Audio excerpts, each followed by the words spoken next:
Welcome, everybody. Justin Sampson here. I got my good buddy Oldy, one of the EquinEdge players that we all know. Big day today, Breeders' Cup. We're gonna talk Breeders' Cup, but we will we can't show the races. Kind of a bummer, but that's okay. We will handicap. Oldy and I will go through each race. We're gonna be here all day, and then we'll cover Gulfstream Park live as well. Oldy, how you doing, brother? Doing great, Justin. Excited to be here. Excited for a great day of racing, both at Gulfstream as well as an amazing day for Future Stars Friday at the Breeders' Cup.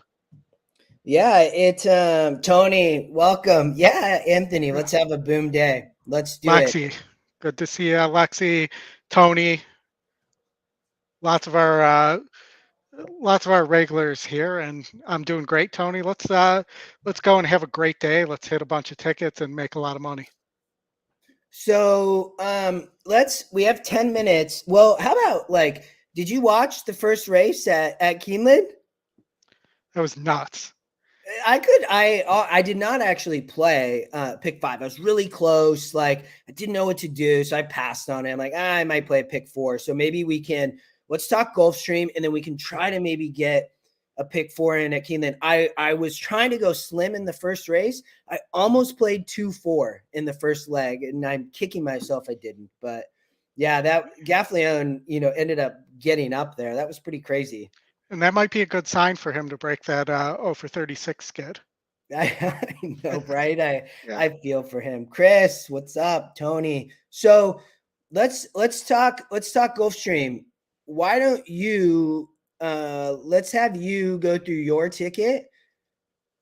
I think that's yours. Can you see it?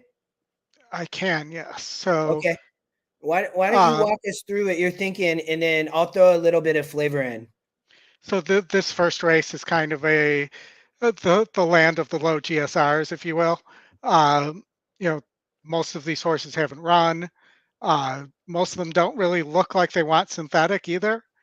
And so I looked at this race as a race you have to spread in.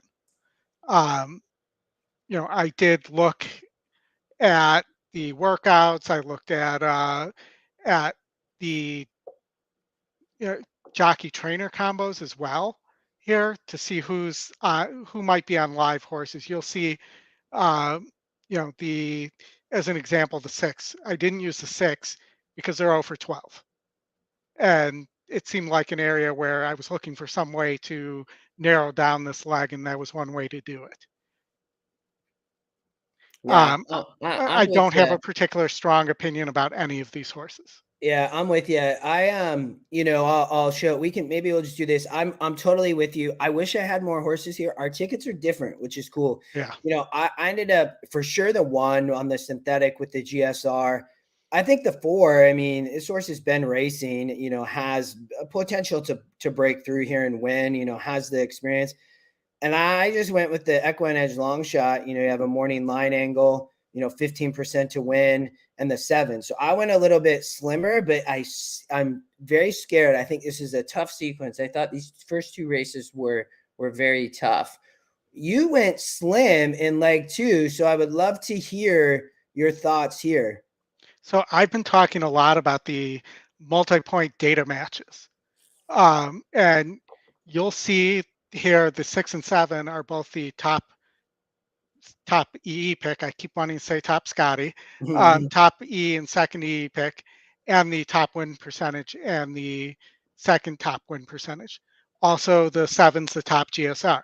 So in those cases, those 2 horses win roughly 66% of the time when you see that in a race. So this felt like a race that I could narrow in. I didn't feel like either of those 2 horses were so far above each other that I could single one of the 2 of them.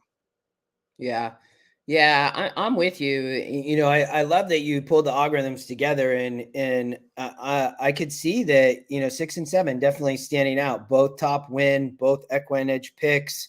Let me see if Yeah, I mean, I added the 1 as the EquinEdge long shot here. Also added the 8.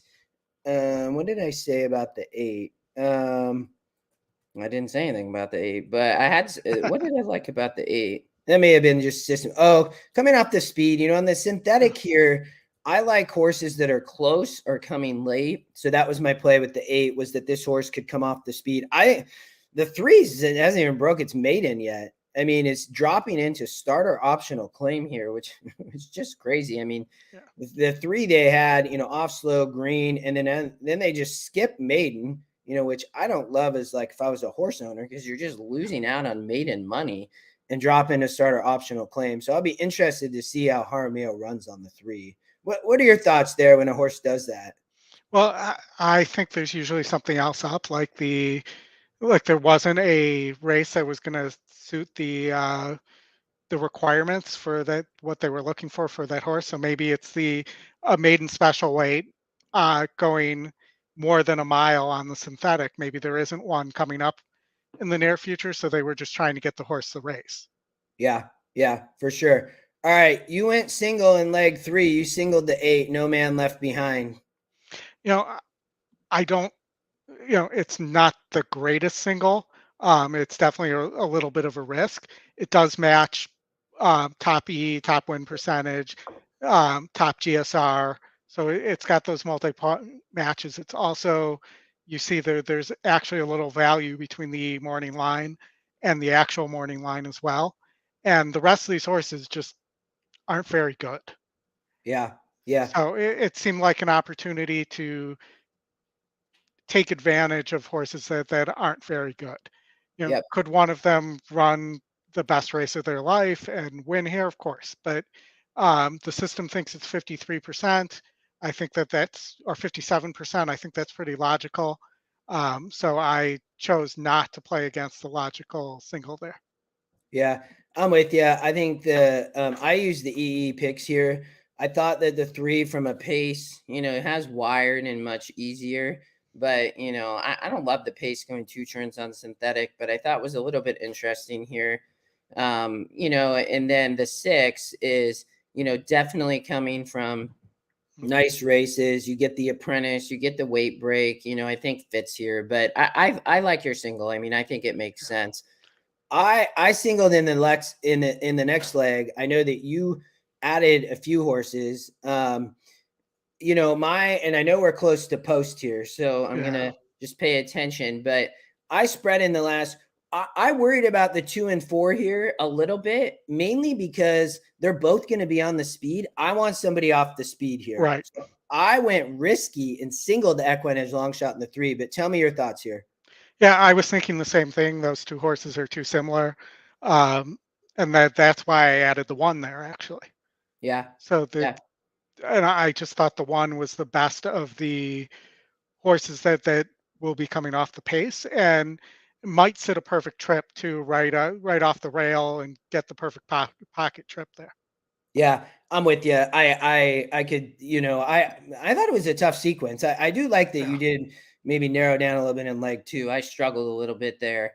So that will be interesting. And then I think we both spread in the last, we have the same horses. I don't have the 3, and I added a couple other horses. I think the last race could be fairly open. You have a lot of horses that have been facing each other, a bunch of one-time winners, and these races can just produce who knows Yeah. what.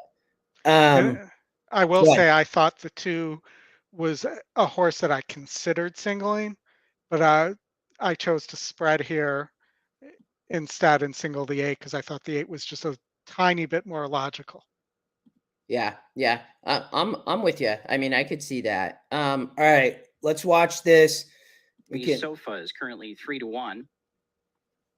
Pete must be at Breeders' Cup. He's not announcing. So there's Oldy's ticket. We definitely. I'll be curious. Yeah, Tony, we will put a late ticket at Keeneland for sure. Oldy has one. I need to still kind of put one together.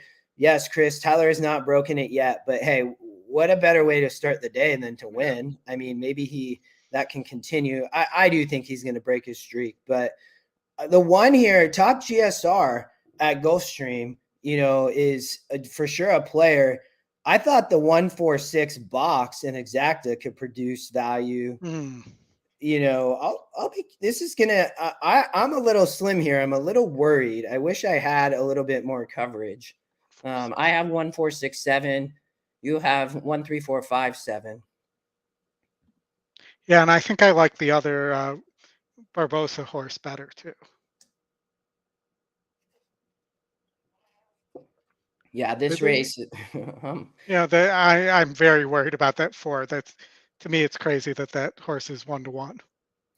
Yeah, I think it's just, here they go. I think it's just the experience there. So we'll see.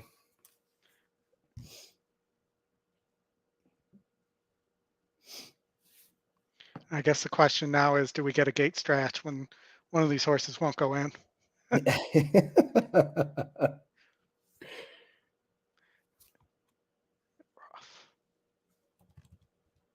I can't hear the sound. Sorry, y'all. I don't know. That might be it might be on full screen. Yeah, thank you. There we go. One broke really well. Yeah, I don't know if that's on Gulfstream's end or the one's getting a nice trip here. Or 4 is getting a good trip. The one, I mean, he's in hand, man. Yeah. The 7's getting a really nice trip too. Yeah, loaded. I think the 7's going to come right through on the rail there. Wow. He's going to be gone. Yeah, I don't think anybody. The 4 is coming. Wow. Yeah, that wide trip, that all it took was sneaking past the rail. 4 going to get up for second. 3 with the 1. That was interesting. I thought the 1 maybe had some horse there, but 7 wins. 7 wins. We both move on. Yeah, I'm happy there because I was worried. So, did anybody else in chat or Oldie, you have sound watching TVG? Okay. I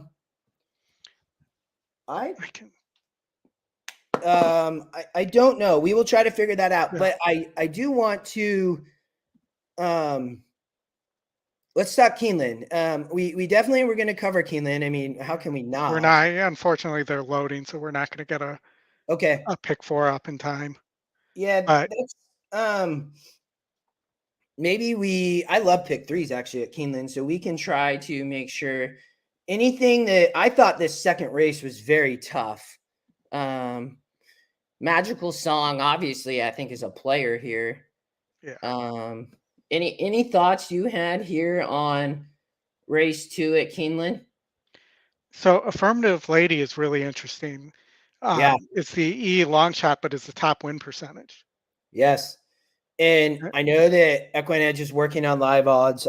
They sent me a note this morning. We're hoping we will get those up soon. I didn't. You bet, Shugsy, you bet the 7. Oh, probably at Gulfstream. Nice. 6, 7, 11, or maybe. Oh, you must be talking here. I didn't. This was why I struggled to put a pick 5 together because, I'm like, well, can I? Because I didn't know where to single really anywhere. I thought it was tough. I do like the next race. I like 2 horses, so I'll love to talk through that with you. I know they're loading. And the 2, so this is interesting. The 2 is a Tap It by Songbird. Wow. Well, and I mean the breeding, it's top GSR. I think the 2 is going to be dangerous here. I know they're about to go. Yeah, it's a Brad Cox horse. That breeding's insane. 2's not happy in the gate. Is that the 2 or the 3? I was just watching. I think it's the 3. 2 did not break well. 1 definitely didn't break like Songbird, who went right. Yeah. Well, we went right to the lead. That 7 broke nice Black Forest. That with Black, that's Irad on the 7, also top win percent, which was tied. Second win percent, right behind the 10. The 2, I was just gonna probably end up getting a workout today. Yeah, the 2, the 2's dead last right now. I don't know who is that. The 10's back. Who's on the far outside there? Oh, here comes the 2 into the picture. Yeah, that's tough though. Irad may be tough here on the 7, man. Oh, that's the 11. 11. Did somebody So make that's the 11? Scott. That's the E second pick. Yeah, That's aboard that. Irad though is riding nice here on the 7. He's not even moving his hands at the moment. The 6 is coming. I think Irad might be gone on the 7. The 10 went too wide, but the 10's got horse. It's gonna come 7-6. It looks like to me. Yeah, I think so. Well, look at EquinEdge there though. Like I don't know what Irad went off at there, but 6-1 morning line, second win percent. So that went off at, hold on. Wow. Two. I don't know if you saw that, Odie. 2 ended up flying for third place. Yep. I mean, I think that's one to put a note on for next time. I'm going to do that right now. As am I, so.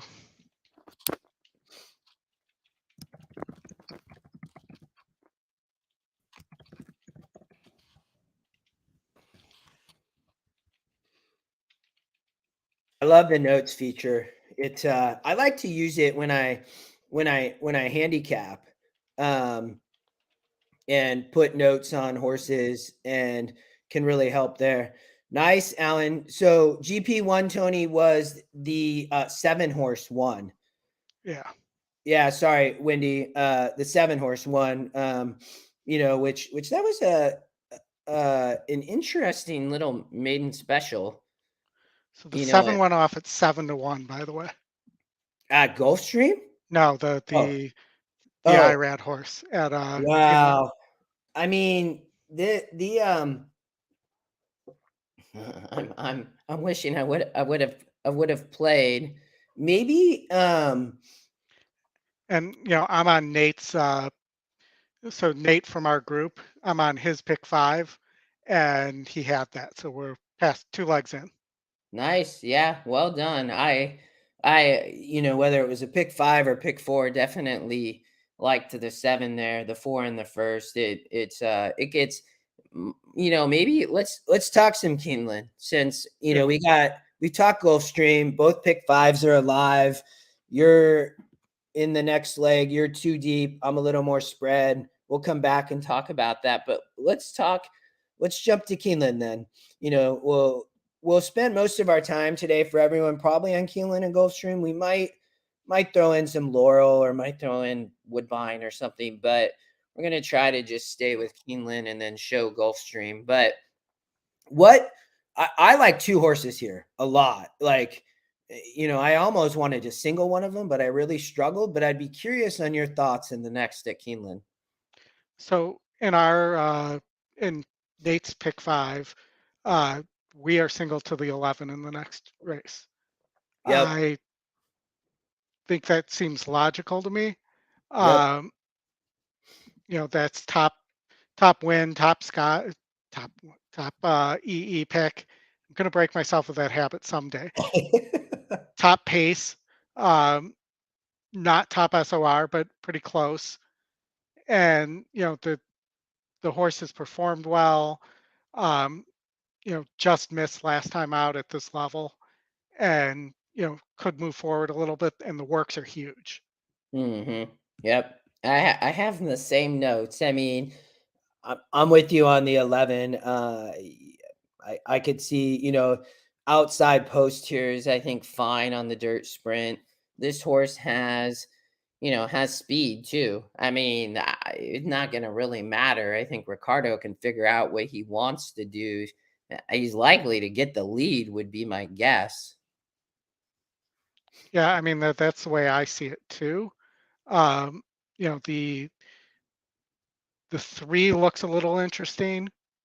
That was my other horse. I wanted to, I was struggling. So, I would have only been 2 deep here. And I was trying to figure out a ticket to only, not single and go 2 deep, even though I don't like to do that. But I'm with you. What'd you think about the 3? Why interesting? Well, if there's a pace breakdown here, I think that the 3 is going to set a perfect trip. Just see, and unlike a lot of these other horses, seem to have performed decently well at this level. as well. So it's not just picking this horse to the 6, which is the second pick, and the second win percentage went to routing. GSR seemed to indicate that it wants to route, but it's back here sprinting now. And I don't necessarily like that move either. It does get Sayas, which makes me think that it might be more forwardly placed than where it was last time, where it broke slow. Yeah. But I don't really love this horse. Yeah, I was with you on Pro Occident. I said, its main special was pretty weak. It did beat Call Me Fast, which I'm guessing is a horse in this race. Yeah, that's the one. Oh yeah, there you go. And, Yeah. and the one just broke its maiden, and it was pretty impressive actually. Yeah, romped. It was a 54. At Keeneland, so Yeah. you are right from that perspective. I said it wasn't an impressive field, but the horse romped. So, I guess from that perspective. Well, and the judging that it's only 3%, my guess is that is it Puich? Is that how you pronounce his last Yeah. name? That trainer? Yeah. Yep. Yeah, he probably doesn't have a great next out off a win percentage for that horse to only be 3% coming off that kind of romp. Yeah. Yeah. And you He's also actually have a bunch of horses here like Seal Beach that's 1 for 12, the 9s 1 for 10. Mm-hmm. Yeah, I'm with you on the 11. I wanted to single the 3 and I just couldn't get there. Yeah. And so I would have been too deep. I just struggled. My ticket was like $360 and I just didn't want to spend that much. As I like to single and really struggled. I obviously now wish I would have played it, but I thought the 3 or 11 could win. I was not a huge fan of that field from the 1. Yeah, and Tony, we will do a late pick 5 ticket. We're gonna stay on all day, man. Yeah, We will. as long as we can humanly stand it, are Yeah, able to do yeah. it. The plan is hopefully we, pick some winners, stay hot, and try to stay on most of the day for Gulfstream and Yeah. Keeneland. My kids are in school. I took the day off work, so it's like, hey, nice, good job, Tony. 2 singles. Yeah, I'm guessing you singled to the 11 probably. How about a try? Yeah, you know, I don't know. What are your thoughts, Oldie, on coming in third? Ticket generator. Well, it's using my. Yeah. These But, are but I, locked. I think the 6, the 1, I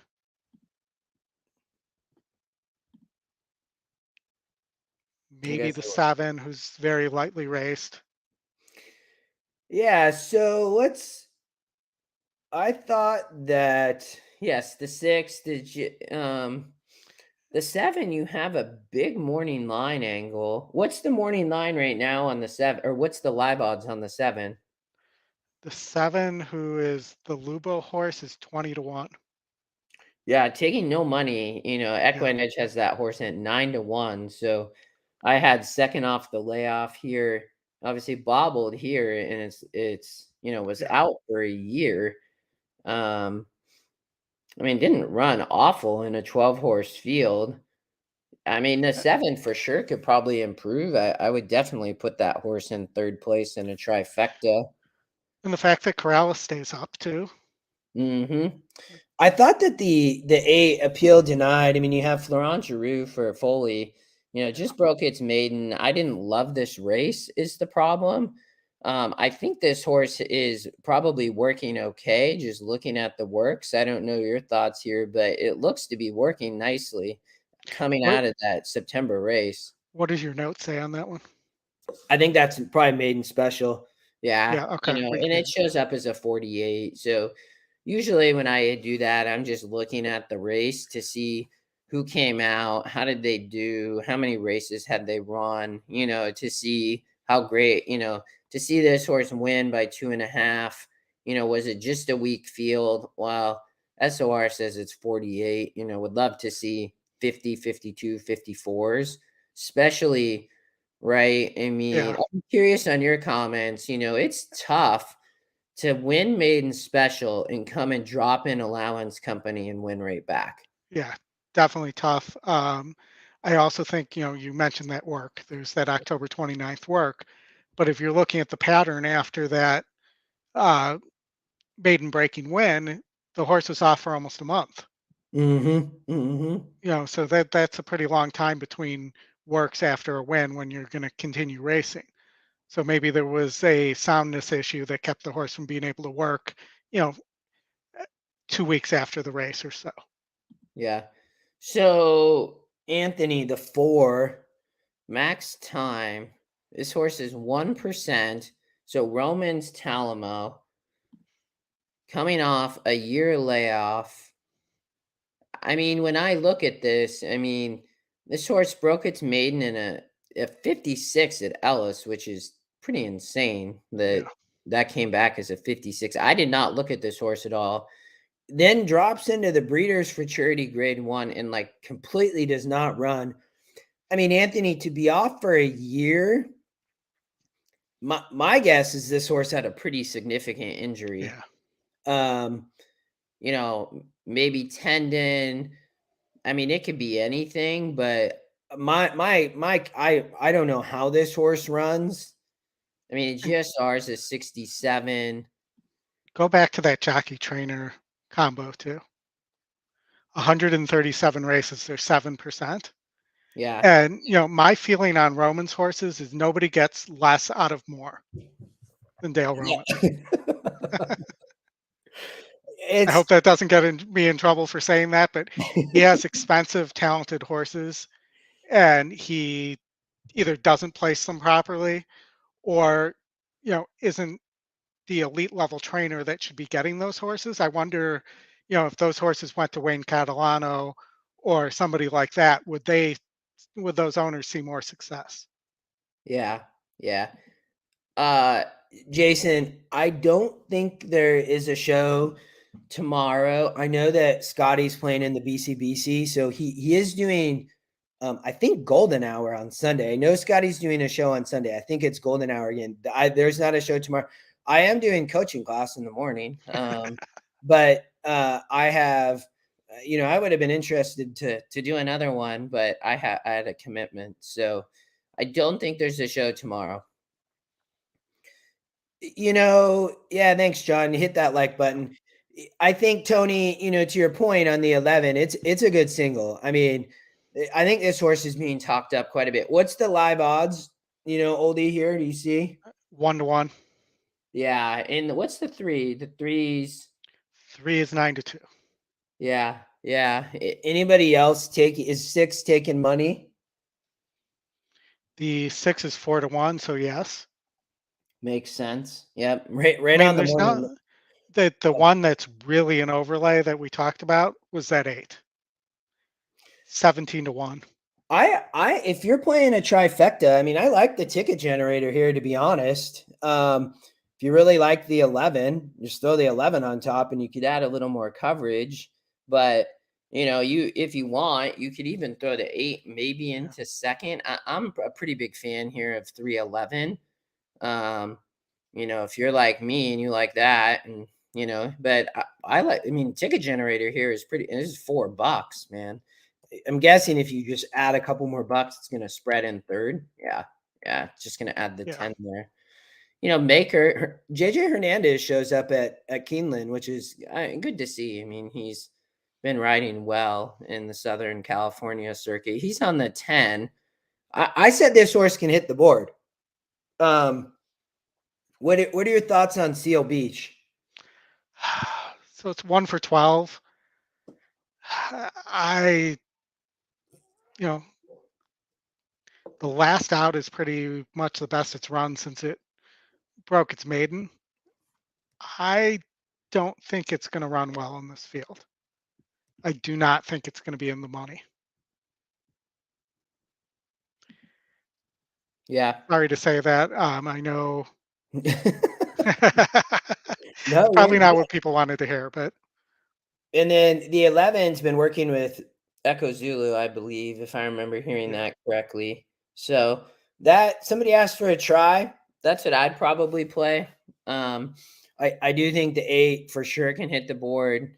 Is an overlay, not probably getting any love. I mean, that horse is 8%. You know, Yeah. I'd probably play that if I was playing a trifecta. Yeah, I'm gonna pull up the workout on the 11 real fast while we I'm have gonna the time flip. here. I'm gonna flip over to Gulfstream. We got 5 minutes. You were Got it. 6-7 here, and then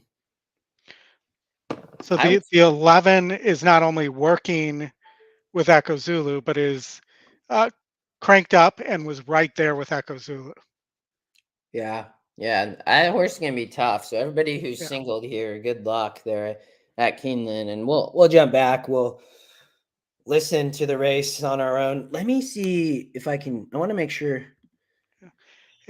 While we're doing that, Justin, did you happen to see who besides she cannot. Go ahead. besides Frankie Dettori, did you see that Johnny V is going back to California? Oh, I had not heard that. I saw Frankie was coming over. When did Johnny V announce that? I heard that yesterday. So he's traditionally rode for Bob. So was that part of the plan? I think so. I think I would. They're like 49% in like 200 races together. So I can't imagine it wasn't. But Dettori's clearly doing it as well because he wants to ride in the Derby. Yeah, I had heard that. Yeah, that's cool. I actually I feel like Santa Anita racing the fields have been better. It's been more competitive lately. Like I used to not play there a ton just because the fields were so small, and I don't know it, but I've liked it a lot more lately. So I'm glad to see some jocks going back Yeah. to Southern California and just not going east. Well, with a lot of these tracks with their turf courses closed, if you have a turf horse, that's where you got to send it right now. Yeah, for sure. Gulfstream hasn't opened that up yet. Aqueduct's going to shut it down soon. Really, for the lovers of turf racing, it's really going to be Santa Anita for most of the winter. Mm-hmm. I do think we have fairgrounds coming online soon too. Yeah, I've actually been there. I was in New Orleans. This is quite a few years ago, but it was fun. I actually had a horse racing here at Emerald Downs when I was there, so went to the track to watch, and they were not racing at fairgrounds then. It wasn't in season, but there was a lot of people there. It was fun to like hang out down below with everybody who was on track. This was pre-COVID, but it was a good time. Sounds awesome. So Gulfstream, I'm pretty spread here. You were 6-7. The 6 is taking, I think 6-7. 6 is taking no money. The 1 has a massive morning line angle for John Service, is definitely the pace of the race, with a pretty big advantage, but it's a pretty big jump in class for that horse. Any thoughts here? Well, I think what I see as interesting is the 3 is at 9-2 off of 15-1 morning. Well, now 5 ticked up to 5-1, but off of 15-1 morning line. Because I was looking, if the 6 is going up, and it really looks like most of the money's going in on the 7 and the 3. Yeah, the 3 this is the Harlan's Legacy. This is the horse that has not broke its maiden yet. I mean, almost. Maybe somebody knows something. Yeah, I mean, and I guess just seeing that the horse is skipping maiden and dropping into allowance, like, I mean, they must think this horse is pretty special.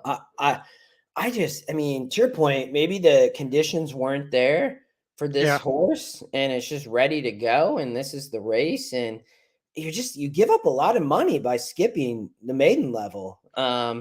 But did they put that horse in for a tag? Oh, no. It's optional claiming. No, it'd show right here. Yeah, no, the reason I was asking was because it was in for a claim first here. out. Yeah. Yeah.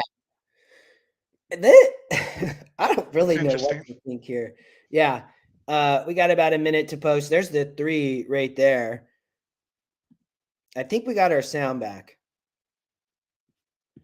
I removed the well, actually, I removed the stream, and when I came back, we had sound. So there's it looks like a windy day at Gulfstream. At least no rain. Yeah, tomorrow's supposed to be really windy at Keeneland. Yeah, I saw that. Are they still talking rain, or what's the deal? I looked this morning, and they're saying rain in the evening. So that could hit the turf and the classic, the last couple races potentially. We'll see when the hourly forecast comes out. We'll have a better idea, and how that's not always that accurate either. But I think we could get hit at the end by some. And I think they were saying 20 to 35 mile per hour winds. Wow. Yeah, that's going to be interesting. See, with the big races there late in the day. This 7 is getting just hammered at 3 to 5. Yeah. The 1 is the value, is the 1 is the pace, big jump in class, but the morning line has this horse at, was it 5 or 6 to 1? Yeah. I mean, that was right. And the 6 also. I mean, the 6 is taking money though, as expected. But the 7, I mean, top EquinEdge pick. Post time, less than 2 minutes for race 2. Started the early pick 4, closing in on post time. Top 1%.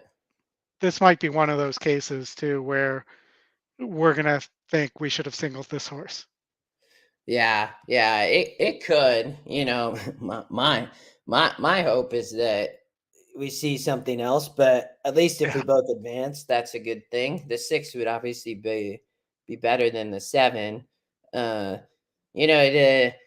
similar in this race, like, I'm a fan. I think the 3 and 5 could run well here. I know I talked about the 8 a little bit coming off the speed, who's just absolutely taking no money. Yeah. On the synthetic, like, I mean, this is new at Gulfstream, right? What's it been, 6+ And the field months? approaching the starting gate. But It's your last call to wager in this afternoon's second race. Horses crossing over onto the Tapeta course, and they're making their way to the starting gate. And it's interesting that Zayas chose to stay on the 6 versus the 8 too. That is true. Yeah.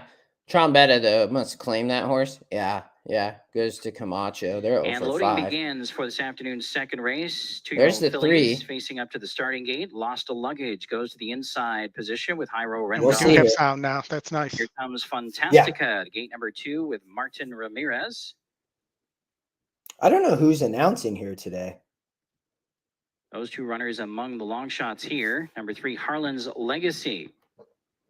9 to 2 on the board. Amisal Jaramillo. Definitely not a voice I've heard before. I don't know either. Yeah, Tony, the 6 is interesting. 6 is definitely taking money. Turnout award winner for this race, Wheeling and Dealing. Number 5 goes in with Miguel Vasquez. Number 6, Irony, Edgar Zayas next to move in. And we're waiting on the outside pair of the favorite Vivia. 4 to 5 on the board right now. Sunny Leon and Vivia into the gate. And we're waiting for Little Lady is a Woman to complete the line. Little Lady is a Woman and Sammy Camacho. Turf course looks beautiful whenever that opens. I think it opens. And they're off and running for 1 mile and 70 yards. Pretty good dispatch here from the center. Wheeling and Dealing is one of the fastest away, and for the inside, Lost a Luggage has good early footing. One goes to the lead as expected. I'm guessing they're going to be a little bit fast here. Right up on the outside in third position. I don't like the 7-3 wide there either. Legacy for the inside is running in 4th. Irony up on the outside in 3 path is in 5th position right now. Little Lady is a Woman saves ground, and Fantastica can see them all. It's about the 6 is having to the back stretch. Oh no, that's the 3 having to race in between. That's very tough. He dropped out of there too. The 1, man, the 1, you see that? He tried to slow down so much. here, midway down the back Yeah, stretch. and you'll see that a lot when Here on the a horse outside, has a big more pace close up advantage. They toward the slow down inside too of the lanes. much A woman is running and in get fifth caught. position. Then we have Harlan's Legacy as they make their way on toward the far turn. Vasquez on the Coming in 5. still a That's slight tough advantage for to Lost race in Luggage. between like that, Quarter but was he up at looks to have 24 and horse. 3 Here and a comes the halfway 6. completed in Yeah, I think the 6 is 51. loaded. And they're bunching up, coming after this leader now. 3, 4 across the Would love track. to see the 6 Via versus the now 7. comes on with run, and on the Agreed. outside, Irony is up to challenge the favorite as they Irony come can to be the top pretty of the ironic Via sometimes. has the lead Come ahead on, of the lanes. 6. Irony Beat turning the up the 7. pressure now. Wheeling and Dealing is right now clear in third position. As coming from the back of the See, pack, that- is Nobody- a woman toward the inside in between horses. I don't think Harlan's anybody else is Legacy, going to come. but Come they on, turn 6. for home. Via has a Six He's is short running lead. on hard. nicely. On the outside with that guard Zayas. It's Via. Come on, and 6. Irony squaring off into 3's the coming final like a furlong. Via madman. on the inside. Get up, Irony on the 6. outside. They continue to 7 going to win. win. Via Well, has the lead coming to the wire, and Via will deliver as the favorite here. Well, Irony, so a the money great was effort, smart but on the second 3 best though, for since it Harlan's ended up Legacy this that finishing third. Just not a quick, as it's done throughout, not a quick starter. And I think the yeah. slow break there cost the 3 again. For sure. I'm with you. All right. So we talked Keeneland. Yeah. We put a little trifecta together. I think I want to play this. I like this race from a vertical perspective. Anything we said the 311, the 6, the 8 was the one that we talked a little bit about. Yeah. Potential runner. I know that the 8, so what's the 8's taking no money, which is pretty crazy. Yeah, I kind of like that actually in this case. Well, I mean, and I'm not too concerned with the morning line here. I mean, it's telling us actually what's happening, Which, to your point, I like. the nice thing here is this is an 8% horse. So I don't think can win, but it is nice from that perspective. So I'm adding the 8 to the second spot. Yeah, are you gonna go 4 deep here? Yeah, I'm going $9. Yeah, there's a $12. I'm going to play that actually. Okay. And if you like either the 3 or 11, anybody, you could put one of those on top instead. And then you're cutting your ticket cost in half. I'm gonna also make it a cheap one and just play the 311 in first and second. Well, the other thing, and 6 to 5 doesn't sound like a great price, but on a horse that's working with Echo Zulu, it might be. And the 11 is flat right now at 6 to 5. And these pools are probably pretty big. I'm pulling that info up. Yeah, there's almost 300,000 bet into the win pool, so it's going to take a lot of money to move some of these. Yeah. I mean, Ricardo's the pace here. The one I just didn't like this field. I think this horse is just going to stop. I think to your point, if the 1 can run, it's a good chance it could set up for the 3. I could see this being 11-3 cold. I could see the 3 maybe turning, maybe. I mean, you have Gaff Leon. I would love to see him win again already. Not a Breeders' Cup race, but would still love to see that. Yeah, no, I know that Tyler's one of your favorite jockeys. I do like him. I think he's underrated. And he's Obviously very well known in Kentucky, but he definitely doesn't get the same love of the big guys that ride, or gals that ride out east, when he compares with them, whether at Gulfstream or New York or in Kentucky, he's so well known. I do know, and Dallas Stewart shows up here, which I didn't see his name a lot. I think this 3 is gonna run. We got How much time we got till?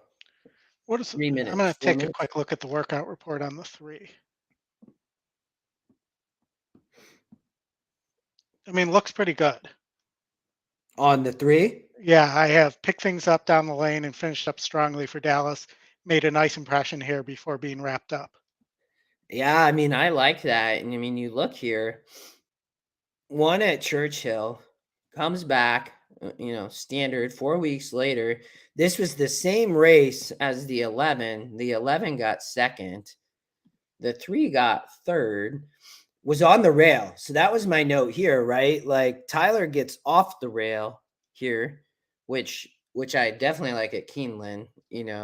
I do think this 11 post is going to be nice for Ricardo, but he's probably going right to the front. So I am not a fan of the rail really at all in anything in Keeneland, but the 3 gets to sit off. He gets off the rail last out.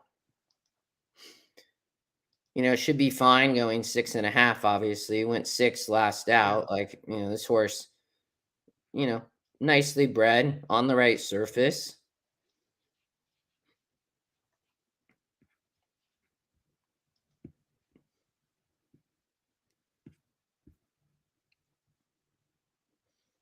I don't know. I think the 1 might run. You think the 1 might? The more I think about it, I just looked at the workout report. I think the 1 might run here. You might be able to get the 1 in the second. So Alan said that that's Darren Gagne, who's announcing today at Gulfstream. Never heard of him. I have not heard that name. Maybe I love to see, these new announcers. Everybody knows Matt Dinnerman. He actually was the announcer at Emerald Downs when I first got into horse racing a number of years ago, and then moved to Golden Gate. I think at some point he'll probably move on from Golden Gate, right, and get an even bigger gig. But it's good to see new names. So maybe Darren's a new name, which would be awesome. Yeah, no, hopefully people still want to do this. Like Matt Dinnerman's a young guy. We need more young people into the sport. All right. We got Farley saying 168 here. JP the Prez 168. No 11. Wow. You remember Farley from John Farley from our group chats a couple of years ago. That's who JP the Prez is? Yeah, that's JP the Prez. Oh, well, good to see you, John. I'm 311 all day here. I do like your 8, and I think the 6 could run. I think the 8's going to be the surprise. I hope the 8 does not win, but I hope the 8 can run. That's my try. I even played just the 311 over 311 with the 6, 8, 10 as well. Did not have the 1, so we'll see there. I worry about the rail there. I worry about the speed. Puich, though, he's actually based out here in Washington, probably the most notable horseman, that runs horses out. They have a big farm called Pegasus, and he does a lot of work out there. So, Anthony, wouldn't be surprised. If this 11 doesn't win, this pick 5 is going to pay stacks. I think it will still pay nicely, even if the 11 can win. But it's interesting. You use the term stacks. I say buckets of cash. Yeah. Well, good luck. I know you're live, Oldy, on the 11. Even money, many others on the 11. Yeah. I want to hit this trifecta, though. That would be nice. I just lost my video of Keeneland on my iPad. Yeah, I have it on my second screen, so when you see me turn my head, I'm looking at Keeneland. I don't know what happened.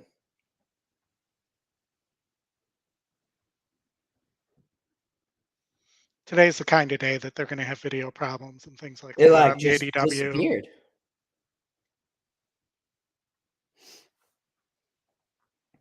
Can you restart the app or something?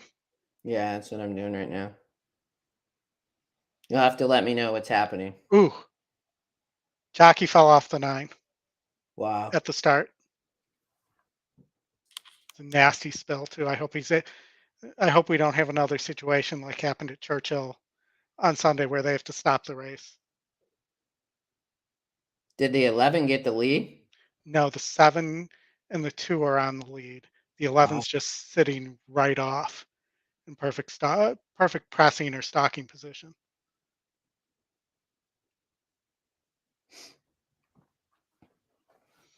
Ooh, the 8 just backed out of there. Something happened. Yeah, Mike, we Oldy mentioned the 9 lost the jock. Coming for home, the 11's really hanging, going around the 7. See what he has left in the stretch. The 9 threes, might win the race with no jack. The 9's coming and closing here. is that the 10? That's the 10 there, yeah. Who's on the ends? Oh, there's your 1. Wow. Well, Boom. good job, everybody who had the 11. That, Boom, single. yeah, very nice. Good to hear, Scott, that Bejarano's up. He was on the 9 there. Did we get the 1 in second or the? Because I did play I played Did you play 3-1-10? at the last minute. I played a 11 Or 11? over 1, 3, 6, 8, 10 over 1, 3, 6, 8, 10. So it's $10. Very nice. You had the 11. I knew that 10 could hit the board. With JJ, Yeah. I'll be curious if he may the 10 may have got second over the 1. And that's 10 to 1 and 8 to 1. Yeah, no, Second and it'll third. pay nice. The 1 ended up coming through on the rail, you can see.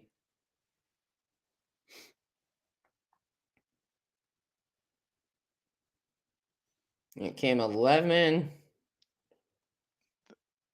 Oh, I think the 1 stayed up. Let's see. Yeah, the 1. Yeah, The 1 11, just 1, beat the 10. 10. And the 9 finished 5th with no jockey. Yeah, that try will pay nice. Well, congrats. So let's talk Gulfstream. Yeah. And then if we have a minute, we can, it looks like Laurel's, we have Laurel video, so we could real time look at Laurel. But so Gulfstream 7-1 in the favorite in the last. You're single here, I think, to the 8 in race 3, correct? Yeah, there's no value though with the Yeah. 7 winning in the last race, and then it's going to be 2 to 5 here. So if this hits, it's not going to pay much.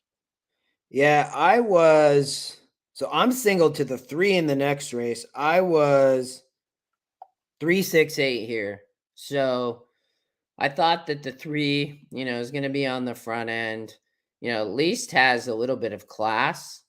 And then the 6, was EquinEdge, and then the 6. I thought the 6, when I looked at the 6 here, has been racing at this level, not running awful. Didn't run here, but last out ran okay. So, but I think to your point, the 8 could be tough here.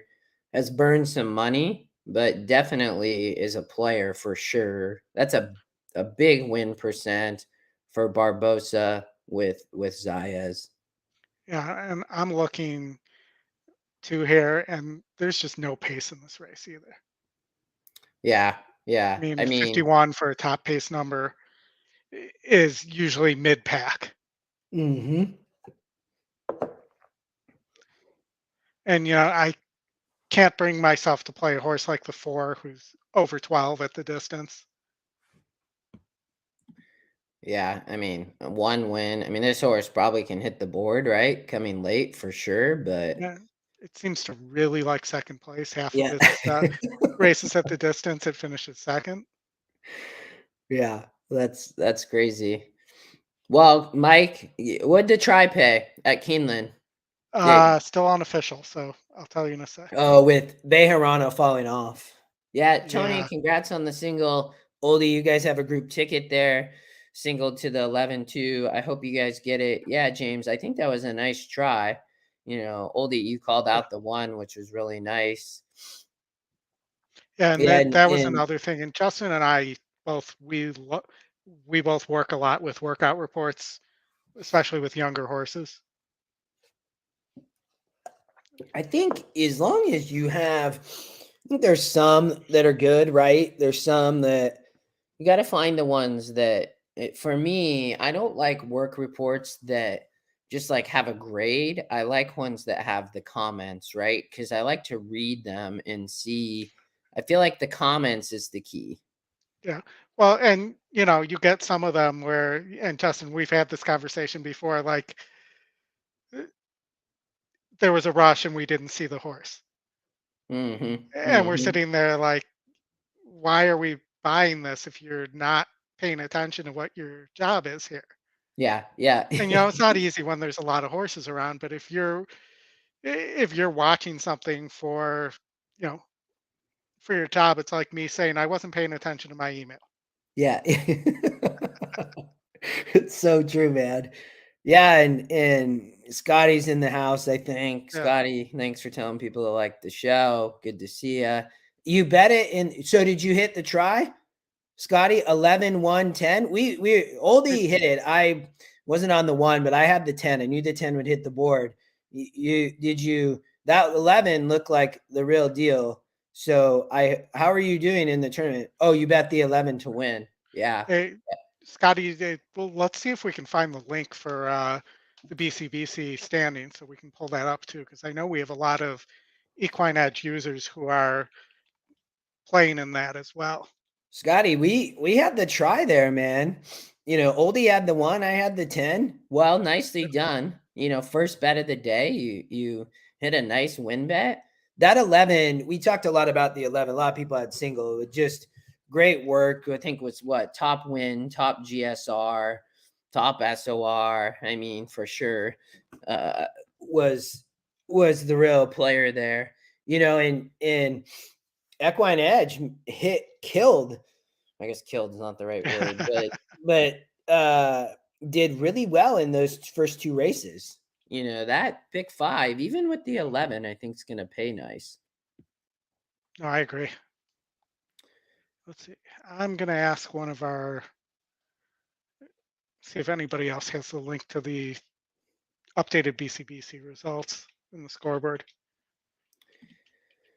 So at Gulfstream, I think, Oldie's alive. I'm alive. This is his Single. He's singled to the 8. I have the EquinEdge picks 3, 6, 8. I'm singled in the next race.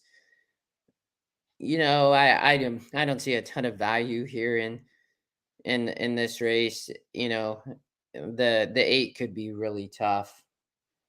$50 for the try. Is that for 50 cents, Scott? 100 to 1 the try paid? I guess that makes sense because you had about I'll 10 take that. winners. Take that all day. Yeah, I mean, that's huge. Wow. Well, and you do know, typically on days like today, the pools are larger. So, yeah. a try that normally would have paid 20, 25 bucks is going to pay more money. Mm-hmm. For sure. And it looks like Scotty bet 2,500 to win in the tournament on the 11. Yeah. Nicely done. Good start. I was talking to a couple of the other people. I think Brad Anderson, the former won the BCBC a couple of years ago, and his philosophy around it is you can't win the BCBC today, but you can lose it. So Yeah. he's trying to build a little bit of a bankroll without, putting himself in a position where he's not eh, able to get to where he thinks he needs to be to win the tournament by the end of tomorrow. Yeah. Did he play 1 or 2 entries? I believe he played 2. The golden hour he had hit on his own as well Oh, I with a Saw that. different Yeah, ticket. you hit. Was that 10K? Yeah, 10K on a $112 ticket. Yeah, I love that bet. It's honestly one of my most favorite bets. And Jerry, I did see that with Razor. That was awesome. He put another free month out on Twitter. He had done that. I know when he was on a shot with Scotty. Mike, that's a great super. 625 for a buck. very nice. Very, very nice. Yeah, so Brad was saying he was going to use that to buy his second entry, but I don't know if he actually did. Let's look at Laurel. We got a few minutes still. That Gulfstream race comes in 10 minutes. I feel like we've talked about that. Oh, and we got a turf race at Laurel. Nice. Well, there we. Oh, I guess they're going in the gate, so we're not going to talk Laurel. I wonder if they're, for whatever reason, I wonder if they're ahead. Well, they may be trying to not stay on top of Keeneland. Whoops. Yeah, I'm with you. So 7's really interesting here, I think. I think the 3's interesting.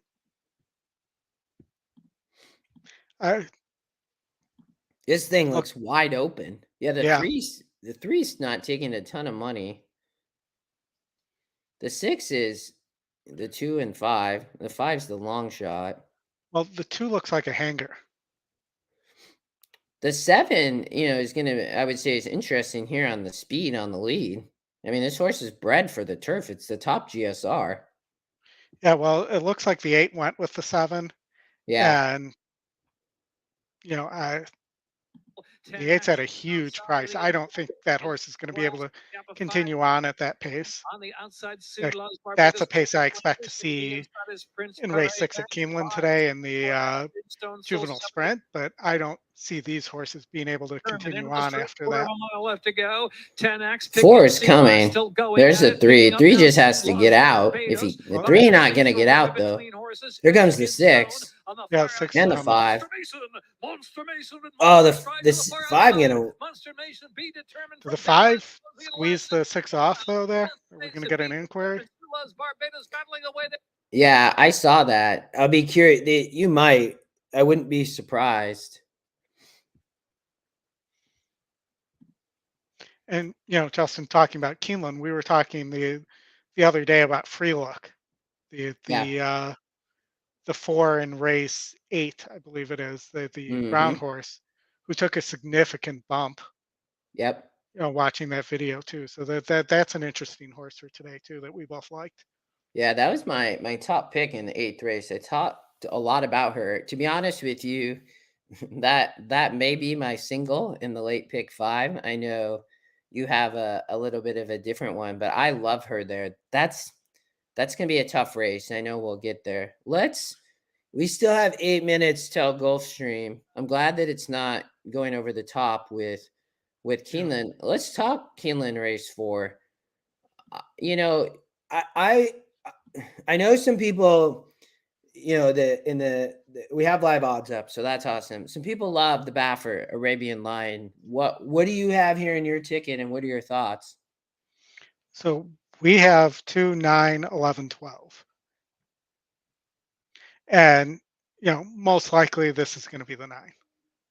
And this is going to, those 2 horses back to back is going to suck the value out of the ticket. It's Baffert and Irad, I believe. And, excellent works, as you would expect with a Baffert. It's also second win percentage, top E pick. Can we go to the GSR page here? For sure. Second to the top GSR. The other thing that might interest me here is either the 11 or the 12, but it's really, does the 7 take the starch out of the 9? Yeah. Or does the 9 not get the lead? Because most of the Bafferts need the lead. And if they don't get it, that's one way that you can beat them. You got Rosario for Catalano on the 7. I actually, this is going to be interesting because Joel, he's best 2 ways, either on the front end or way back, in my opinion. So when you see this, I think these 2 horses are going to be flying. And the works are huge on both. Too. Say again? The works are huge on both. Yeah.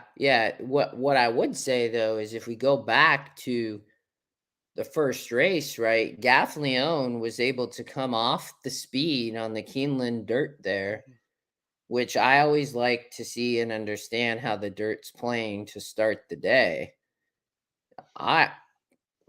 This is going to be interesting, I would say, with Rosario sending on the inside of Arabian Lion and how fast these two actually go. Well, and The if they do go really fast, it might set up for the 2 or the 12. The only horse I in my I did not play. I was the 9, 10, 11, 12. The 10 is getting absolutely no love Yeah. for Stidham Jose Ortiz. Old Alliance. This horse did just win its maiden, and this is very tough to drop in here. I think I would not be at all surprised to see this horse. I think it could blow up the board if the pace melts down massively. I for sure think that Jose Ortiz gives a great ride here, and potentially this horse could get even second or third. Well, it's interesting that Cox has kind of gone back to using flow again as Yep. well. You know, we were there in Keeneland watching at Oak Lawn when he decided to hand ride Moname Girl trying to go around Latruska, and Cox pulled him off some horses for a while. I think you probably remember how we were in disbelief when that happened. Yeah. But you know, I think that that horse might have the right run style for this race, even though it's coming off a maiden win. I'm 10%, with which is you. pretty decent. Um, you know, 6 to 1, so it's get off the 8 to 1 morning line. It's getting bet a little bit.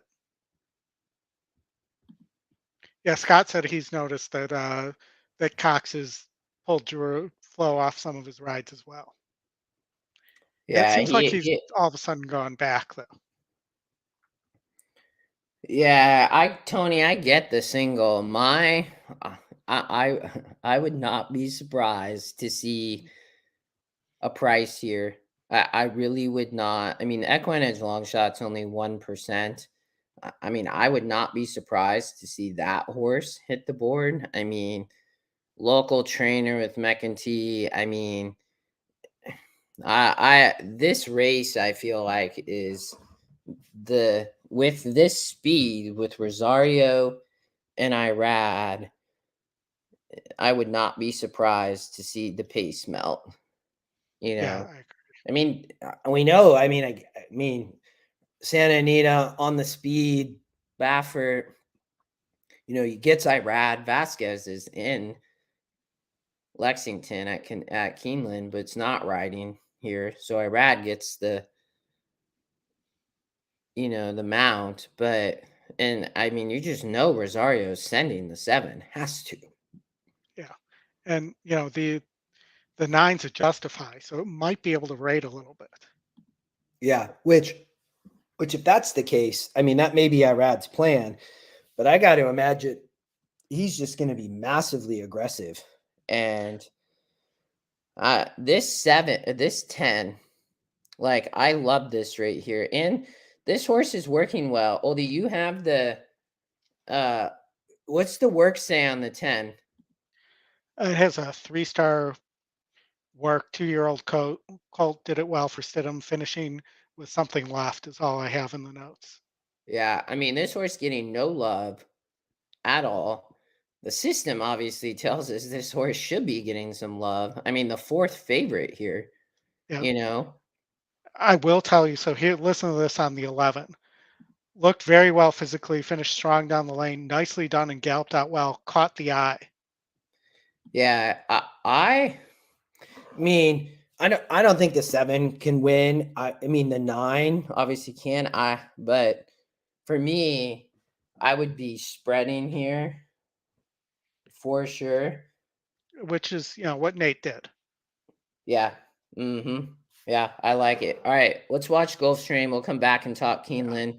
You're single to the 8. I have the 3, 6, 8. My single's in the next leg. Good luck. We'll see what happens here. No pressure, right? Yeah.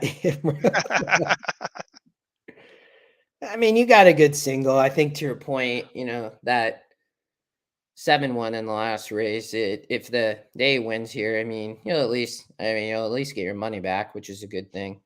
It's always a good thing. I think that I love the next race though. I was pretty. Yeah. It's a risky play. I do like that the 3 was the EquinEdge long shot in the next race though, but be curious to see, kind of what happens there. Yeah, Steven, ice cold Ortiz at Keeneland. I mean, so that's a turning play. If you really like the 9 and you're not going to get value at chalk like that. I mean, if you really like it and you bet win, but if you want to get value, you're probably getting 35, 40 to 1 at least on that Ortiz exacta if it came 9-10 or 9-10. And I'm not sure if the tourney was allowing a double in this race from the last race, but one of the things you could have done here was, if you really thought the 9, you go 11-9 for that $2,500 that Scotty put on there. It might pay 2 to 4 to 1, somewhere in that range. Mm-hmm. Actually, I can look at that and tell you.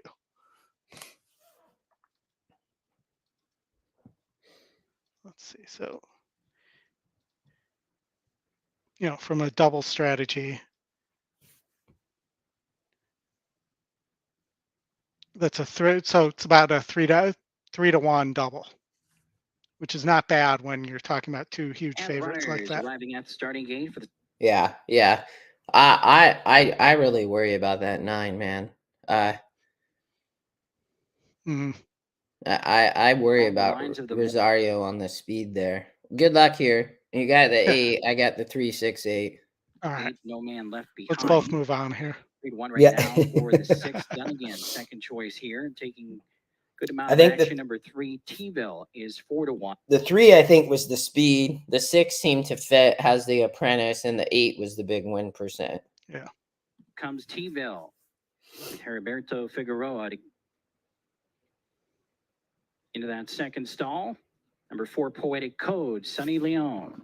Already has a win on this afternoon's program, does Sonny. And he's Sonny's ridden decently well at Gulfstream, too. Yeah, I've noticed that. Stepping up now is done again with jockey Samuel Camacho Jr. My Man Flint will be next. Here comes My Man Flint with Jaime Torres.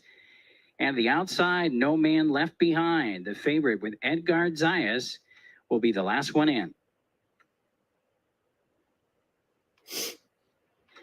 They're in the gate. See if your 3 goes right to the lead here, since there's no pace. And they're off and running. T-Bill has early speed out of the gate. He looked like No Man Left Behind also is away quickly. I like that the 8 realized there was no speed too, and position. Used that to get over too. Code is out in the 2 path in the 4th spot, followed by the trailers in the field early here. They saying good trip. And Flint as they swing around the first turn and make their way toward the back stretch. The early leaders, T-Bill, Heriberto Figueroa leading it by a half a length. The favorite, No Man Left Behind, and Edgar. Wow, is that a slow quarter? I wonder if that's right. At opening quarter, 27. Wow. That might be the slowest quarter I've ever seen. I mean, the 3 is picking it up now. Look, he's like, I mean, he knew there. Yeah, I mean, that's smart. The pair of Poetic Code and My Man Flint. But you are right. I mean, that is slow. Down the backstretch and heading for the far turn. It's still T. So we should be, if they're still moving that slow, it should be 54. So they did speed up a little bit. And swing on to the turn. T-Bill still leads it. 3 parts of a length right now. No Man Left Behind. He looks pretty. The 8 looks loaded. Leaders from 3rd, advancing slightly to the outside. I just wonder with that slow pace, you can see the Code is racing in fast. 3 still on the range of being held back a little bit. Still a very short lead for T-Bill. Now from between horses, coming on with pressure is No Man Left Behind. Looks to he's definitely game. The 3. Set to turn for home. It's gonna be. Doesn't want to go by. In 3rd position. Hang him. No Man Left Behind. Wow. I mean, this is gonna be a good finish. Just does not want to go by anybody. 7's gonna. The inside is very game. T-Bill will not be denied. That's. No Man Left Behind was. I mean, I'm putting a note hanger on that horse. Yeah, I mean the crazy thing there, and you said it, 27 on the first quarter. I mean, that's just insane. The thing about it, and I want to make sure we get back to Keeneland, but sorry, I'm trying to find Gulfstream here. Here we go. I mean, EquinEdge long shot, pace. The crazy thing there is just who was riding? Figueroa. I mean, nice ride. I mean, but 27 is insane. I mean, you saw it there. I mean, 8 couldn't go by, and the 3 still had a ton of horse. Yeah. And the 8 got up there, looked like he was going to go by, and he just, looked at the other horse, said, not worth my effort, so to speak. And if you look at the past performances, he gets right about to that point and then doesn't go by. Yeah, it's like, I mean, looking at that now, you're right. I mean, here, the same thing happened. Look at this. It's last race. He sat off and went ahead, which the same thing happened. Yeah. It ended up losing by a length and a quarter. Huh. I should have seen that. I mean, the only thing, I mean, it's the 3, I mean, Setting those fractions, that's insane. How good is the EquinEdge morning line? 4-1 on the 3 matches. Yeah. All right. Keeneland, they're out on the track. We got 7 minutes. You have, what do you have? The 9, 11, 2, 9, 11, 12? 2, 9, 10, 11, 12. They should have won that race, Tony. I mean, Tony, the problem is the 3 set a 27 first quarter and then like a 52. I mean, is the jock just slow? I mean, rolled out there, just walked the dog, I guess. I mean, so this horse is 3-5. For me, I mean, it's 3-5 because it's a Baffert. Yeah, I'm really worried that Rosario is gonna mess with the 9. A pick 4 here is very hard. I know somebody asked a little bit ago. I mean, I can throw one quick. I mean, it's gonna want to single the 9 though. Yeah, I don't. So let's say 60. Single Wonder Wheel. What do you see if we next race? So the grade 2, I think this race is insane, man, because I mean, they're going 13 furlongs. Was there anything you loved here in the 5th? I mean, I typically don't like to bet Kenny McPeak horses, but I really think that this might be rattle and roll. Yeah, I mean I think the 2 is very sneaky, to be honest. It's the top GSR. The morning line actually likes this horse. I don't know who this is, this jockey and trainer. I mean, they're coming out of Turfway and Ellis and Delaware, but this is the type of race that I think anything, crazy stuff could happen. The 2 is going to be on the lead, right? I mean, the 6 is going to be right there, though. That's the thing, is the 2 is not going to get away. Yeah, and I'm not worried he's going to get away. I just wonder, are they going to be able to just kind of gallop out there and in these long races just hold on? I struggled here because I feel like a lot of these horses could win. I do think Haywood Beach is a little bit interesting. Mm-hmm. I don't love a lot of the California horses. You can see Vasquez is riding there for Sadler. I don't know what happened back here. I mean, it was in the 11 post on the turf, so I guess you could toss that race. So this horse fits. Who are you on here? And we'll talk more about these, but I'm trying to see if we can find a single to come up with the pick 4. Who do you like here in the 6th? So the 6, I'm spread really deep. Yeah. I love the 4 though. I think you've seen that on Dramatized. Twitter.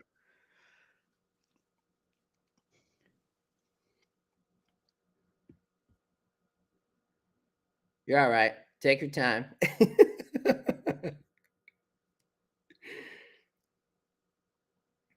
Is Baffert all gussied up? I have it on over here. I have my iPad on the side. So if you see me looking over there, that's why. Like, I have not seen him yet today. He's hoping for a big day in Kentucky.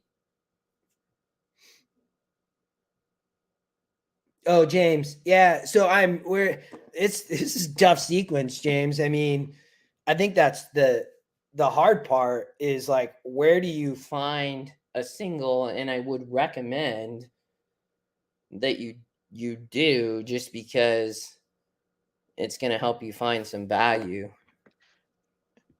Hey, Justin, on that, I still don't have my voice back, but on that coughing fit, I actually have to switch over to that work call real fast, and I'll be back. Yeah. No, you're good. Oldie's gonna jump off For a minute. He's got one thing he's got to do today, and he'll be back. Bad day to Baffert to church. I love it, Scott. We got 2 minutes. It is, James. I don't, in my opinion, I'm not all over the 9 here. So I personally would not single. I know that, the thing is, you want to find, if you're going to bet a horse to win, that's what I would single. If you have an opinion, I would that's what I would do. I mean, I don't, for me, I think that I would be 2, 9, 11, 12 here. This next race, I think, is wide open. I really do. I think that a lot of horses could win here. I'd probably go with the EquinEdge picks. Here Oldie talked about dramatized, which I think is like I like it. Beat Love Reigns and Platinum Queen, Philly versus the boys. If you have a preference of, yeah, that's huge, Scott. Tony, good luck on the 9. Wow, Nathan, that's a good stat. So this race has been won by the Frazette winner 9 of 10 times. Who? And are we talking? Are you talking? You're not talking this race. Yeah, you're talking. Are you talking race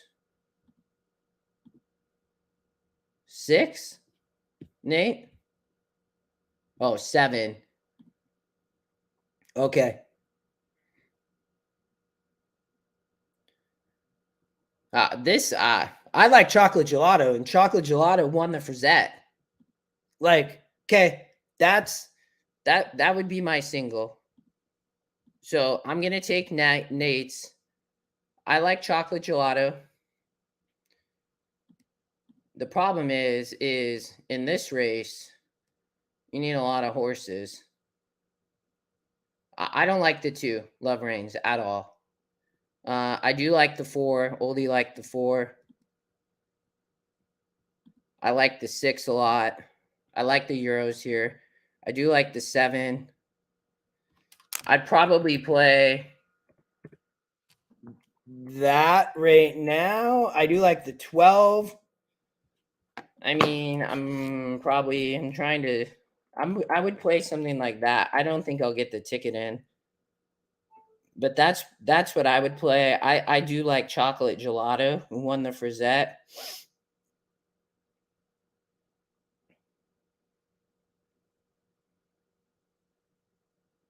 I know they're almost in. Somebody's getting all riled up, though. I think you need the 5, though, too, in the 6th race. I mean, I think a lot of horses can win that race.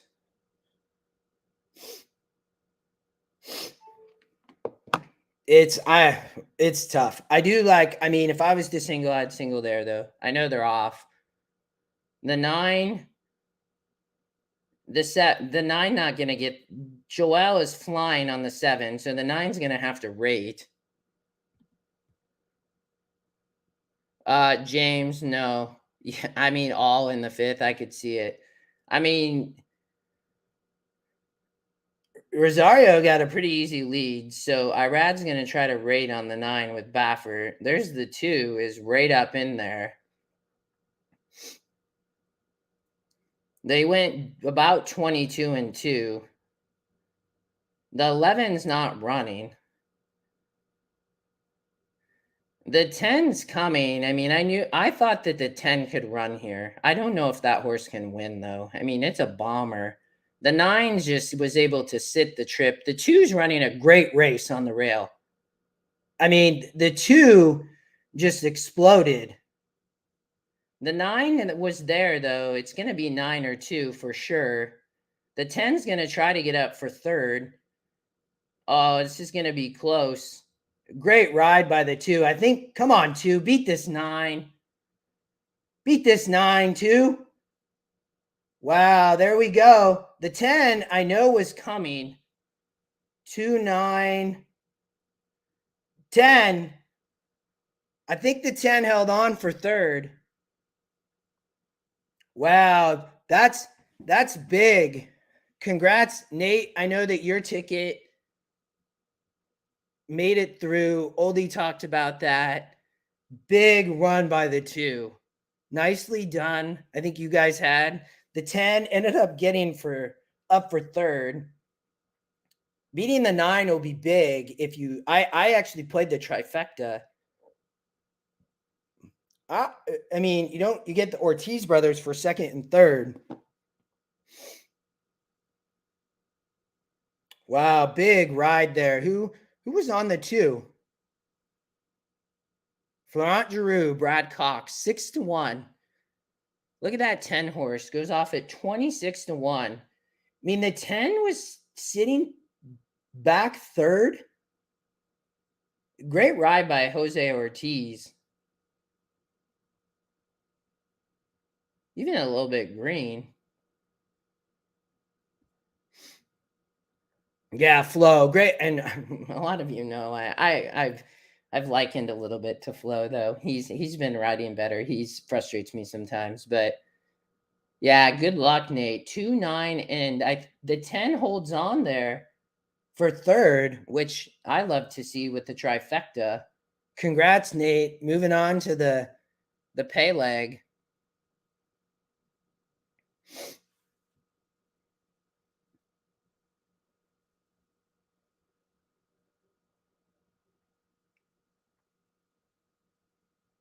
It was a nice ride by Flo to come up the rail there.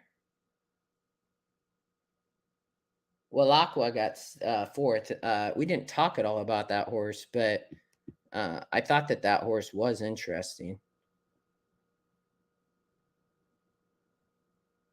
I don't know. Maybe that wasn't this race. Look at the EquinEdge morning line there, though, on the 10. 7-1. Look at that value. That's insane. Nobody had any idea with Jose Ortiz. Horse likely probably can't win, but just can't leave. You have 6 horses. Very nice, Nate. Good luck, man. I think you need them all too. To be honest, that's I think that's a tough, that again, there was a kind of last minute pick 4. I think that the 5th and 6th races, I both think are very tough. I do think a Euro could win the 6th. I do love your comment on. I thought Chocolate Gelato. This morning I spent a lot of time looking at the 7th race, and I thought Chocolate Gelato was very interesting. So I'll be curious to see. Chop Chop, I think, will be tough. That horse looks very nice. Good for Flo. I mean, that's a great ride to beat Arabian Lion. I love to see him put together a good ride. Nate, who do you have?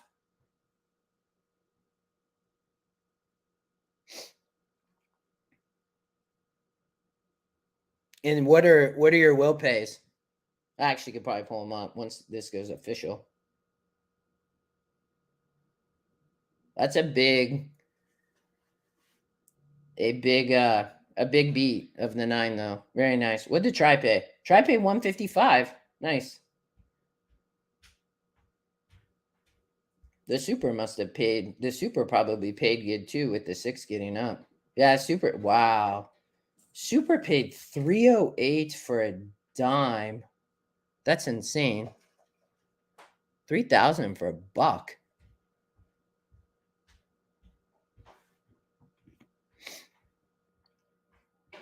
So Gulfstream Park, I am singled to the 3 horse. In the pick 5 here. And then massive coverage in the last. What, Nate, who do you have in the pick 5?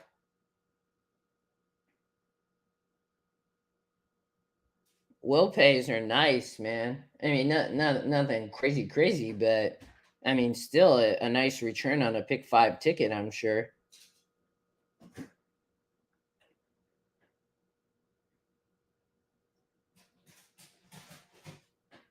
Rattle and Roll opens up as the favorite.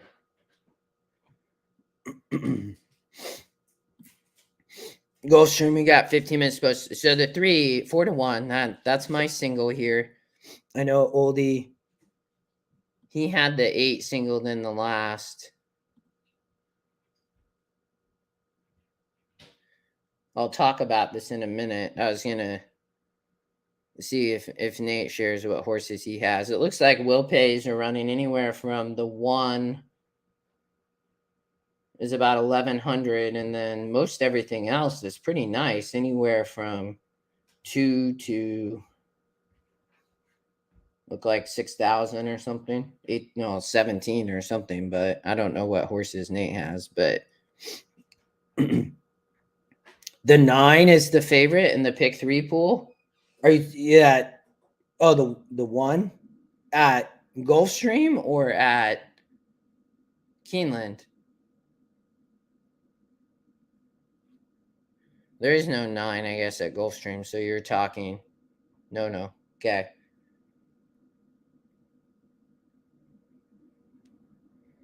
Keeneland.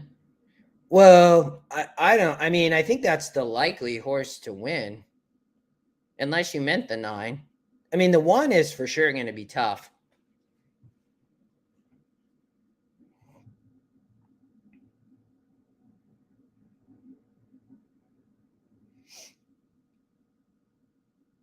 It is windy out here.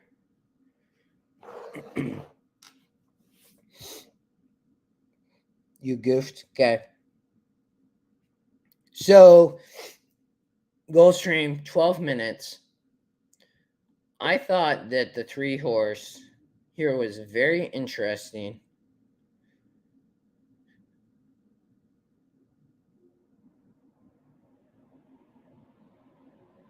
So you have the top 2 EquinEdge picks are the 2 and 4. And on the synthetic, we saw in the last race, that horse got a very easy lead.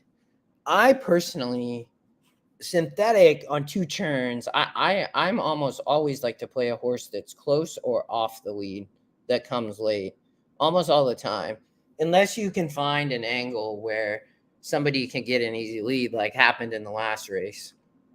I think these 2 horses, I mean, these are a bunch of 2-time winners, kind of bottom level claimers. You look at GSR, the 3 is only at 56, right? But this horse just isn't bred well. I'm not too worried about that. I mean, it's Jose D'Angelo with Camacho. They hit at 30%. It's EquinEdge long shot, and it's going to be coming late. The 2 and 4, so you have Jaramillo on the 2. He's for sure sending. The 4 with Perez is going to be right there. I mean, these 2, I think, are going to just be kind of going back and forth. Rubisa, won off the speed last out, but predominantly this horse has been on the lead and, stops. So she did rate last time, but then you look at the 4, Caronville, been on the lead and stopping. So I don't really know what the 2 of these are going to do. I would not. I don't love really either one of them. You can see neither are the favorite. The public right now is thinking the same way I'm thinking. Yeah. Well, I think Alan, EquinEdge Morning Line, the public is thinking the same way that I'm talking through it. Is the 2 and 4 are taking no money because they're both going to be out on the front end. And traditionally on the synthetic at Gulfstream, at least what I've heard, is new track, right, is a lot of horses don't win on the lead on the synthetic there. So you could see the money's going to the 6 and 8. Of course, I was more, I love Miguel Vasquez at Gulfstream, especially when the big boys or big boys and girls, not just guys, are riding in New York and Kentucky and all of that. Miguel Vasquez, I think, is a great jock. Sammy Camacho Jr., though, you can't discount, he's going to show up here and hits at 30% for Jose D'Angelo, who's top trainer here in this race. No, Nanette, no. You look here, she came off, is a 3-year-old facing older, but she came off the speed here. Throw the last race. Just get rid of this. Should have never been so close. You here came off the lead to win in a 46, and a 48 here, finished 4th, finished third. So, she's a player. I think she's going to get the pace set up. You look at Vasquez on Perfect Kimberly, it's the same play. Going to be sitting close, going to try to sit off the speed and come around and win. So, for me, I did not like the 2 and 4. I just didn't like it. So I just tossed them instead of spreading. I really couldn't get to the 5. The 1, off the pace has been improving. This horse was 0 for 13, and 1 in a 38 and has been running nicely. Won a 46 here with Sonny Leone. Panici rode here, so get Sonny back. The 1 can win. If I'm playing verticals, I'd just get rid of the 2 and 4. I'd probably pay maybe a 1-3 exacta, a 3 over the 1. You could box it. The 6 is taking money, so you can't discount that either. I think there's potential that the 6 is obviously going to run off the speed. From a GSR perspective, the 3 is just low, but this is a bottom claimer. The 1, wants synthetic. The 3 wants synthetic. The 6 wants synthetic. All these horses actually are on the right surface, which is a little bit interesting to see. I don't know if the 7 I don't think can win. This horse definitely, he's been running thirds. You could probably put the 7 in third place if you were playing a trifecta or something.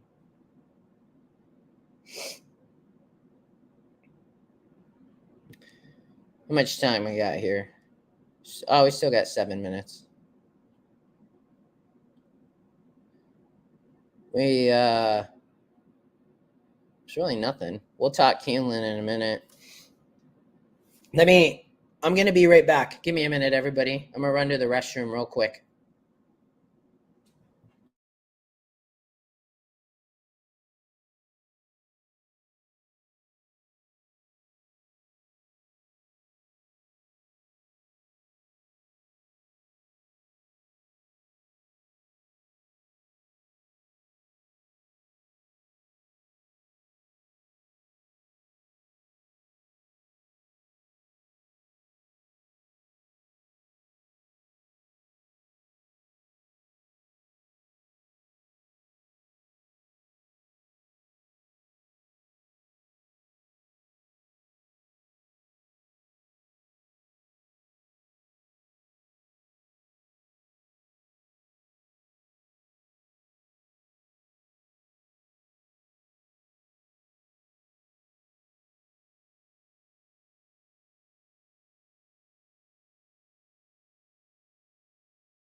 Okay. Coffee. I was. Is it? I would be, for anybody in the chat who likes to handicap Breeders' Cup weeks, days, many days in advance, or do you like to just handicap the last week? I'd be curious what people like to do. I like to just do my traditional handicapping, but I start sooner. So start in the last week. I did take yesterday off work though. At least a half day to do some handicapping and everything. But I'm one of those people where I don't want to over handicap. I don't want to watch like too much video. I don't want to dig way in, like, and then I start confusing myself. Like, I try to, keep to the same method. I do spend more time, obviously. I probably watch more video than any other time of the year for Breeders' Cup, to supplement a little bit with the use of EquinEdge. So, well, they're heading out to the track. I want the 3. That's all I care about. 6-1. 4 is the favorite. Really good beating 8-2Ls last time. Going to try to double up here. It's a much tougher group, but she certainly comes in strong form. The dominant win last time, 4 straight now. She's hit the board, and then the 3. Yeah,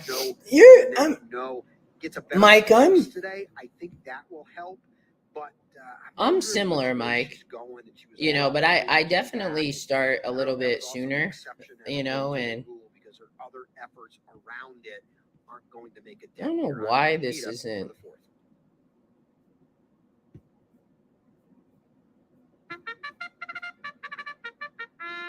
Oh, and the video's not showing. And horses stepping onto the track for the post parade for this afternoon's 4th race here at Gulfstream Park. No changes in race number 4. 4th race today is for fillies. Sorry, I'm trying to get this back on here. Okay, I think we're good now. But I'm with you. A few days in advance.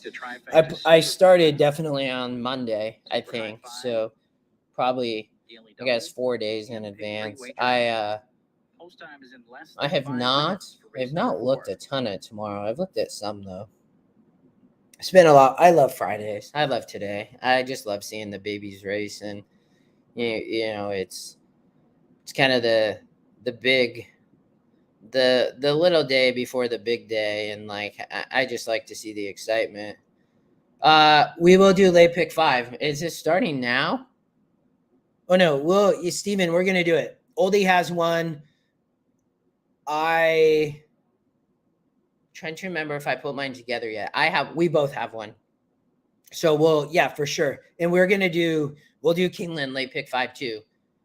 We'll each have their different tickets, but which is a good thing, I think. Oldie and I sometimes agree, sometimes don't. Maybe we can figure out a combined one, but no, we'll for sure do one at Gulfstream and one at Keeneland.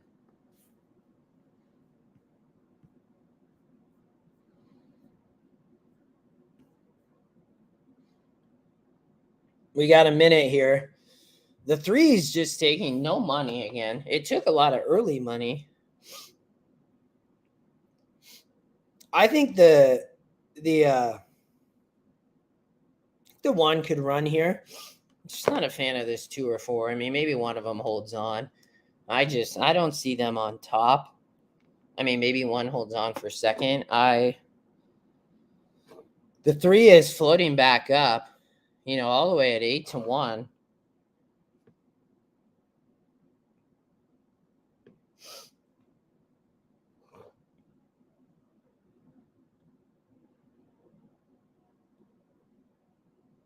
I mean, this too. I mean, Armio going to be up there. I mean, this horse is a good player, though. I just don't think it's going to win. I really don't. Morning Line likes it. His new trainer claimed this horse, Michael Morrison. I don't know who that is. Yeah, Tony, we'll do late pick 5 too. Yep. Oldie? Oh, there's Oldie. You're back. Yeah, sorry about that. You know. No, you're good, man. Perfect timing. We need the 3 here at Gulfstream. Yeah, I was hoping to make it back before your single went off here.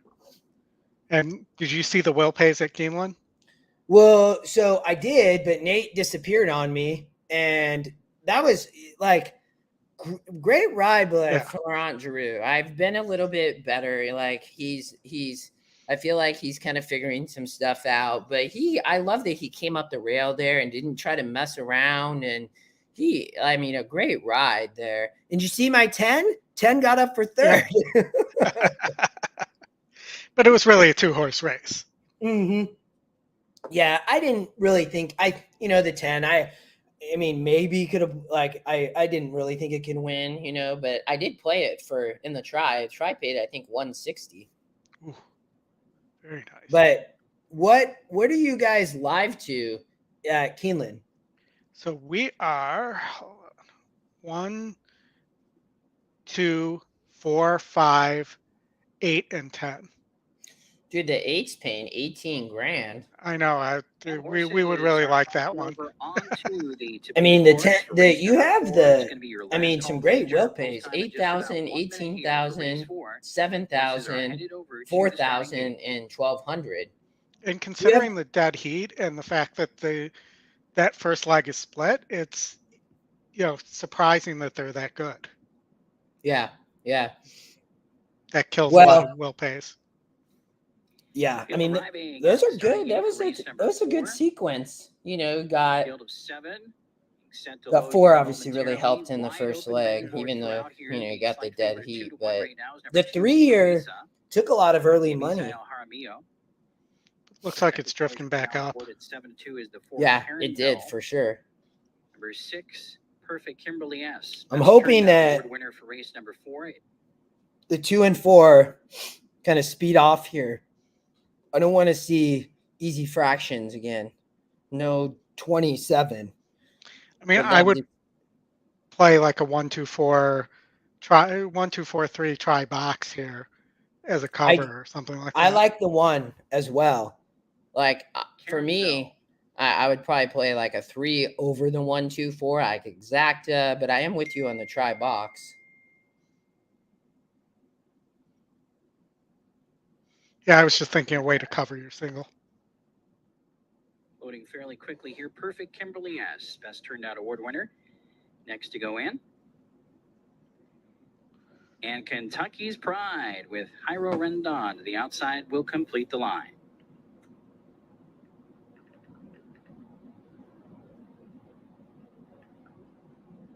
They're in the gate. And they're off and running in the 4th for a mile to 16th distance, and it is Caronville who flashes early speed. Caronville is up to take the early lead. Beautiful Star. You didn't get the 2 up there battling. Position, Sweet Actress toward the inside 3rd. Between horses, Wild 4th is Rabisa. Yeah, the 5 though, that's okay. Pride as they make their way around the turn. The 2 went back. I was surprised to see that. And Perfect Kimberly S as the back markers. Entire field covered by about 5.5 lengths as they so look at that, Oldie, 25 and 1. I mean, maybe the timer's just off today.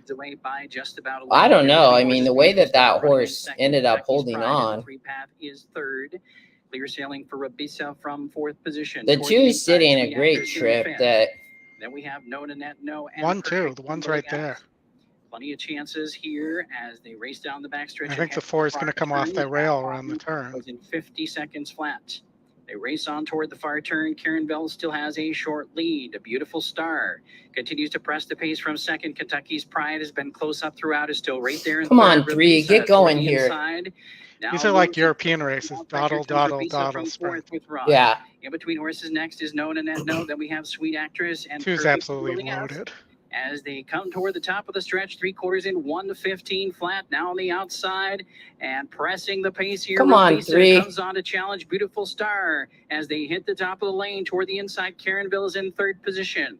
Then on the outside, it's No Nanette No in 4th. In between horses, get out, baby. Coming on from 5th.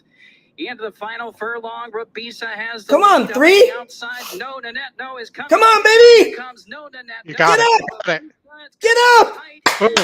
Boom, boom. Boom. says Wow. Nice call. third, then Beautiful Star and Caronville. Wow. How about that? One. That's going to pay.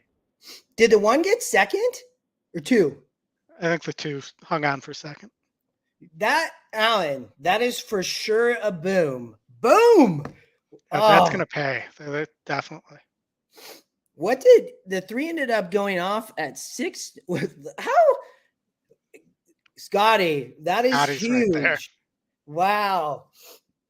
That was a good boom. I mean, thanks, Tim. I hope, I mean, I did it. A lot of times I always try to bet at least a little bit of win when I single, because for me, I feel like even if you're live, like still bet. Yeah. Good job, Alan. Still bet your horse to win. I mean, if you're convicted to single something, yeah, so good. The morning line, I mean, that's insane. And I would say, I mean, Oldy, have not played. I love Gulfstream, but I've missed the turf. So I've been cautious with the synthetic, although, and I don't remember where it was. I read, and I don't know if it was like Nicoletti or Brian, somebody there. Yeah. Maybe it might have been Alfredo and Pasquale even. But I was reading about the pace and where horses have been coming from on sprints and two turns, and the pace does not hold well on two turn races there on the synthetic so far.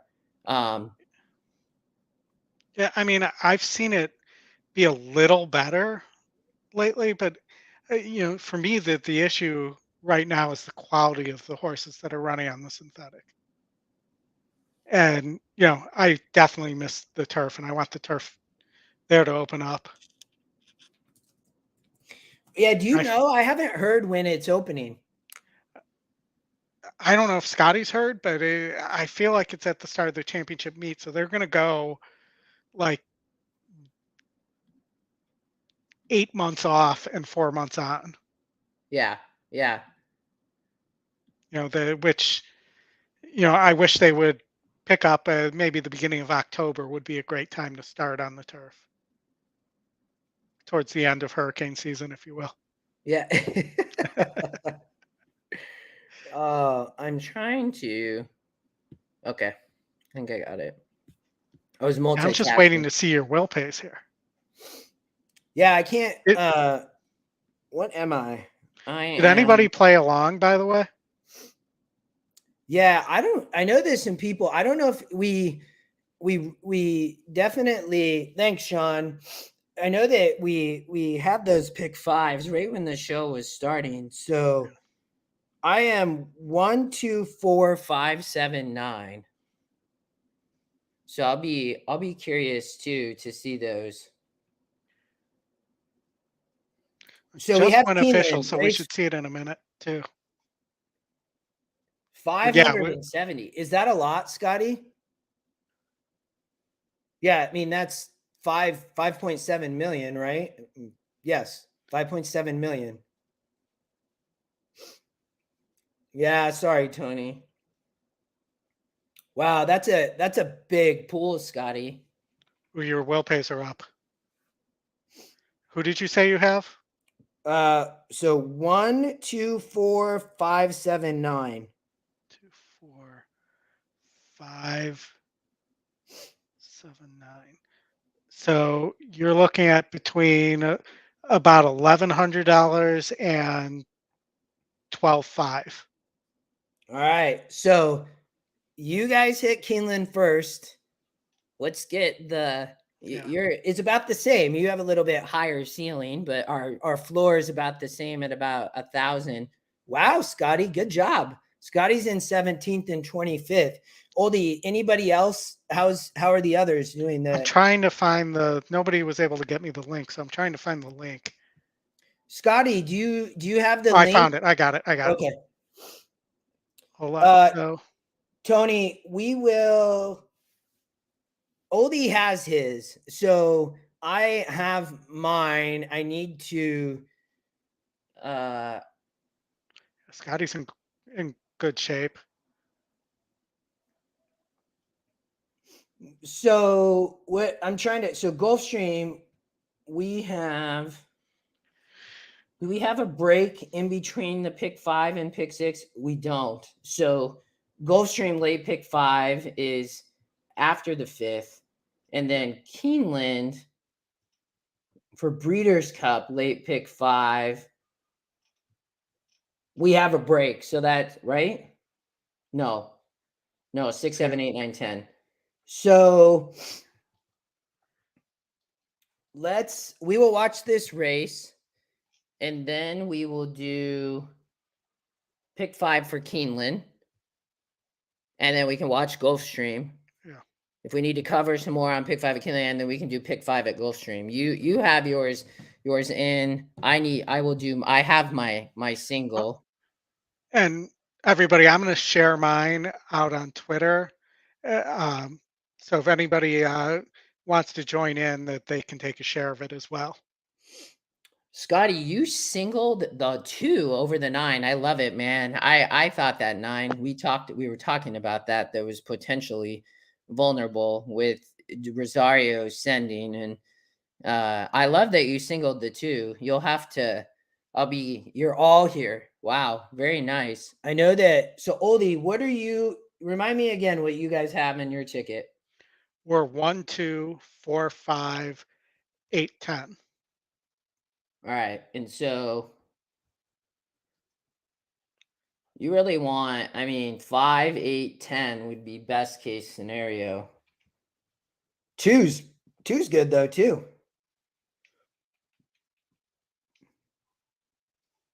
No, did you say 4, 5, 8, 10 or no 4? No, we got 4. Okay. Yeah, Here, Tony, I was have Oldie's pick 5. Let me show it to you. It's right.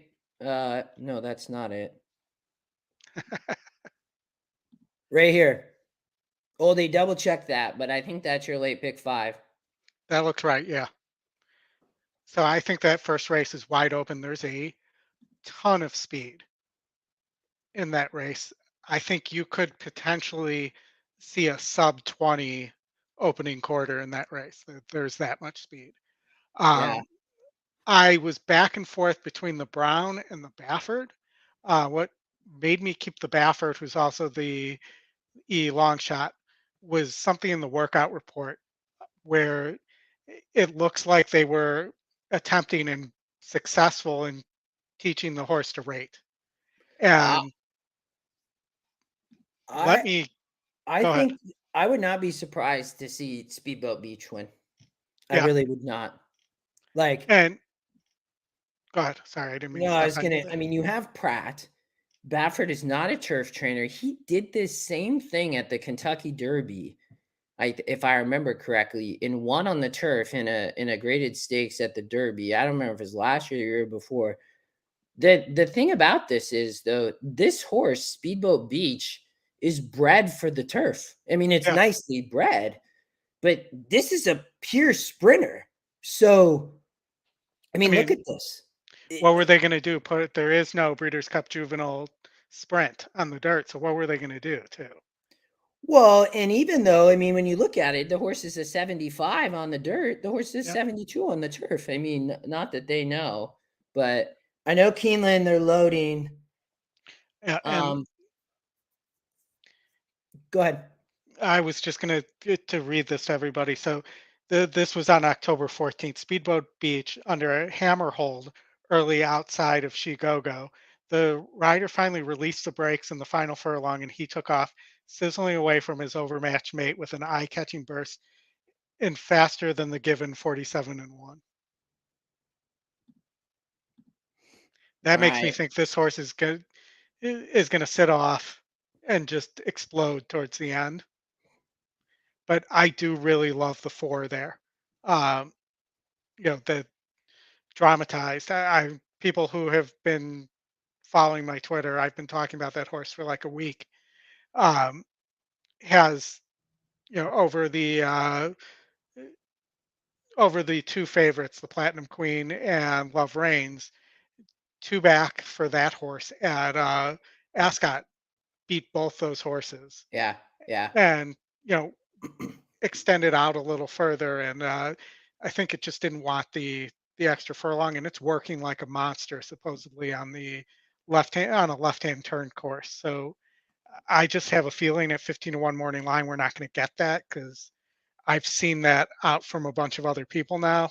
I think the secret's out there. I think you'll get 5-1 on that horse. Yeah.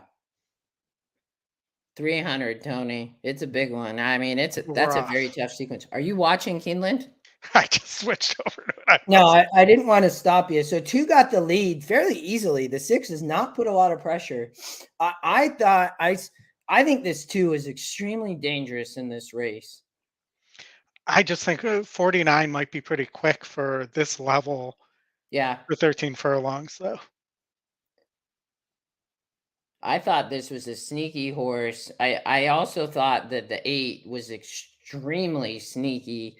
I know you guys don't have the. No, you do have the 8. We do have the 8. Nate and I are on the same page. Nate's a good handicapper. He is. And for those of you who don't know, Nate was also in the final table for the Horse Player Happy Hour playoffs as well. You do not have the 6, correct? We do not have the 6. 2's. I mean, there comes the 1. I swear this 2. Come on, 2. No 6. 4 looks loaded. And the 6 is being hard ridden, I think. I think the 2's gone, man. I think that this 2 horse is going to totally, completely surprise. Come on, 2. Keep going. Come on, 2. Go. 2's gone. He's gone, man. I knew that was exactly what I thought might happen. Very exactly sneaky. What you said would happen. Yep. That's a Delaware Park horse coming here and opening up. I mean, it's 5-6 lengths. Yep.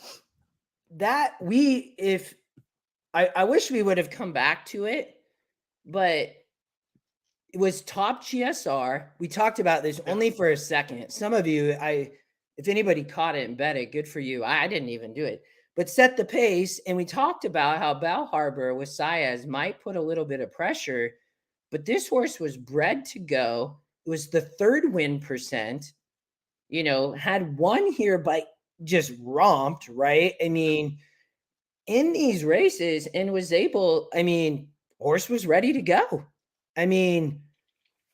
Yeah, 4,200. Very nice. I wish I would have had more conviction when I talked through that. That was would have been my top pick in the race. Just rolled away too. The 2, Tony. I hope somebody bet it. Nice on the pick 5, Scotty. You too, Oldie. We need Gulfstream next. Yeah, we got to get that. We got to get that 1 horse home for you. Yeah. I don't even. Just hit the pick 4. Nice, Michael. Yeah. Scotty, so we talked about the 2 horse, actually. We spent a few minutes. Was the top pace, and I said I thought that horse could wire. We knew the 6 might show a little bit of speed, but the 2 also with the GSR is what I loved. And then you had the win percent. You had this trainer jockey, very sneaky move here. 13 furlongs is, it's not like we had any big time horses. It's not, this is a grade 2, but it's not like you had somebody dropping in here that was really special. This was the sneaky play, and look at the morning line. So good. So good. That's incredible. Yeah. I love it, man. It's a great way to start the day. Yeah, really.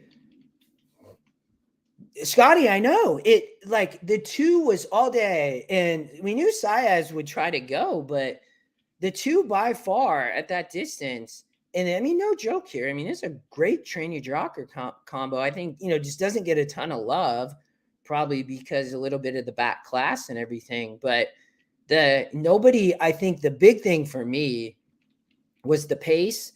And then once I saw the GSR, this was exactly what this horse wanted. Great for William Cowens. And I do not know that trainer, but good for him to know to put this horse in this race at 13 furlongs, that this horse wanted to go long all day long. And how many horses do you see? How many races are there out there that are 13 furlongs to go into too? Yeah. Yeah. Ticket generator, Michael. Very nice. Michael hit the pick 4. The pick 4 must have paid okay too. For paid. I love, if anybody's watching Keeneland, that jockey is so happy right now. Yeah, seriously. I love seeing that. I mean, Luan Machado, he's just like, I mean, he's grinning. He's just can't stop kind of touching the horse. Like 2K. Wow. That's incredible. Yeah. So, I mean, good for him. Next. Still just, man, I love it.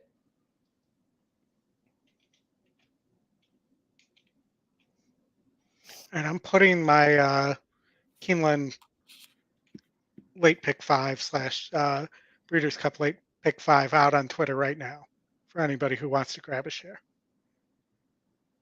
Yeah, I know if anybody, Oldy they like to share tickets. There's a group of people, definitely great handicappers. They just hit, that group just hit that early pick 5 there, 4,000.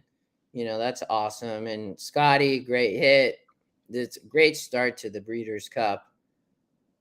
Yeah, Tony, it's a bigger ticket. Ray, I'll show it again. That's Oldy's pick 5 there.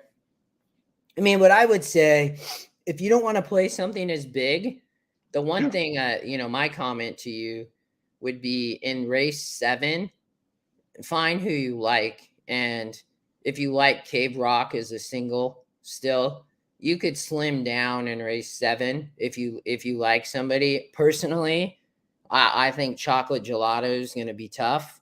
I kind of fell on her this morning. And then when Nate told me, Oldie, when you were gone, that the winner of the Frizette has won this 5 of the last 10 times, it kind of it sealed it up for me. I do think your 3 is very interesting for Peter Miller, and Wonder Wheel and Chop Chop are for sure players, So, but that would be, Tony, if you wanted to slim, or you could slim in the last, would be my opinion. So that's Oldie's ticket. I'm going to put mine together real quick because I know what I'm going to do. I'd already singled Chocolate Gelato. I probably will do, that was in the pick 4. I think you could single that. My opinion, I like Free Look here.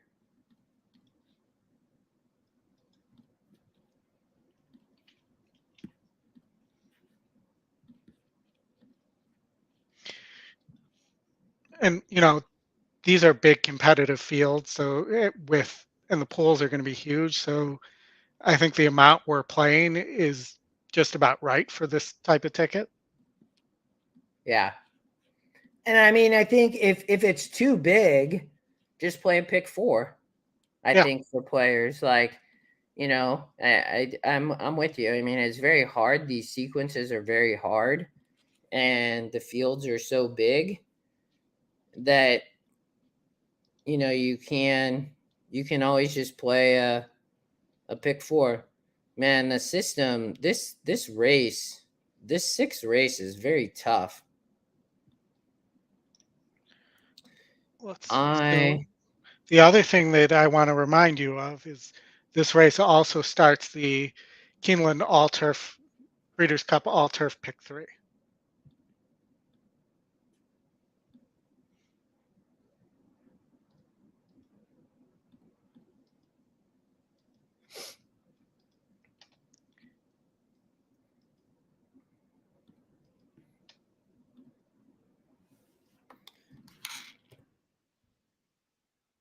This is probably mine.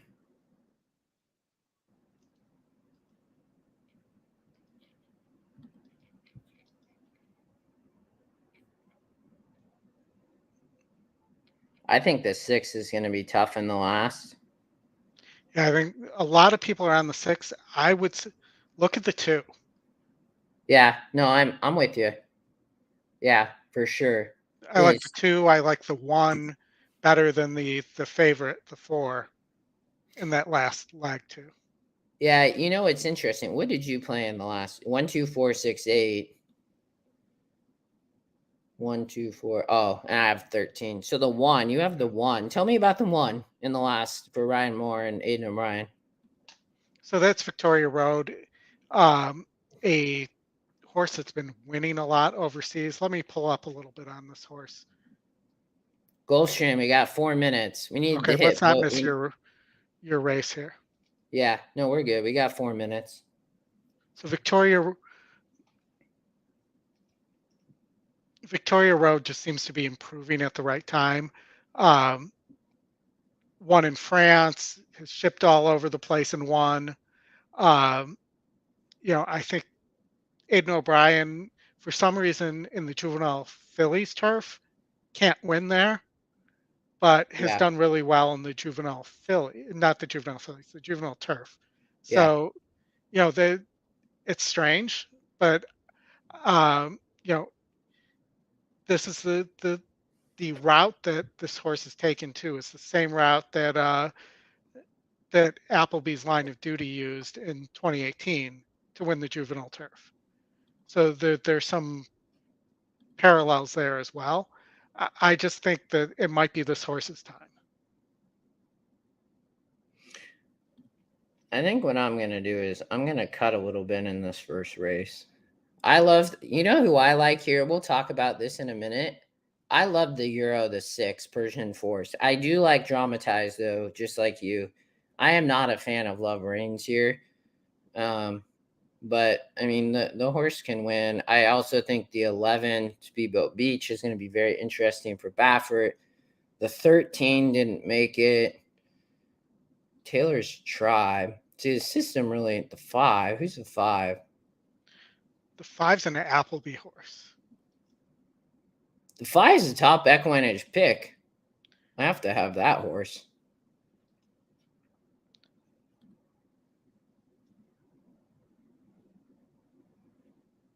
I don't think the 14 can Raging Sea. I don't know how this horse in race 7.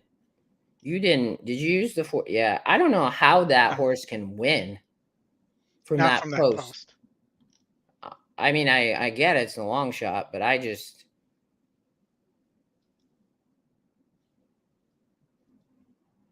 So, one of the things I'll say about Persian Force is I was all excited for Blackbeard to come over because I thought Blackbeard would be a single here. That's the best juvenile turf sprinter in Europe. Got hurt, but Persian Force has been running incredibly well, not incredibly, but credibly well against Blackbeard.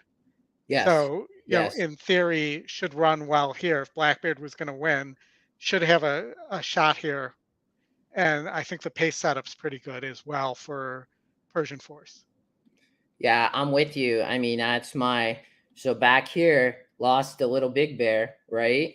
And here, lost to Blackbeard just by a half length. I mean, to me, Persian Force was my top play here. I think, how is Taylor's Tribe as the second pick? And again, that's the horse I think might go 19 and change if there's any pace pressure. Like that they have one way to go. I listened to a interview with the owner talking about how Keeneland called him because of how fast the horse was. Like they're just going. And they're going to go as fast as they can for as long as they can. And it's going to look like, I think it's going to look like the Derby, where this horse is going to go insanely fast and then just stop and be done. Yeah, I'm with you there. So I have 1, 2, 4, 5, 7, 9. The 1, yeah, we want the 1, don't we? Yes, we do. The 9 would work too. The 1 is what? I mean, I'm not going to jump over there. So how come what was your thinking behind taking the 1 there? At Gulfstream? Yeah. Let's jump. Or do I need to give you time to get your No. Keeneland in? Oh, it's just a long shot. That would have been why. Okay. Yeah. Yeah, I mean, the 7 was all Jaramillo on the lead. I love him there. And on the dirt going 8, like, I mean, the 7 would be nice. I mean, not 2,000, but like I thought the 7 for sure had a shot. The 1 on the flip side was the long shot and coming off the speed. So Krieger's okay for Yates. I mean, this horse is taking no money, but that's okay. I mean, you have the long shot angle there. I thought this was a tough race. I really did. And then the 9, similar, you got, the apprentice here to come off the speed. So I tried to look at it from like, I think Jaramillo could be really tough here. I wish I had the 6, to be honest, but I don't. Low percentage connections. Maybe the 6 won't run. Yeah. I mean, that's an interesting. It's taking. I mean, the morning line there was huge. The 8, I just don't think has a shot. 5, I think this is a tough race, though. To be honest, I mean, a bunch of one-time winners. The 1 had a little bit SOR too. So congrats again. Definitely. May even need to drop again. So, but I hope. I want to get through.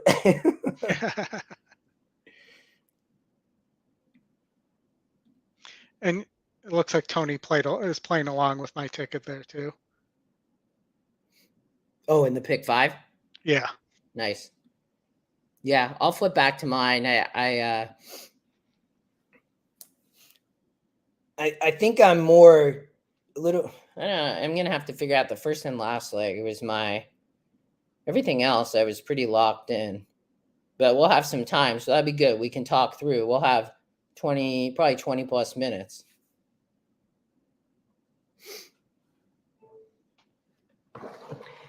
They're loading in for race number 5. Congrats again. Epic. Good luck, Scotty. I think you probably already left. That was 10 minutes ago. Yeah, it looks like he did. In the gate already, Boca Guy fishing for fun. All right. Sovereign Speed. So we're waiting for the outside pair of Lil Bull and Love in Paradise will complete the line. Love in Paradise in the gates. They're at the post. See if Jaramillo sends. And they are off and running the 1 mile journey. Pretty good dispatch here for most of the men. There's a big lineup here. Jaramillo going to get the lead. The outside, we do have speed from Sovereign of Speed and Little Bull. In between horses, Fishing for Fun also has speed and moves up now to 9's not doing us any favor. Well, I guess it is doing you a favor if it stays there. First furlong. And Yeah, I mean, if the speed holds, 5's going to get a good trip. With Fishing for Fun, 2 lengths back in third. Yeah, the 6 scared me a little bit there. That was the horse we talked about with the big morning line angle. Epic Run, followed by Watch for the Loot. Then we come further back to Sandy Dude. And further back, Congrats again. The opening quarter was in 23 4/5 seconds, and they race on the far turn now. The battle continues up front. It's Love in Paradise. On 9. Sovereign of Speed, and those who've been going at it the entire way so far as they arrive at the half in 47 seconds. 6 is getting dream trip, man. Here comes the 2. Epic Run. The 2 definitely looks live. For Edgar Zayas. Then we have Lil Bull toward the inside. The 2's like rolling, man. Is racing from 6th position. They arrive. I think the 6 is going to go to the inside here. I think the 6 might be done though. Winding up on the outside. Here comes Epic Run in behind those. Fishing for Fun. They turn for home. On the outside, Epic I don't know. I mean, 7 on, probably. I think 2's the favorite. Yeah. Yeah, that's okay. I'll take it. Epic Profit. And Sovereign of Speed, Epic Run. Win number 2,000 for Edgar Zayas. Epic Run. Good for Edgar. 2,000 for Hey, Edgar. all I'll say is a winner is a winner, right? I mean, that's a boom. Very game in third. I mean, it's not like it was like you made $100 profit on it either. It was a good Yeah. ticket. That was actually, I played a little bit of a bigger one there though, but it still paid. I Yeah. mean, about 1,200, and I guess there'll be a little bit of 405, right? I think they pay a little bit of 405, Yeah. so it'll pay a little bit extra too. So Well, I think you got a bunch of 4 out of 5s there. When you win like that, yeah. Yep. it's going to be Yep. an extra probably 100, 150 Yep. bucks in 4 out of 5s. yep, yeah, no. Okay. What a start, man. Like, So let's get back to Keeneland. Let me Let's let you get your ticket in. Yeah, I think I'll probably play about similar to you. So what I need to figure out though, the system wants to throw the 4-horse. Like, you know, uh, my my concern with Silver Knot here is, what's this doing? Oh, okay. I mean, this horse is coming overseas. It is the top EquinEdge pick, though. I mean, that is very hard. Did you read the article from Appleby on Silver Knot? I did not. No, I read the scouting report that that Kelly does from Brisnet.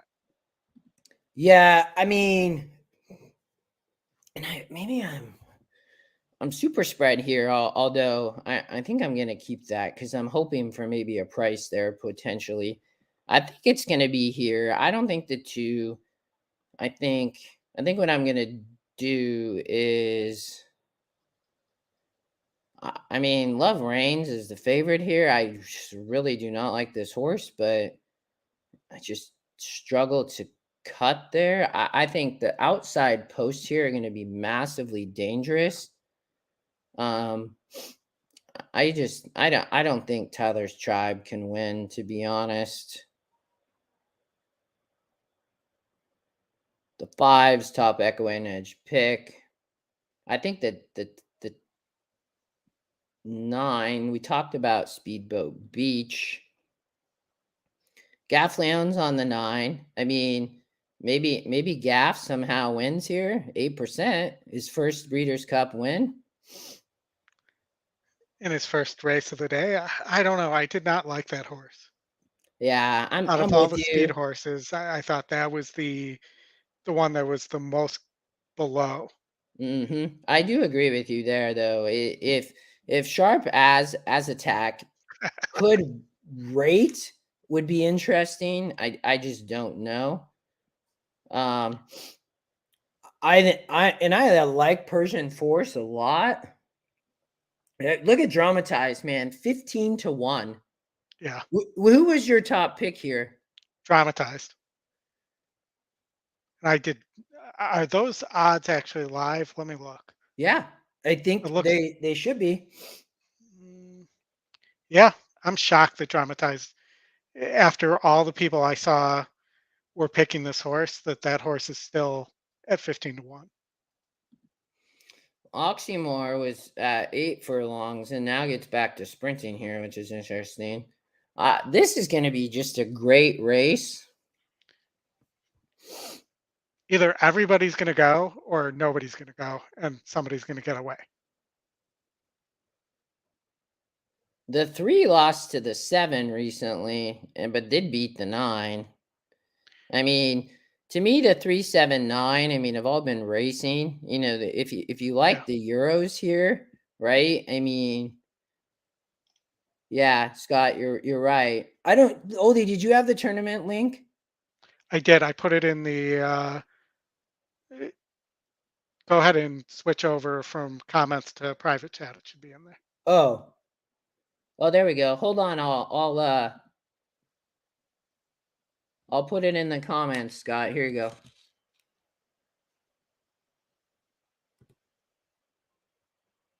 There you go. I think the Euros, I guess, win this race. I do like Speedboat Beach a little bit. The thing on the last race, though, is I think, and the winner is going to be tough. The 10 or 13, I think, are interesting. Caleb talked a lot about that. I don't like the post on the 13 at all. That I do agree with you. Like for sure on that. I would 100% agree.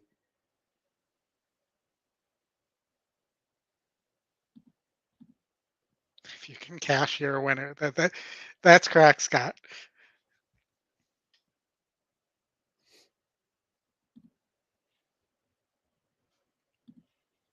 It looks like the 6 is getting somebody. I think James mentioned Frankie's jumping onto the 6. Here? Yeah, Yeah, for sure. and he's going to get the Dettori leap, is what he's I mean, predicting. the thing about the 6, man, top SOR, again, little black bear, right? Is that the little big bear and Blackbeard, who did not Yeah. show up. I know that you had talked about Blackbeard.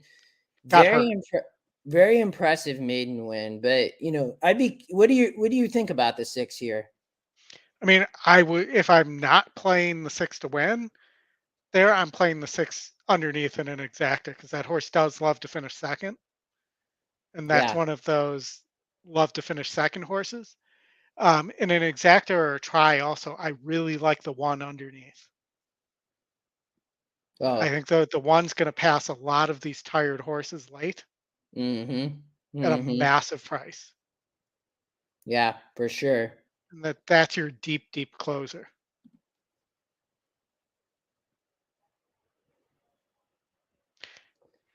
The system has the 8, and who's the 8? Oh, Chad Brown. I'm very busy.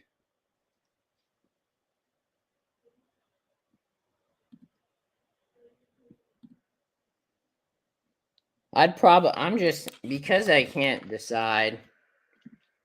So for everybody, I'm going to lock in there, Oldie, although I do like chocolate gelato in the 7th. So let's talk through this then. So your spread here in the first leg, is your top pick dramatized? Yes, correct. So we're both going Euros. Tony, we will. Yes. How much does Gulfstream go right to the pick 5 too? I think it does. Yeah, it does. Yeah. Okay. So, but that's okay. We can. How much time? They have 20 minutes. So Oldie has one. Let's cover Keeneland first, because that's going to come up first, and then we'll jump into Gulfstream after that. But let's go through Keeneland. So you like the 4. I'm a fan of the 6. So we're both on Euros here. Yep. I think Speedboat Beach could run for Baffert, but I'm with you spreading here.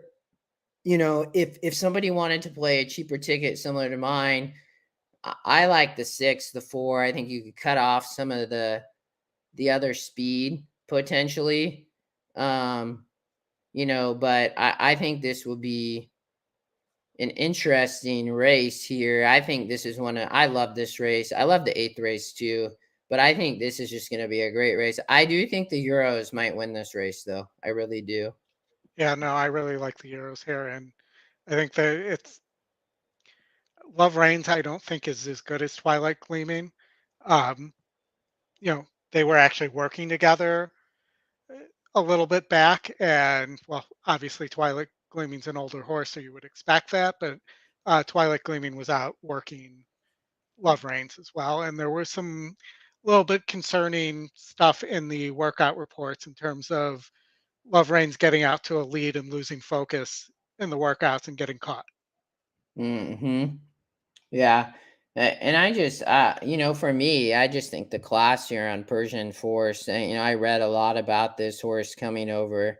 I don't know if this connections have won. I don't know if even trainer has won a Breeders' Cup, or maybe it's been a while. I can't remember, but they've talked a lot about Persian Force being a special horse. So, all right, let's go to the 7th. I'm, 3, 5, 7, 8, 9, 10. Just so if anybody can play mine, I love chocolate gelato here. I think Chop could be tough. Wonder Wheel. You could cut out the 14. Well, I didn't even play the 14 because the post. You could cut out the 8 and 9. Those are a bit of my bombers to try to hit the board. But if you wanted to slim, I'm chocolate gelato here. Tell me about, you have the 3, 5, 7, and 10. I think the 3 is really sneaky here. Yeah. The Peter Miller horse is only showing 2%, but is working well. Won the Del Mar Derby. Just seems like the West Coast horse in a race that feels like a West Coast horse could do well here. I think will sit a good trip behind the speed too. Wonder Wheel and You're My Girl both are probably going to go, and both have to go. And I think that the 3 may just sit the perfect trip there, similar to Chocolate Gelato, but Chocolate Gelato is going to be more to the outside and it's going to have to take the long way around. And I don't like the 8. There was stuff in the workout report about not switching leads and things like that I just didn't like the 8.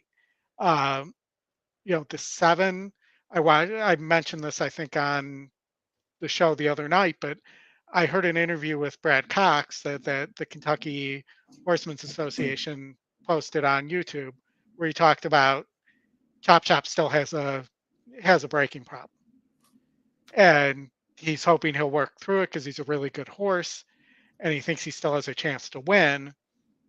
But Chop Chop might have been a single here if Chop Chop could break cleanly, if we knew that horse was going to break.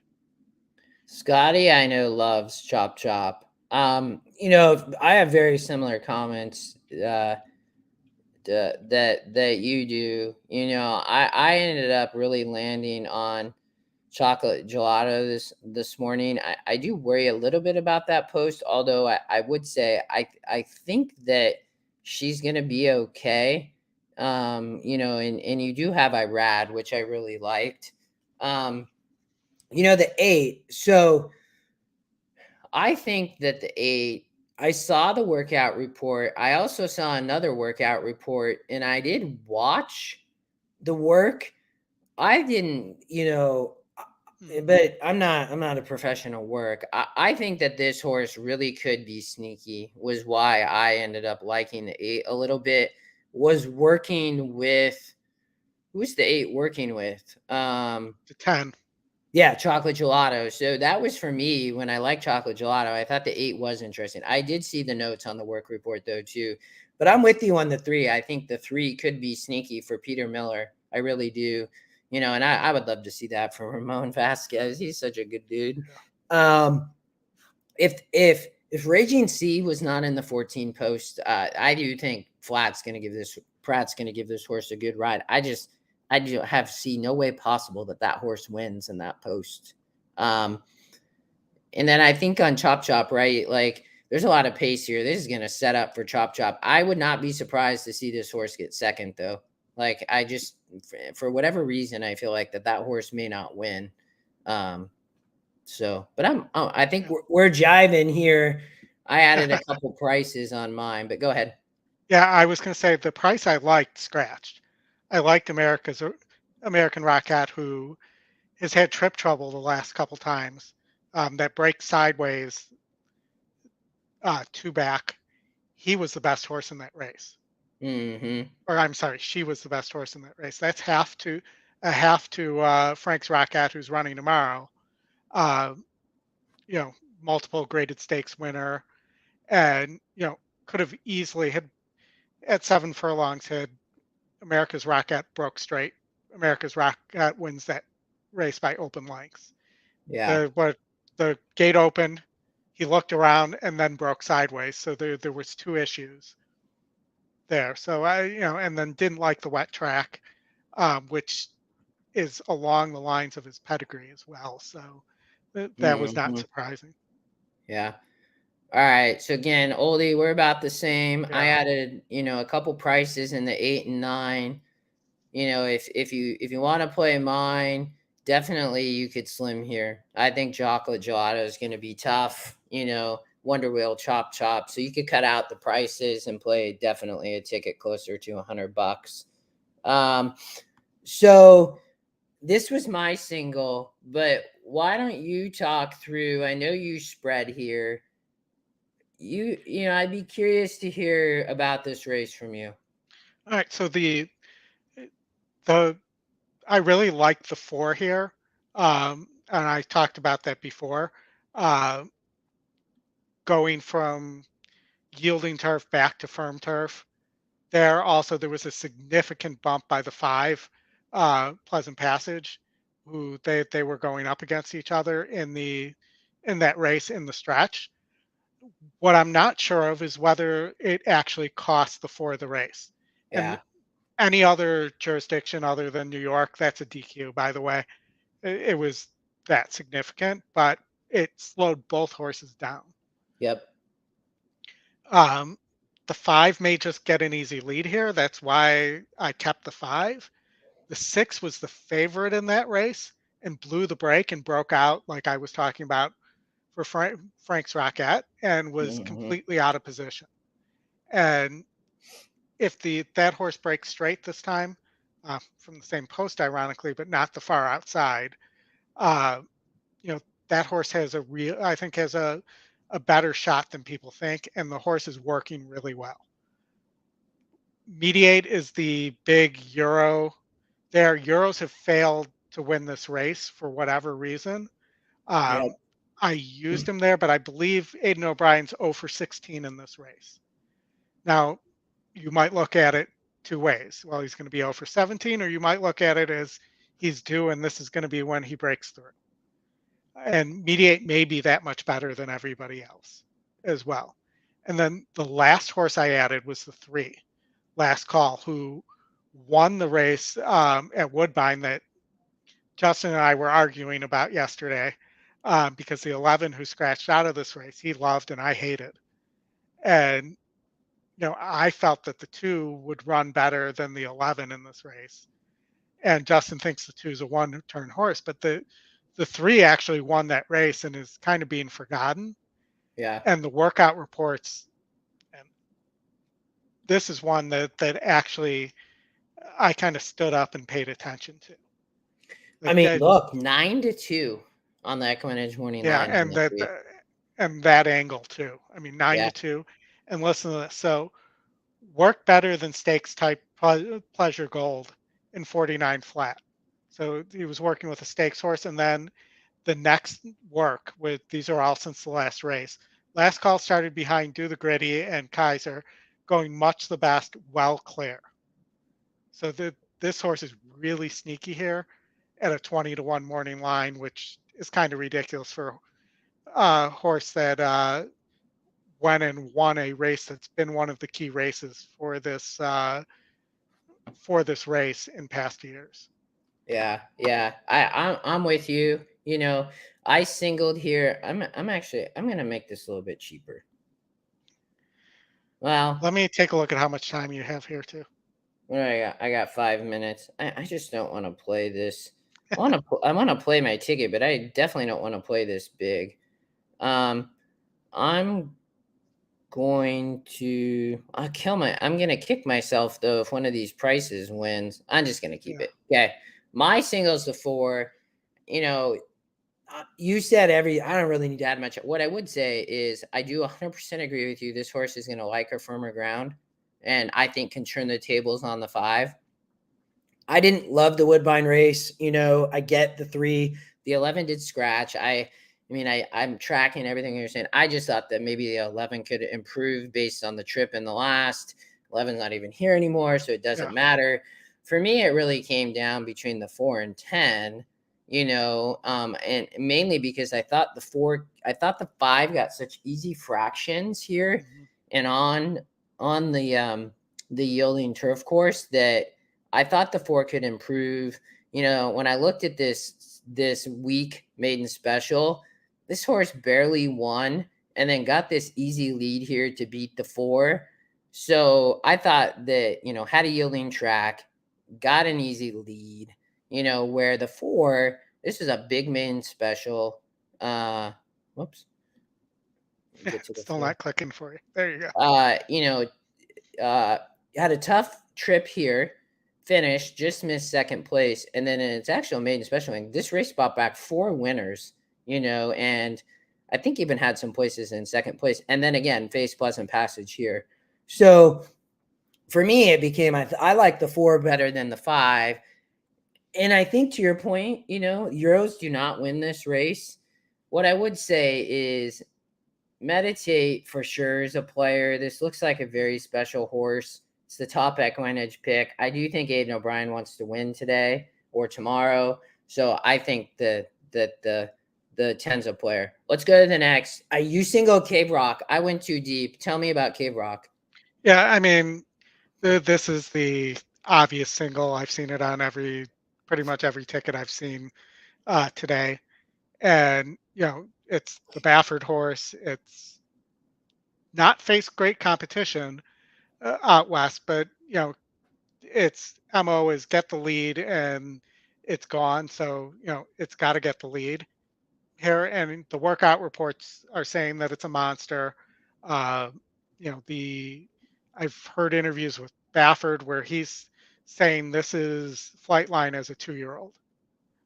And, you hear all that, you put it together. I like Forte. I think Forte's a nice horse. I think maybe Forte will be a better 3-year-old, but I think this race plays out in a way that's going to be tough for Forte. Yeah.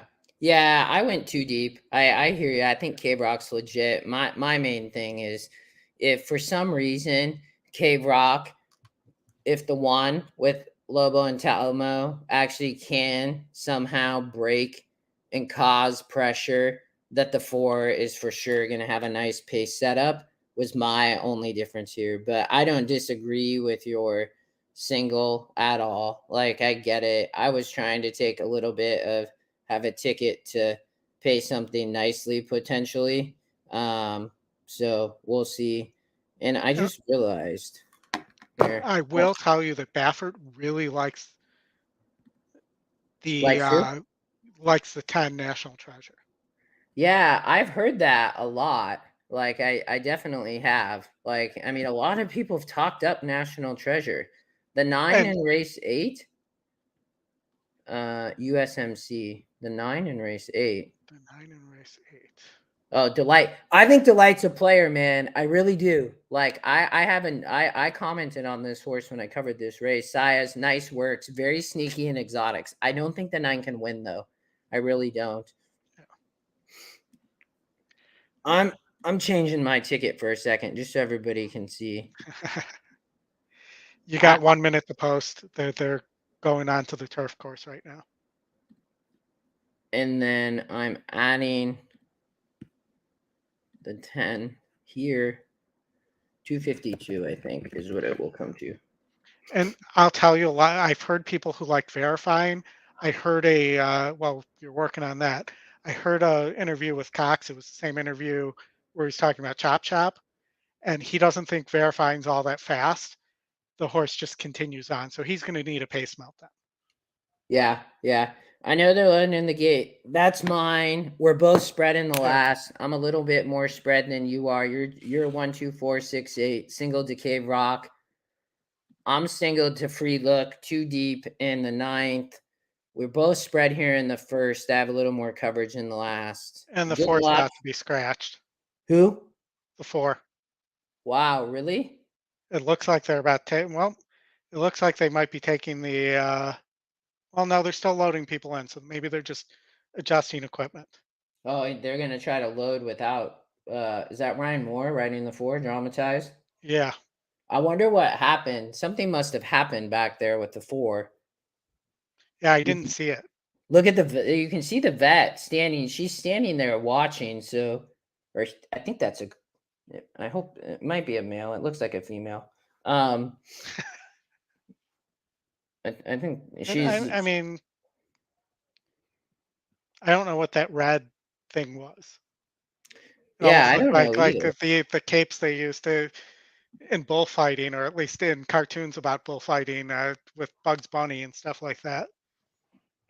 If I'm betting a win bet, which I'm going to, I'm betting the 6. That's my play.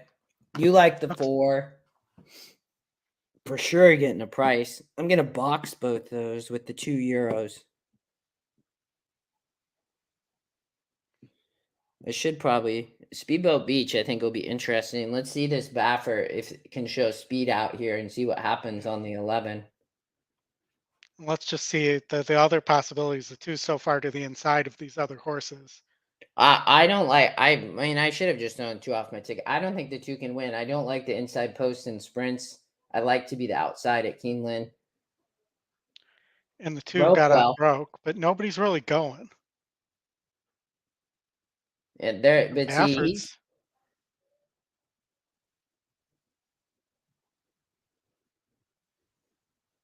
who's I don't. Is that Speedboat Beach? yeah, No, it's the Baffert and Tyler's Tribe. So the 2 kind of got shuffled, and then he ended up getting kind of mid-pack.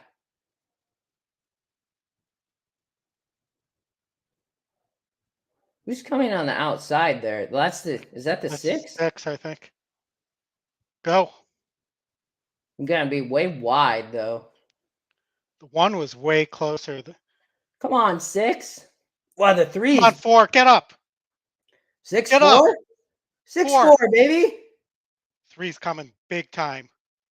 Come on, 4. Look Stay at up. the 5. Top God. EquinEdge pick, man. Oh, and I didn't use it. Good. Good. You didn't use, I thought you used the 5. I Oh, don't know. I didn't. You didn't. Ugh. The See, outsmarted myself there. But I did use it on I played a turf pick 3. that's pretty incredible with the system. I mean, I really thought I had it with the 4 there. that's a great run by the 4. The 5, I mean, you can see there, Appleby Buick. I mean, look at that. Mischief Magic, the top EquinEdge pick. The morning line like 7%. Euros ran great there. 5 came from all the way in the back, was dead last. Yeah, but got the short way around too, and then tipped out. The 3 almost took the 5 out. Would have been nice. Wow, That was a great ride though. Look at that, rode the rail till he absolutely had to tip out. I'll be curious if the 3 tries to lodge an objection there on the 5. I don't think I'm not a steward. I would not be surprised to see the 3 try to lodge an objection though. I'm watching it now. I'm guessing everybody else is. I mean, that horse was loaded.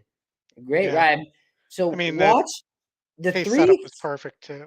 Yeah, the 3 flies in there, but as the 5 gets out here, so watch this. The 5 weaves through the 10, and the 3, he did. He definitely I don't think that. I mean, the thing that the 3 could say is that the 3 could say that you cost me second place, and I just don't. I mean, I'm not nowhere close to a steward, but should be an inquiry at the turn. What happened at the turn? Yeah, I mean, well, what Oldy is, I mean, no, if the 3 was to lodge an objection on the 5, it would get the 4 up, which was Oldy's pick, which was my point. If the 3 actually did do that, there's nothing showing that I'm seeing. We're gonna miss Gulfstream. Here is they're going on the turf. Oldie, you did play the late pick 5. Yeah, I loved that's your ticket. Everybody for Oldies. The single here was the 4 Avow, which is 45%. This is a Fletcher horse with Zayas in the second to last. I am still Private Creed. So Private Creed was the was that the second EquinEdge pick? no, it was Rosario Asmussen. Yeah, no, and that was supposed to be the best American closer. That horse was green too, had a tough trip. I mean, if that horse keeps a straight line, probably doesn't leave a big enough gap for the 5 there. I mean, the 5 was loaded. William Buick, that was an amazing ride of how he weaved through traffic. Yeah. I saw somebody. And I hate the way Ryan Moore doesn't ride his horse at the end. He's one-handed and kind of side whipping the horse instead of driving the way Rosario would.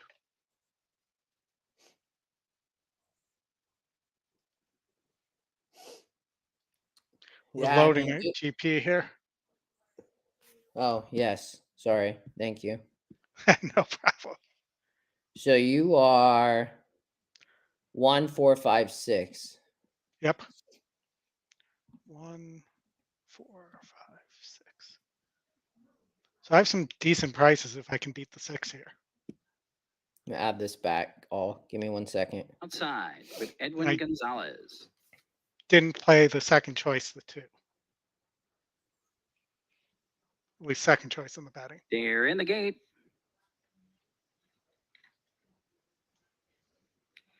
And they're off and running a perfect line out of the gate. And Action Rose has speed from the inside. Also, Evie Does It is up on the early pace, as well as Motown Madison between horses and way out wide. Stuck in Malibu in the 4 path is in the 4th position as they make their way into the first turn.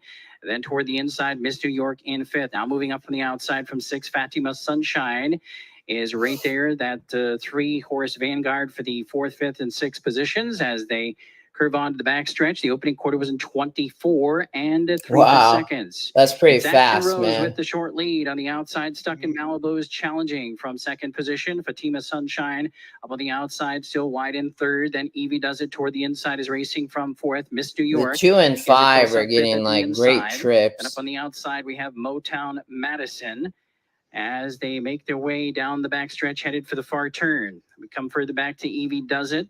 Further back in the field as well as they make their way onto the turn, Christina Ann, Heavens Express, and also Starship Sigrun. The half was in 49 and 3. Bending on the far turn, on the inside, Action Rose still a short lead from Stuck in Malibu, who continues to press on. Fatima Sunshine turning up the pressure as well, 3 wide on the outside. The 4 has got to get through, but I don't know if he has any horse toward left. The inside is Miss New York. I don't know. The 11 is loaded at 18 to 1. 3 quarters in 114 and 3. They're fanning across the track as they turn for home here. In between horses, a short lead for Stuck 4 in got to get Malibu. through there. Shaking free now. Evie Does It comes Oh on. man, Far 4 got. Express. Heavens Express is moving sharply now as they come down to the wire, and Heavens Express is taking a short lead. Stuck in Malibu fighting on, but Heavens Big Express price on the will 11. win it. Huge price on the 7 Very too. tight there. Heavens Express with Stuck in Malibu. Then Evie, whatever that horse is. I mean, the 11 should come down for sure, but Well, maybe. I mean, I guess you would have to look at the head on, right? I mean, that looked like he shut the 4 off.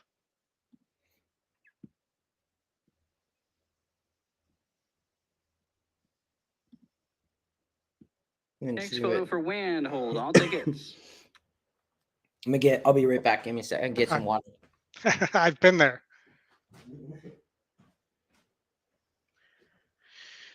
So Crew, are we alive to anything? I know I'm not, but are we alive to anything? And I'm likely going to play back my pick 5s as pick 4s here.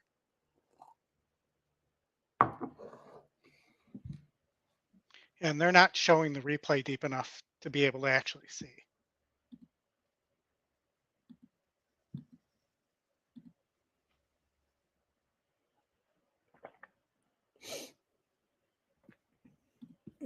I'm gonna save my ticket. I did end up playing this. Number 11, Heavens Express Yeah, first. you're Number alive 7, right now. Stuck in Malibu second. 4, Evie Does It was third. Number 2, Miss New York was 4th.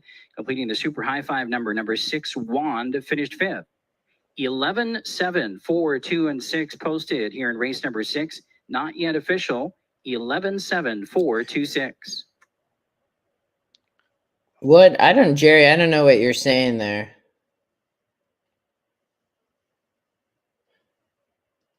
So the 7 is just a big favorite here, right? At Keeneland. Yeah. I love mean, the price you're getting it. I would hammer chocolate gelato right now. Maybe hammer a double into the next race. well, I forgot earlier. I showed a pick 4 earlier here that Oldie, I think you might have been.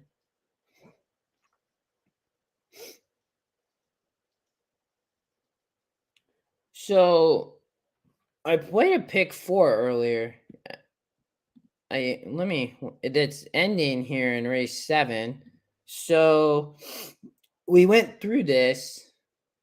So yeah, the 2-1, and then the 2-1, and then the 5. Yep. So I played a pick 4 that singled to chocolate gelato here. Nice. I don't know if anybody else played it, but we put it together. Yeah, Tony, that was rough. Yeah. Like, I mean, that's tough. I mean, I'm sure Oldie's kicking himself a little bit. It's very hard. I mean, in retrospect, you probably look at that. I thought a Euro was going to win. So, like, I wish I would have boxed the 4, 5, 6, obviously, but. Well, even boxing the 4, we should have played a 4-5 exacta or something like that to cover it. But yeah, Tony, I feel for you. I'm killing myself over the 4 not staying up and not being able to hang in there. So I'm curious, what's the pick 4 paying here to the 10? 17 hundo. All right. So I'm hoping in my pick 5, I spread a little bit. I played 3, 5, 7, 10. Yeah. We talked about atomically. I really hope that horse doesn't run, man.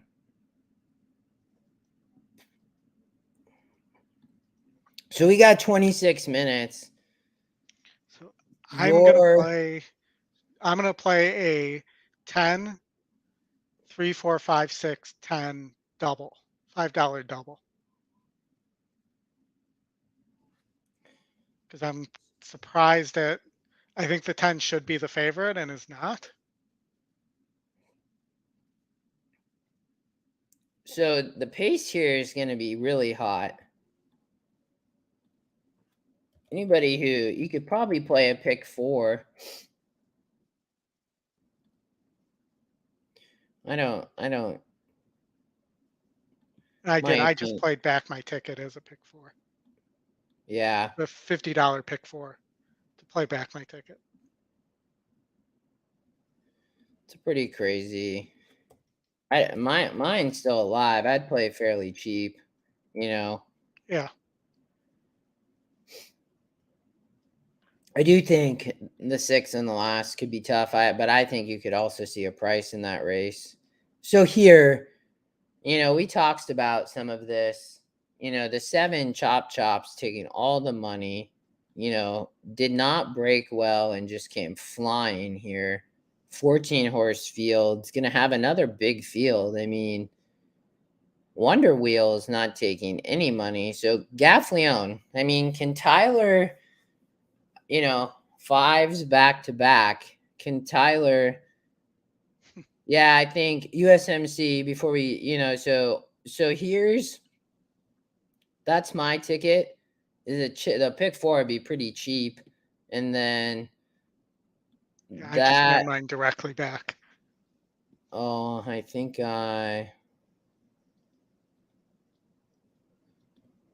what how much do yours cost, Oldie? I'll put it in real quick to show everybody.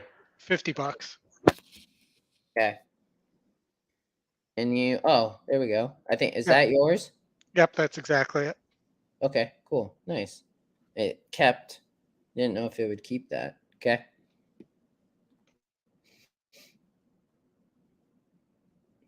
So you're 3, 5, 7, 10 here. Yeah, that was the same. I do think that 8 or 9 could surprise. I mean, we haven't seen a price all day. Is this the time? Maybe. I don't know. I We think haven't that seen a bomb. We've seen some prices, just not a yeah, bomb. yeah, correct. I mean, the 8 or 9, the 9 would be a bomb with Florent Giroux. The thing there with the 9 is just all the speed here. I mean, and what we've seen so far, I feel like on the dirt is horses coming off the speed. I'm on Chocolate Gelato. That would be my top pick. Who remind me who your top pick here was? I didn't really love anybody, but I'm going to say the 5 here. But I'm playing a double because I think there's value at 9-2 in the 10. So I'm singling the 10 and then playing my second leg of my pick 4 as a double. Does that make sense? Yeah. Hold on one second. I was going to update this real quick. If it will update. That'd be my pick 4 if I played pick 4. But so if we look at the 2, so let's talk about this race for a second. We'll just go through it. So the 1 shipping from California, I don't know how Vegas Magic wins. Is this the horse that you thought might hit the board? The 2? No, the 1 or the 2. No, it was the 1 in the last race that ended up Oh, finishing 4th. Okay. I don't know how the 1 runs here. I mean, Vegas Magic. I just the 1 was with the 3, who is sneaky. I would say we talked about the 3 with Vasquez for Peter Miller, and tell me Nolise, I guess. I don't know how to pronounce that. But the 3 beat the 1, so I don't know how the 1's really going to compete here, to be honest. But talk about the 2 a little bit. So, I mean, the 2 was not a horse I'm using, but I've heard a lot of people like this horse. Battled down the stretch, even when caught, was kind of gritty in the Frizette. I just don't think this horse is going to get the easy lead it got in the Frizette. And, Wonder Wheel, I think, is just as fast. And I think the 2 and the 5 are going to battle each other on the front end. I think the 5 is working better. I think the 5 has a better chance and has shown a little bit of ability to rate when it didn't get the lead. And the 2 has one way to go. And I think the 2 is going to have a lot of starch taken out of it and is going to fall by the wayside. That's the way I look at the 2. But there is a lot of money coming in on that. That's down from a 10-1 morning line to 5-1. The morning line doesn't like it at 6%, low GSR as well. Going from a 1-turn mile to a 2-turn mile also needs to be factored in. And being more of what I think is a sprinter, I think that's going to be a factor as well. Yeah. Yeah, Tony, I talked about the 8. This horse, I'm going to kick myself if this horse wins because I took this horse off my pick 5. Top GSR. Atomically has been working with Chocolate Gelato and, has, been working okay. There are some, I think, comments on both sides, but that's a big GSR increase. You have Sias for Fletcher. So if you think about the Baffert, you like the other Baffert. Here's the other Fletcher. So you have Chocolate Gelato. I didn't love the maiden special for Atomically. Chocolate Gelato's the Fletcher a lot of people like. And then you have Atomically. This maiden was okay. And then ended up coming and kind of romping here at Gulfstream. And this is a Florida bred. So the 8 is a Florida bred. Tony, I mean, I believe me, I thought this horse might run. I mean, really. Yeah, so there's my notes. I didn't love the maiden specials. But what I would say is I think this horse is working okay. It has struggled to change leads, which I think Oldie mentioned. But I watched the video of the work with Chocolate Gelato, I think, and it wasn't bad. So I probably am going to play a little saver double bet on which is what I ended up deciding to do. And play that into my single. I think my single's in the next race, right? Yeah. Right. So for me, I like, I like the 4 in the next, and I'm single here. If anybody played that pick 4 earlier, we put together real quick, but I have a single on the 10. I'm going to play a 10-4 double. I'm going to play a little bit something else with the 8 and 9, as well. Those were 2 horses as prices I thought might show. 8's taking money. I mean, it'll be interesting. It's going to be crazy if the other Fletcher ends up showing up here. Chocolate Gelato, this was a very nice maiden special win, and then came back to win the Frisette. And Nate was in here earlier, and he told us that, I think, Oldie, he said 5 of the last 10 races of this race have been won by the winner of the Frisette. Yeah, I think I have that stat. Give me a sec here. Which that's pretty incredible. I mean, and this wasn't 80. This is what sealed it for me, was Irad. Go ahead, sorry. Go ahead. No, go ahead. 4 of the last 5 have come out of the Frisette. 4 of the last 5? Yes. Wow. And the 7 of the last 8 favorites have been California horses. That's interesting. Yeah. I do think the 3 you've talked about is sneaky. This horse did win out at Santa Anita in the Chandelier and won the Del Mar Derby. Yeah. Horse is improving. I love seeing Ramon get them out for Peter Miller here. And Arrowgate, should love the 2 churns here. Is going to be able to sit off the pace. I think could be very interesting. Maybe not to win, although it could happen, at 2%. The 7, Chop, big favorite, Top EquinEdge, is going to be coming late. So this is the lowest pace number. I don't necessarily love that at Keeneland, but horses have been coming off the lead, at least today. Yeah. Who else we have here? The 5. I mean, Gaff, Wonder Wheel, big. Oldie, the 5 had big works, if I remember correctly, right? Huge works, yeah. I mean, look at that bullet there. And then comes back with another nice work on the 28th. And is 1 and 2 turns, and looks like it might be tactical and able to rate. I'm hoping. I'm a root for the 5 here. For me, it's 5 and 10. 10, I would love to see, obviously, because I have it as a single. But, I think the 5 could be tough. There's a comment in the chat I want to respond to Sadie Matty. I just want to say, who would ride the horses if that happened? I don't see. Where is that at? It's it's showing at 211. It's almost to the top of the screen there. Oh. I don't know who that is. I mean, are we going to put monkeys up on the horses in that case?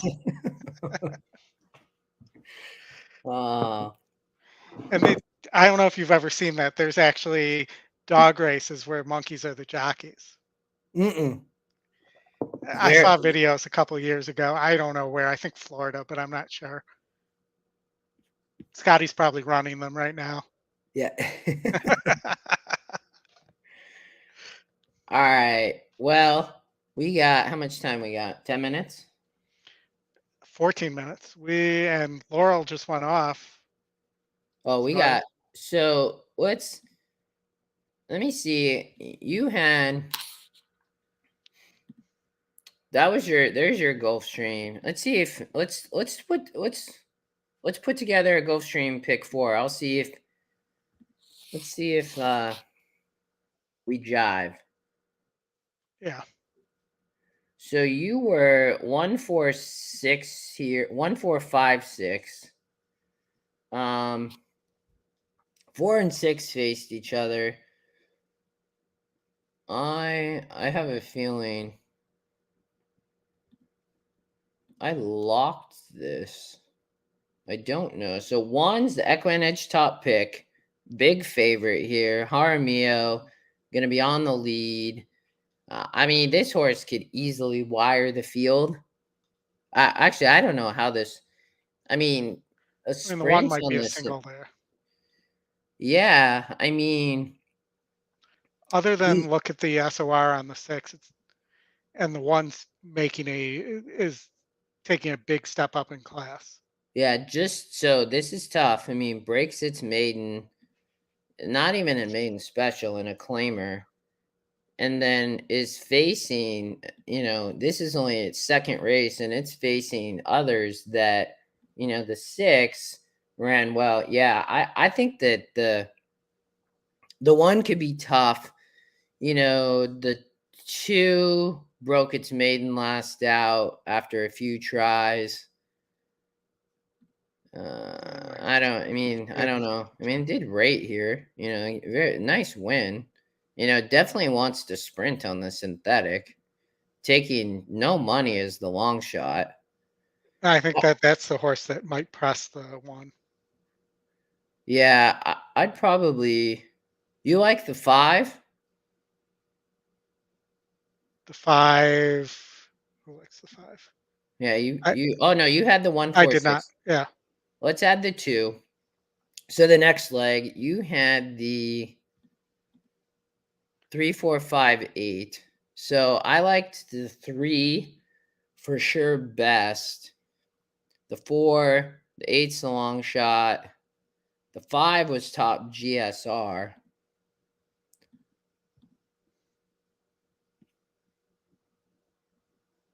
The 9 is first time synthetic I have. Gets a GSR. Well, not really. Not really, no. It looks like they're searching for a surface for that horse. The 1 I don't love here on the lead.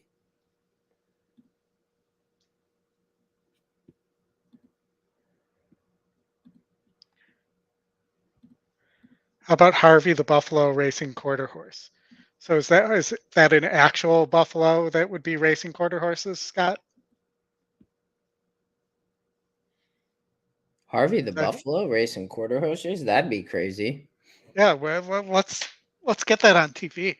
Yeah. At Losal. So the 4 is big favorite here. And I sent you last night that I love this 4. Yeah, we might go too deep here for 60. So you like the 4. So the 1, so my note on the 1 is this horse is 0 for 6 though at 7 furlongs. So I don't love that. The only thing I would say about the 1 has been racing in open company. So now gets back to state. Well, I guess not really. Has been at times. This horse just doesn't like to win though. I think it might need the lead. Yeah, true. I mean, probably gonna get it. Luca Panici's riding. The 2 price play. Miguel Vasquez rides. I mean, geez, look at that. 40% and 30 rides. That's insane. Cutting back from 1 turn 8 furlongs to 7. I don't think I could play that horse though with coming out of a 38 SOR maiden, Yes. going up to 52, not winning, and now going up to 60. Yeah, like how does I mean, this horse has been racing and broke its maiden. Wow, so light bulb finally clicked, right? But in a 38, and then I don't know now if they're that's going to light bulb drop. or they just finally dropped it down low enough against a weak enough field. That horse did get claimed though. would be the only angle here with Did the it? I two. didn't see the red there. It's not red, but it got Huh. claimed at some point. But it didn't change trainers. I've never seen that before. I got to put this user in timeout. Yeah. They went in. Those are always fun. Yeah. Happens at least once a show. So I'm with you on the 4. Big layoff on the 4, right? So Yep. nearly year layoff, but this horse just rolled. It's a state bred though, so glad to see it come back, working well. So I think the 6 was the long shot. I think this was the 6 and 7. So we'll go too deep here because I think I'm on the last. I'm probably with you. So the 4 for sure can win. Gonna be chalky. The 6. So I have on the 6. You have a little morning line angle, second win percent, bullet work, last out at Palm Meadows. Yeah. The GSR jumps 5 points, but the cutback. And the horse stumbled here. Jaramillo rode here. I mean, so I think, and then the 7 was second, has rated.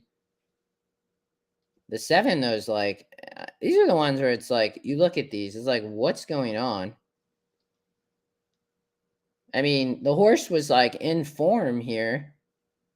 And then like just all of a sudden fell off. There's probably more to that story. Like there's probably a soundness issue. Mm-hmm. Buffalo race on YouTube. Check for Harvey. Oh man, that's funny. You got about 2 minutes to get that in. That's what I'd play. Yeah. I mean, you have the 2, 3, 8, 9. The 5's burned a ton of money. And the 9 in the last 1. is, yeah. The 9 in the last is really sneaky. Not only is it top pace, but it's off of, I believe it's the trainer's 25% off the claim and is putting up a apprentice jockey, so getting the weight break as well. That's what yeah, I'm with you. That's what I would play in the pick 4. If you want a single, the chalks, the 4 in the 9th. Play it cheaper, yeah. Cut your ticket in half to $40. Which I'm with you, I think. I'm trying to get a little value there. Spend an extra $40, it's probably going to pay. It'll obviously pay for itself, but you probably could still make money even if the 4 wins there. You're going to need a couple little prices. So, by the way, I'm looking at the Breeders' Cup BCBC standings, and Dave Portney of Barstool is in first place. For real? By how much? By about $12,000. Wonder what About $11,000. I wonder what he must have. Maybe he hit with that 5. Huh. Very possible. Or he hit a big exacta there. B-Mink, race 7. I am singled to chocolate gelato in the pick 4 for about 1,800. Oldie likes Wonder Wheel, the 5. I do think Chop Chop's going to be tough. We talked about the 3, and Tell Me No Lease is going to be, a little bit sneaky as a California horse. Yeah. I do not think the 1 or 4 have a shot. The 8 and 9 are for sure, in my opinion, the prices.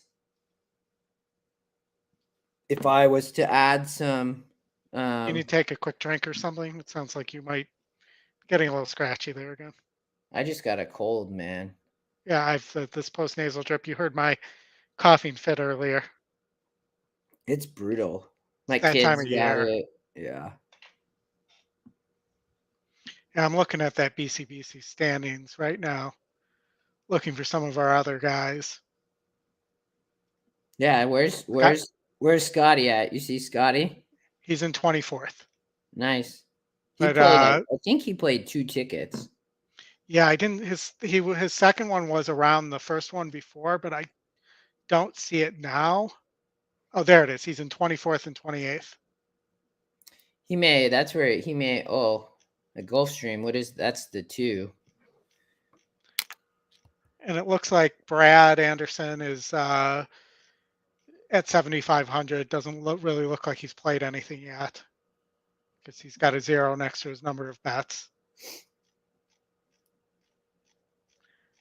And we also have, so from our group, we also have Kenneth Pittman. So I'm going to do a quick search on Kenny and see if I can find him. Because it's better than me scrolling through here. And Kenny is in 301st place. Looks like maybe he's played 1 bet.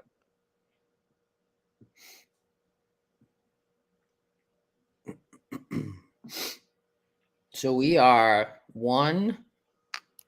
Did we play here? And 1, you would 2, think 4, 6. you would think that Gulfstream would have planned this out better to not be going off almost on top of the Breeders' Cup. I know. I wondered this morning when I looked, and they were really close when we, at the start. They at least now are a few minutes apart. So. And back to Keeneland, I did play a cover to my pick 5. I played the all-turf pick 3, and I did use the 5. And I singled your 4 in the next race. Big pick 4 right now. 1.5 million at Keeneland, it looks like.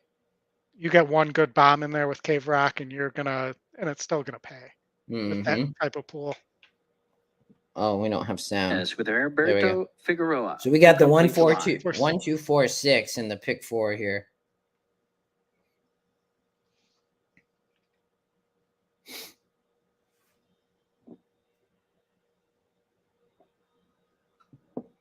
Take Care of Business steps up.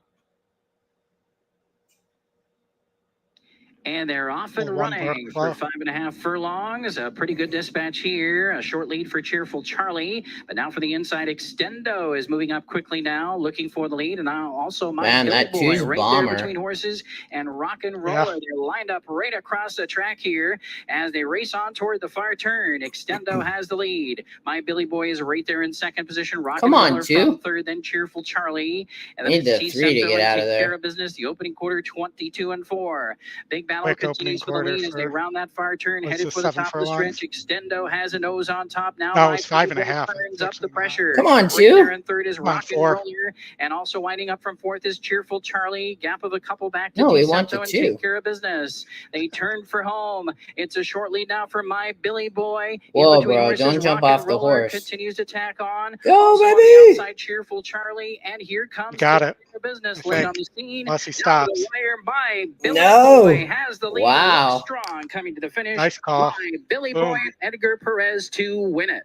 Gonna be Look very at that, tight for man. second between Take Care of I think you got it. I think you have that pick 4. I didn't play it. 105. That was EquinEdge long shot. And we're loading right now, immediately loading at Keeneland. All right.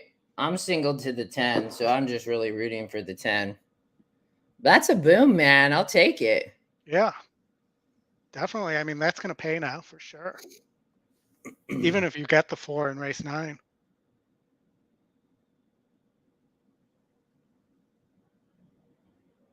$13. Oh, this is.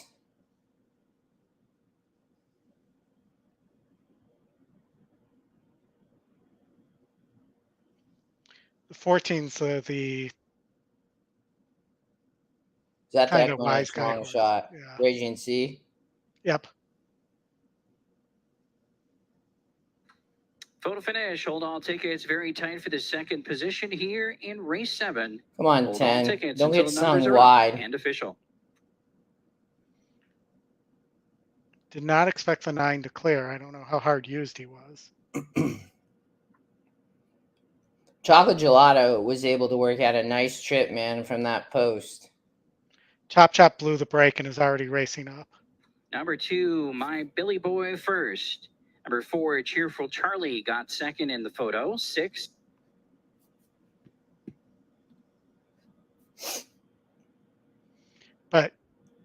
22.90 opening quarter is blazing. Yeah, flying.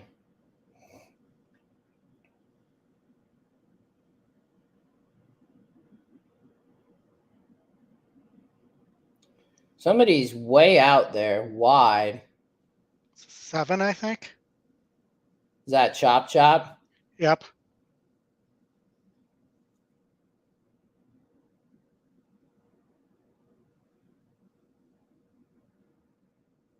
The two Fletchers are running nice, man. The 3 with Ramon is having a great race. Yeah. I just think he might have been a little too close to this pace, and he's going to get caught at the end. Here comes your 8. Who's that? Who swung out there? That's the 5. Yeah, Tyler Gaff. Good for him, man. Top Scotty. Top, there we go. We don't have to hear about that ever again. And that's a boom. I played back that pick 5 as a pick 4, and that's 6-1 to open that. Yeah, that is good. I wish I would have landed on the 5 there over the 10 in my pick 4, but I'll take it in the pick 5. Singles coming up next. I played a few doubles to my 4 as well. I'd love to get your 4 here so that my turf pick 3 is alive to the final leg too. That horse could rate. I mean it's good. TC, if you hit the 5, good for you. Like I thought that was the 5 or 10. You know, I didn't see what happened with Chop Chop. It sounds like the same normal, but good for Tyler. It finally gets. I mean, and he just sat off the speed there and then angled out and was gone. Yeah, I mean, I would have taken the 3 there at 13-1 though too. Mm-hmm. But I mean, even though I missed the 5, I think I'm seeing these races pretty clearly. So for people, the 14 Raging Sea could not win with that post, but ended up running well in 3rd. So definitely, but good for Tyler, man. Look at riding the rail there. If anybody's watching the video, he just rode the rail, man. That was crazy. Yeah, I mean, really, it was the same ride as William Buick. Yep. Like almost exactly a carbon copy with a ridiculous pace set by the 9 there. You made that look easy too, man. Yep. Look at how happy he is, man. Can you imagine the monkey off his back? He's probably been hearing this all week. Oh. Yeah, if I can't turn the sound on, but I see they're interviewing him, but I'm sure you can see how much he's smiling. Yeah. Good for him, man.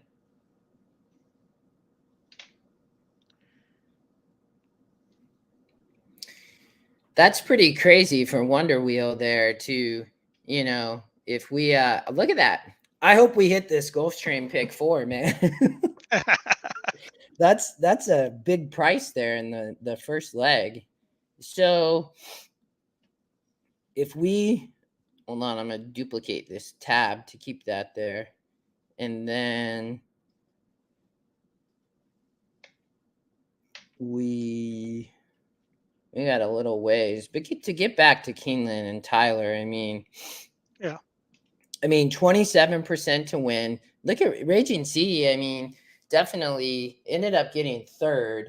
You know, I would not be surprised if a lot of people tried to play the 5 over the 14 in like a tournament. He's still grinning. That's really cool. But, you know, pace, you know, my comment here, right, was Gaff to get his first Breeders' Cup win, and can she rate? And she ran amazing.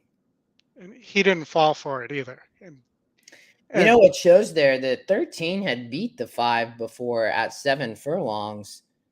And Leave No Trace. I mean, that was this was that was the Frazette. Yeah.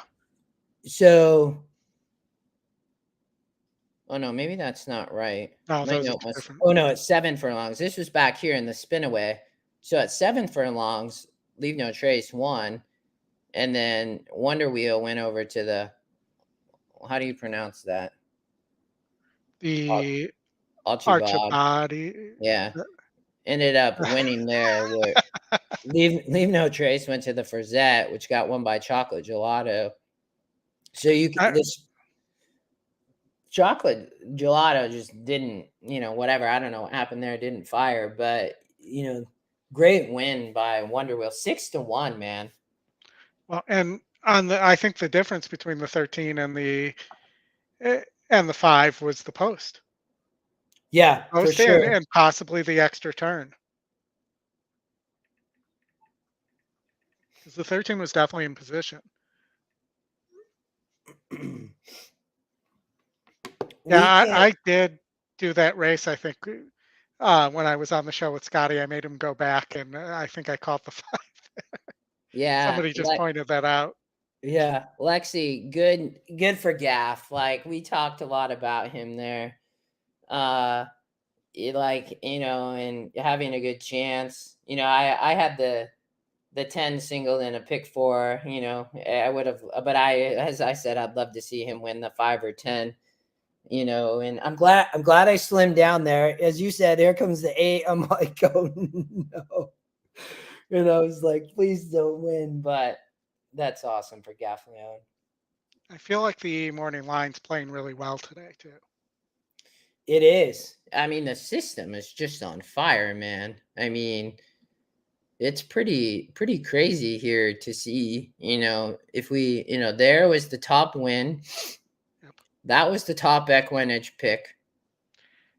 And when you get top win, second, I have it as second EquinEdge pick on my screen.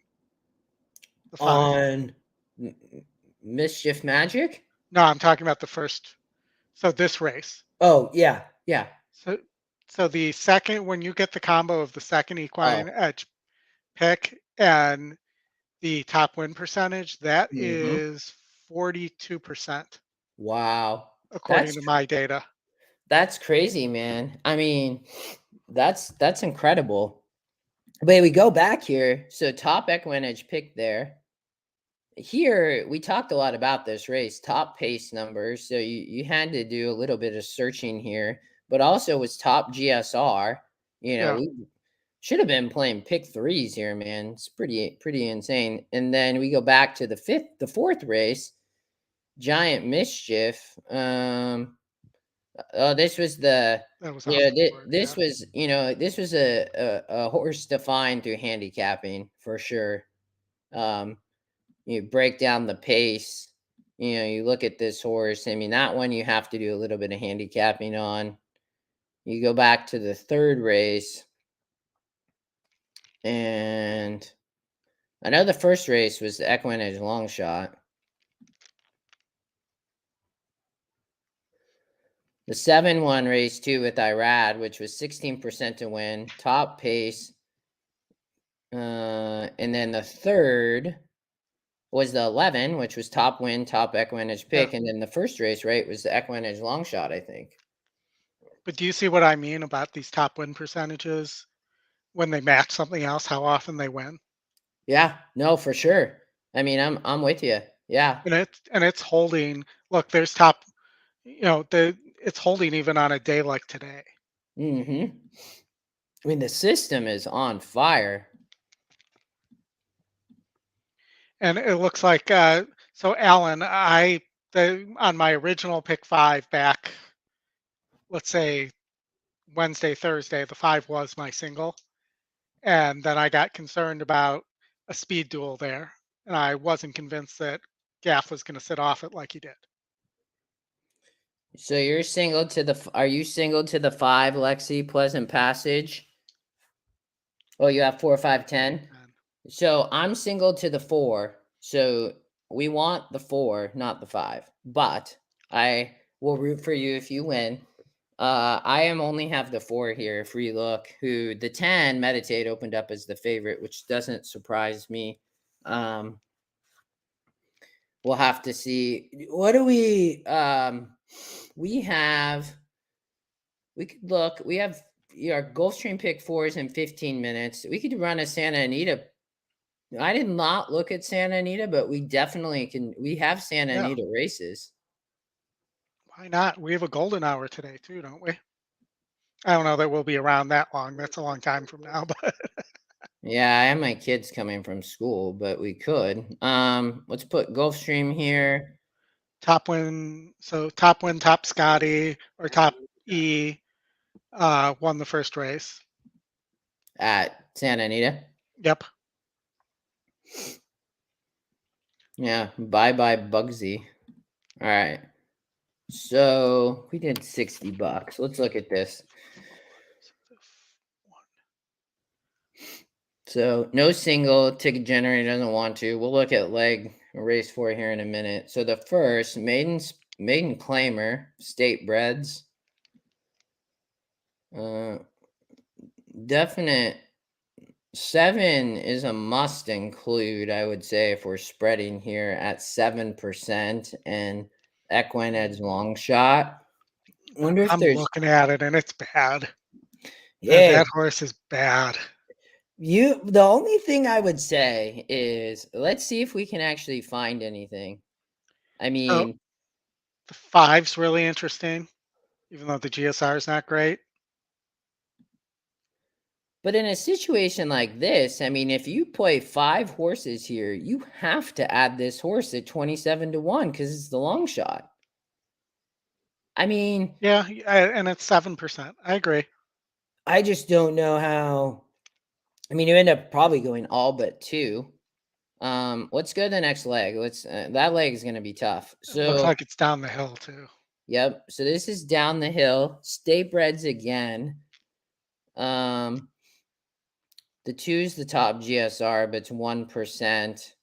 Diego Herrera. I mean, this horse gained a GSR bump, but I'm not a fan of 1% horses. The 6 is raced 5 times. The 4 is raced 5 times. Is anybody... So the 6 is second EquinEdge pick. So cutting back, source definitely wants to probably go 2 turns. That's the problem, though. The 4 is also cutting back and looks like he wants to go 2 turns too. The 4 had a tough start in the last and ended up here running really nicely at Del Mar. Curatalo gets on instead of Bravo, which he's been riding nice, at least on the turf I've seen him. 20%. Well, you have 2 Bafferts in the next race. So maybe the ticket generator will help us spread if we can choose between the 2. So Maldonado's on Fort Bragg. And Fort Bragg won last time out and was DQ'd. And then the 5, so the morning line, it gives the A 5 a little bit more credit than the odds maker. The 1's the speed, gonna be on the rail. I mean, this horse is gonna have to break.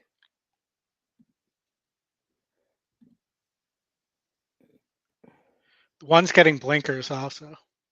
That's probably a good thing. And really won the last race and just was DQ'd. So the 5 has been on turf and now wants to go over to dirt, which nicely bred. Good magic. We should be able to run on dirt.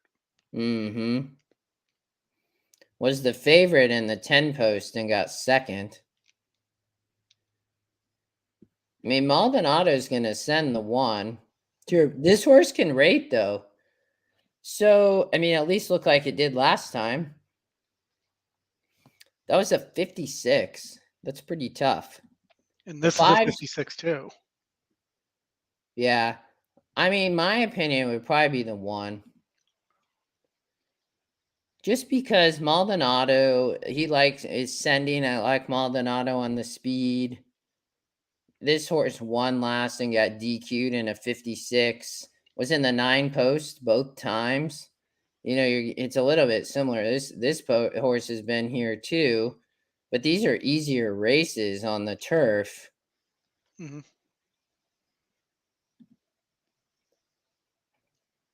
I'd probably say the 1, in my opinion. I'm thinking the same thing as well.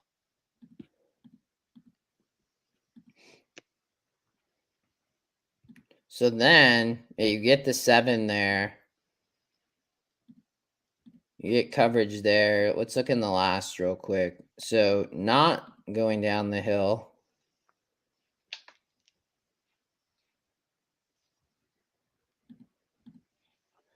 A lot of winners here. Anybody on the... So the 8 is never been on... They've been on the turf once. I mean, the 2 looks like the winner to me. It looks like it. If you wanted to play both Baffords, you could single the 2 there. Top EquinEdge pick. Top win percentage, top Bid. SOR. Mm-hmm. The only thing is, I think it probably wants shorter. So the 9 for Delassie, Tyler Bays. I mean, this horse has been... The 9's interesting to me because it gets on the turf. So... I mean, it ran on the turf 2 back. That's too tough, though, man. Look at that. Look at the GSR increase, though. Maybe we do this.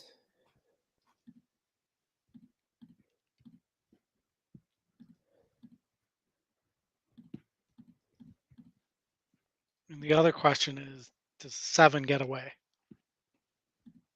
Or the 9? I would play the 2 and 9 here over the 7, in my opinion.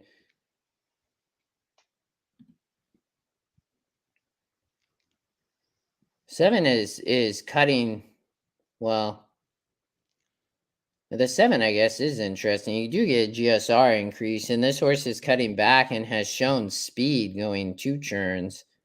Doesn't mean that's all of a sudden going to show the same speed, but it's for sure the pace number. I think to your point, the 2's much better, can rate. The 1's really interesting as well. Going to be coming way late. Cutting back. Mm-hmm. Should like the turf.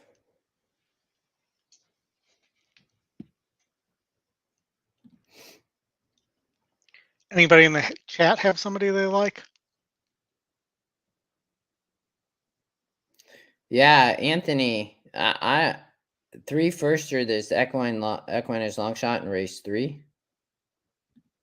Here? Oh, yeah. That's a nice little angle. This is about to go. Yeah, so I guess we're not going to get it in. But we can watch. I'd play something similar to this. You could single the 1 or 5 here and add, as Oldie said, the 1 is really interesting in the last. The 7, that's probably what I would do is like, I don't know. That would be, I would probably stick with the 1 and then just add, well, not that. I think I'm with you though, and like try to do something like that. Nah, you need the 3 here though.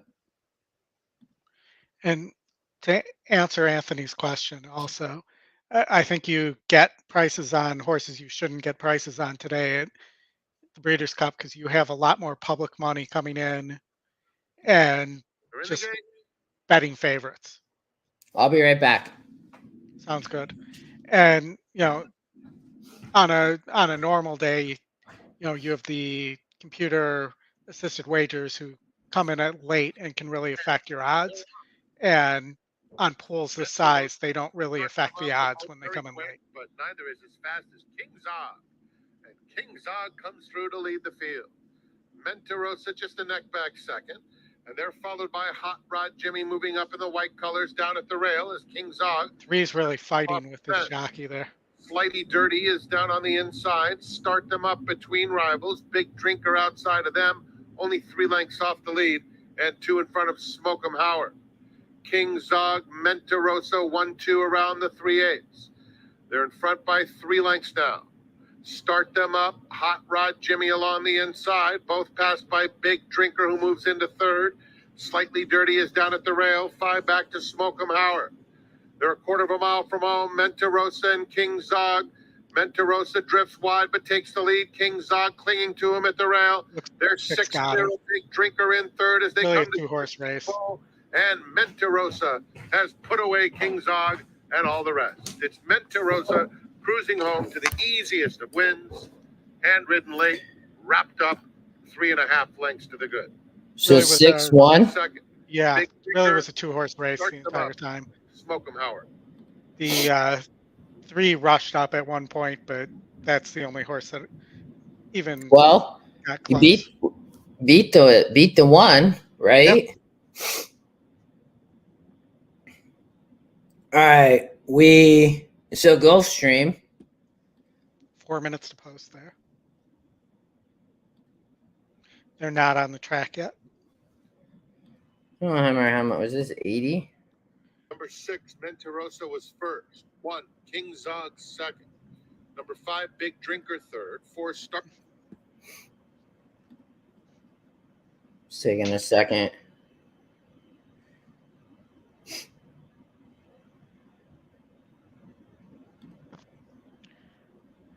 I'm gonna look at what your 4 is going for at Keeneland right now. Oh wow.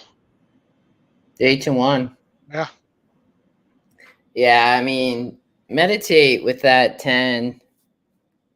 That was my second pick, was the 10. This isn't wanting to. Again, this is the race the Euros don't usually win for whatever reason. And I believe the reason is the Euros that have won this race have gone a mile before. If I'm remembering the stats and information on this, is that no Euro who has not run a mile before this race has won it. I think that's our ticket at. That looks right. Yeah. We got 3 through 5, Gulfstream? 8. Yeah. Yeah, okay.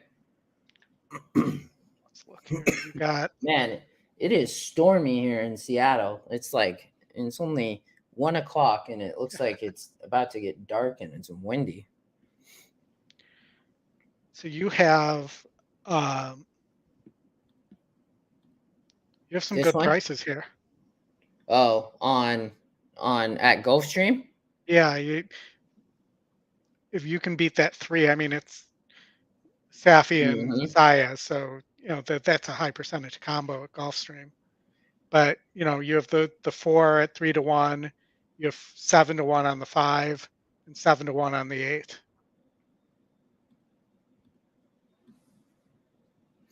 We got 2 minutes. I need to eat a little something. I'm gonna grab a snack here for a second. Yeah, it's been off and on raining. There was some thunder a few minutes ago too. What'd you say? Said it's been off and on raining here.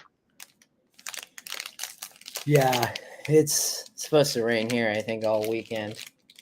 I love Oldy, you and I met up in Keeneland, and that was such a good trip, but I love how they redid the paddock.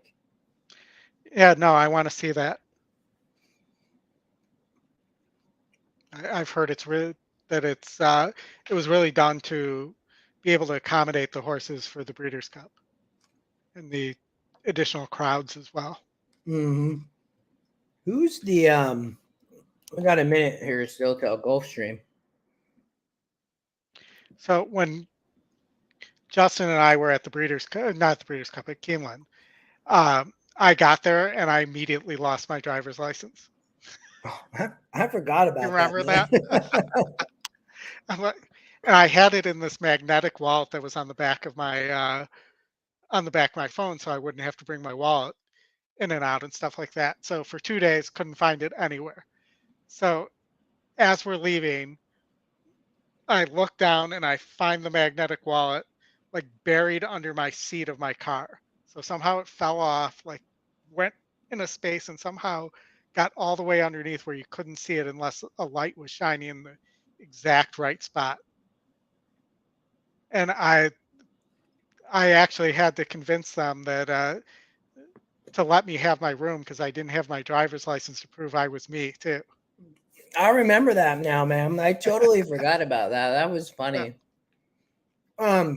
Steven, what's We're gonna watch this Gulfstream race just because we want this pick 4 to hit. we got? The 3, 4, 5, 8, and then we can look at that Golden Gate race. Race 8. I'll take a look while that's loading here. Lexi's alive to 4, 5, 10 in her pick 5. I'm alive. To just the 4. Vantage point. So what was the question? Why Vantage Point versus Crosby Beach? I think why The 3 at Golden Gate race 8. Why it's the EE top pick.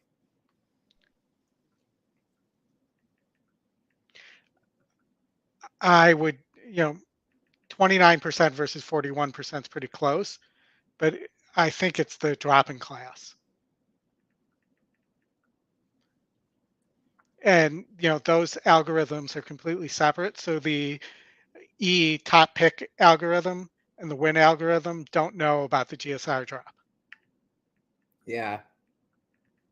So that's when I'm talking about matches as well, like different figures matching each other or different algorithms matching each other and those winning more often. That's because those algorithms don't know about each other. They're completely separate, as they should be actually, because otherwise a mistaken one affects the other and things like that.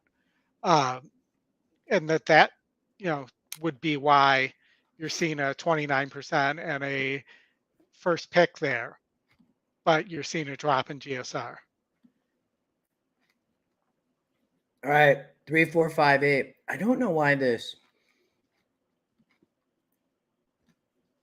it keeps doing that. Also the gray, Love Her Lots of Misael Jaramillo.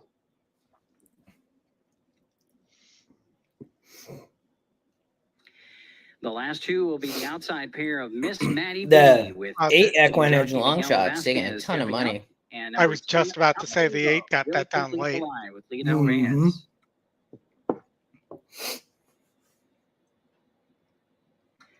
In the gate for the Sellers Shiraz Stakes. Sounds like it's right up And your they're off alley. and running a very good dispatch. Frippet is fast away from the inside. Almost Sochi comes on to challenge, and Miss Uella between those 3 is two gonna get a gets away great trip third in that position as spot. they make their way into the first turn. Up on the outside from fourth, Hey Penny comes on. In between horses in fifth position right now is Jimera. The outside 3 wide path for Tamarindo racing from 6 now. Then we come back to Siempre Elegante. Also further back to Love Her Lots and Miss Maddie B. The 4 They race is and bend onto the backstretch here. super rank. 25 and 3/5, 3/4 length lead for Frippet. There's not having My a good God, trip. the pace again. On the outside, still the 3 wide path for Hey Penny coming on quickly now from Almost third to 26 challenge. seconds flat. Hey Penny is right up, and they're 3 abreast, 3 The across 3's the track here, getting a battling for the dream lead as they trip, approach the man. half-mile juncture. I don't know, with The this entire slow field pace, the pretty well 4 packed up might here. It's still have a Frippet ton on of the horse inside left. with almost Sochi between horses and Hey Penny up on the outside. And then in between horses from Here comes the Siempre 8, Elegante man. from the outside, Tamarindo still a close-up from 5th position and advances. Miss Uella saves ground toward the inside. The half was in 51 and 4. Still a lot of action here, and they're tightly packed as Look they at race the around the 8. far turn, headed for the top of the stretch. Almost Sochila has a coming. short Close to lead. 3. Hey Penny still pressuring the leader. 3 Up on finally the got outside out. Then is Tamarindo from between horses. Miss I Uella think he's coming gonna on, go to the winding up rail. from the back of the pack. Love Her Lots, and also Miss Maddie B. 7 done. They That's turn for good. home. Almost Sochi I has think a the short lead. Hey Penny on the outside coming 4 on. might have In this. between horses, Miss Uella. That's But a it's boom. almost Wow. Sochi. Almost Sochi looking strong. Here comes Miss Uella shaking free late. Let's Almost hold Sochi. on here. I Miss think Uella Oh. coming we got on. there. It's Or almost just Sochi stopped. and Miss Uella, and it will be number 2000 for Edgar You got the Zayas. A fave. stakes win at that. Yeah, that's okay. I mean, with the bomb in the last one, it doesn't really matter. Yeah, I mean, So get through there. It was definitely, although like the 4 was the morning line fave. So probably paying about the same. That's good though. Yeah. But so let's talk Keeneland. I'm single to the 4. The 5's a player, the 10's a player. You know, I was mainly going on win percent here and trying to beat the Euros. They're only 2 for 14 with the 10 meditate. Gonna be tough though. This might be Aiden O'Brien might have decided to ship over a good one. I mean, she's for sure, she lost to Tahira, a nice filly here, and then lost to Lezo here. But I'm not sure on 2 turns at a mile here. Yeah. But I think, I don't know, so I was talking to Scotty about this of the SOR potentially. I think they're going to continually keep looking at this international stuff. I mean, that's an insane SOR. But that was also 6 furlongs too. Yep. And I mean, she wants, she's been running 6 to 7, so, but she's a nicely bred filly, so she's for sure a player. The 5 beat the 4 last out. I just think the 4 wanted more firm ground, and the 5 got an easy lead. I think Delight, somebody asked about Delight earlier. I think Delight is for sure a player. Like, I think that, what did I say on the 9? I think the 10 is for sure Meditate going to be tough. The 9, though, this horse won at Keeneland on the turf here. This was not a terrible maiden special. Was that a maiden? Yeah, this was not awful at Delaware. Ended up winning and then came back here and won that stakes race at a 68. I would not be surprised to see Luis Saez run well here in the 9. And Chris is telling us a 3-3 daily double. Chris, you like the 3 here? And I talked about the 11, and we talked about this earlier. The one thing I would say on the 3 is if you are playing exotics, I think you make sure that you have the 3 in your bet, because look at this, 9 to 2, and this horse is one of the longest shots on the board. There's some big bombers in this race, but the 13, this is a brutal post. I've heard people talk about this horse. It does have speed with Leparoux a little bit. I just like we talked about in the 14. I don't know how this horse raced. Oldie, did you read anything about Exuria? I don't think I did. No. I mean, Julian rides here. He rides at Kentucky all the time. I mean, this horse is taking money, but that is a brutal post in the turf out there. I'm not a fan of the inside, although it's, especially at Keeneland, but the outside is just brutal. I mean, and you probably, Chocolate Gelato in the last a little bit was out there and had to use a lot of speed, which probably was tough from that post on the dirt. I mean, the same thing here going 2 turns. I mean, Julian's going to have to work out a trip with all these horses on his inside. The 2, the 9, the 12 is going to be right there and going to probably show more speed, I would say. So, and the 3 might just get a trip with Frankie Dettori up there too. Mm-hmm. Yeah, you see Dettori getting a ride. And the 3 won this Grade 1 race at Woodbine. And is working really sharply. Mm-hmm. Very sneaky. Got Marco in the house. I see Marco just joined too in the chat. The post can't overcome Julian. That's true. The post and Julian just put that horse no better than second. Yeah, that's tough. It really is. Yeah, Marco, good to see you. Yeah, Chris, I do not disagree with you. The only thing I would say is he is at one of his home tracks, I guess, if you assume that Kentucky is between Churchill, Ellis, Turfway, Keeneland, all of those combined. Yeah, I just think there's going to be a lot of people that are going to look to get position, and he's just going to get hung out there. I just don't see it. But the horse is taking money, and I've heard people talk up. I just can't. He does slide in one post, but I mean, 12, that's still brutal. I mean, and then you have these, the bombers on the outside of him. Yeah, I mean, he is a horse that needs to be on or near the lead too. Mm-hmm. And Julian's not known for his breaking skills either. See, and this is why I mainly thought that Free Look could turn the tides on Pleasant Passage. Is that was only a 6-horse field, and Irad did a great job of setting just easy fractions. We're not going to see it. There's no way. I would not be surprised to. I don't know if this horse can rate. It might be able to. I love. I mean, it's taking money, so not surprising that EquinEdge line is much better spot. But I look for somebody. I think that's where the 3, like if you're playing trifecta supers, put this horse in. I mean, this is insane value in my mind at 22 to 1. I think there's value too on the 1.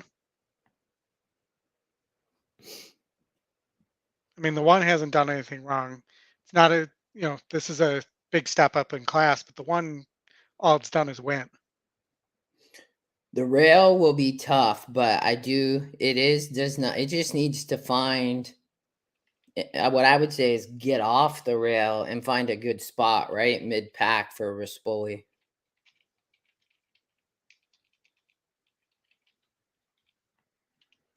And you never know which Rispoli you're going to get either. Mm-hmm. It could be helter-skelter here. All right, they're moving over to the turf. All right, and Brad Anderson says he's alive for the BCBC, a $300 daily double, Free Look, and so if the 4 wins, he hits that with. Actually, am I reading this wrong? I might be wrong order here, but I believe he's alive to a double here. I know he liked Free Look. Alive to a 14K payout on the 13. Oh, we talked about 13. Yeah. I have the 4 single. If anybody else, a beautiful day. It's either showing the weather there. Scott, you're taking the 5. Yeah, it's not bad. I mean, I have the 4. I think going to turn the tables. Looks good. I'm hoping for Pratt here. I think the 6 is going to outrun the 13 to 1 odds too. Yeah, is the 6 is that Blazing Sevens or is that a different race? No, that's a different race. That's next race. This is Be Your Best, who was the favorite in that Free Look Pleasant Passage race and broke out. Yep. I'm with you. All right, they're going in. Lexi has the 4, 5, 10. I have the 4. I hope Brad hits the 4. Let's see. I have the 4 on my. 4 Brad did not break on the 5 at all. Yeah. 6 broke well though. Pratt's going to get a good spot here, sitting just off the lead on the 4. They hung way wide there on the churn. There's the 9. 9's kind of rushing up, though.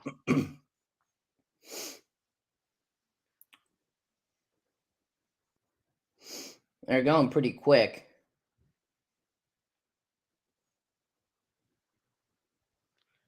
Meditates in between, way in the back.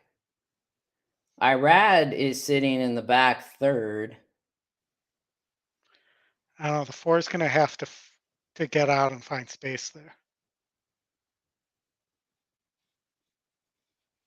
He needs to go. Pratt might be okay to just find a gap here. 10's coming. Who's on the, is that the 15? Yeah. Come on, get out. Get out, Pratt. Come on, Nope. 4. Gonna get squeezed off. That's 10's gonna get there. Yeah, meditate just. Here comes the 5. Up for second, but yeah. Much the best. Yeah, by far. I mean, the 4 might have had something there for the 10, but we'll never know because it got squeezed off. Yeah, Pratt got stuck in there. That's tough. All right, that's okay. Can't win them all. I did. Yeah, it's kind of a bummer because I like the. It's funny, Oli. I like the 10, and then I'm like, I like the 4. I like the 10. I like the 4. Yeah, I landed on the 4, but that's good for Aiden O'Brien to get a win. Yeah, did the 3 get trapped on the rail, Chris? yeah, I'm The watching 3 it. was back. I mean, the 3. So great ride by the 10. I mean, 3 just couldn't get out. yeah, the whole inside there basically took out half the field. Yep.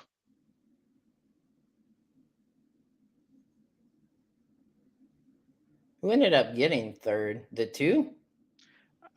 They haven't announced yet. It's a I photo. think the 2 did. I mean, I think the 2 comes down based on what I saw. If they look at it, the 2's the one who I think squeezed off the 4.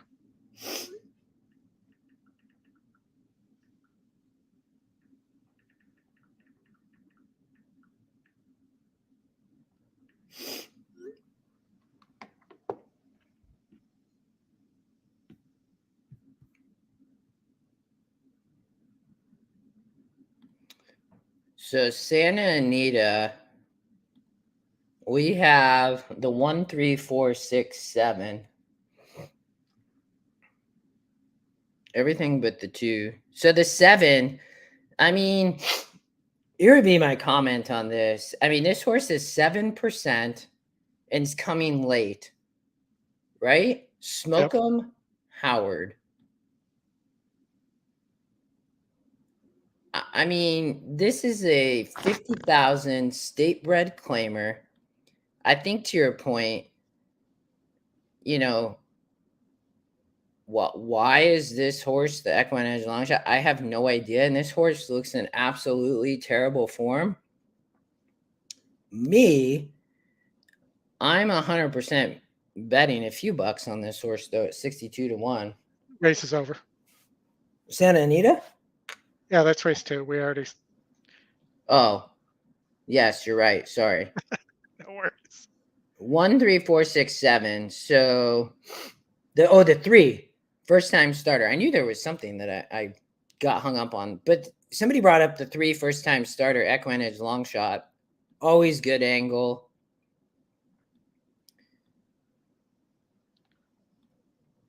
Guessing this horse is just not. Yeah, it's just not amazingly bred, but should handle the surface okay. The rail is out here. The 7 may be tough. I mean, what do you think here? I mean, Mullins, I don't know how the the hill plays.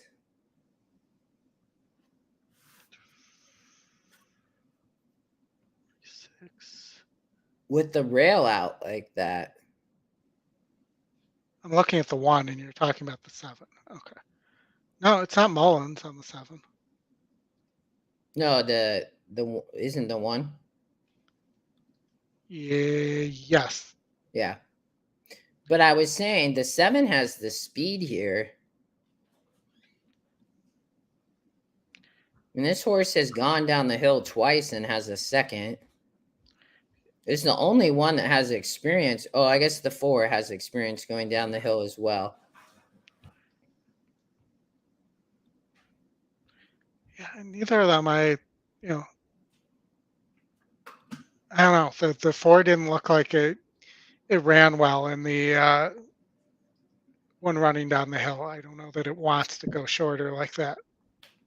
That is I mean, true. Flintshire should be a better turf sire than he is. Well, just look at that. I mean, this horse wants, to your point, wants to go 2 turns, really. Yeah. I mean, look at the works on the 3. I mean, this is a bet. I mean, first time starter, EquinEdge long shot. It's taking some money. I mean, it's 7-1. It's not like it's. You can see how the 3 looks. Hold on, I think I'm going to have to, for some reason, it keeps making me remove the stream to get the sound to come back. Well, good for Ryan Moore. Gets the win there with Aiden O'Brien. I know they were 0 for 7 in the last, I think, year. I'm guessing that's just in the U.S., but That is just in the U.S. that they've killed it. They killed it at Ascot. Yeah. In June. I mean, that horse. Scotty and I talked a lot about that horse on the show. He was all over the 10, and I didn't necessarily disagree. Still mad about the 4 in the first Breeders' Cup race. Yeah. Meditate though. Good. Nice win. Really got was in perfect position being outside and away from what I would call the scrum. Yeah. Cave Rock opened up at 1 to 5. Seems about right. Finley's Kitten for Vladimir Serin. Numbers-wise, she comes in very, very well indeed. Vladimir's got a great record going tough to sprint. He hits at 17%. Route to sprint, he's 19%. So I think Finley's Kitten is actually drawing some attention by the bettors, and it is well-deserved. That is the 6th Finley's Kitten. 6 Finley's Kitten. What did we have here? I'm almost forgetting now. Oh, I'm trying to remember what you had here. I got it here. 1, 3, 4, 6, 7. Yeah.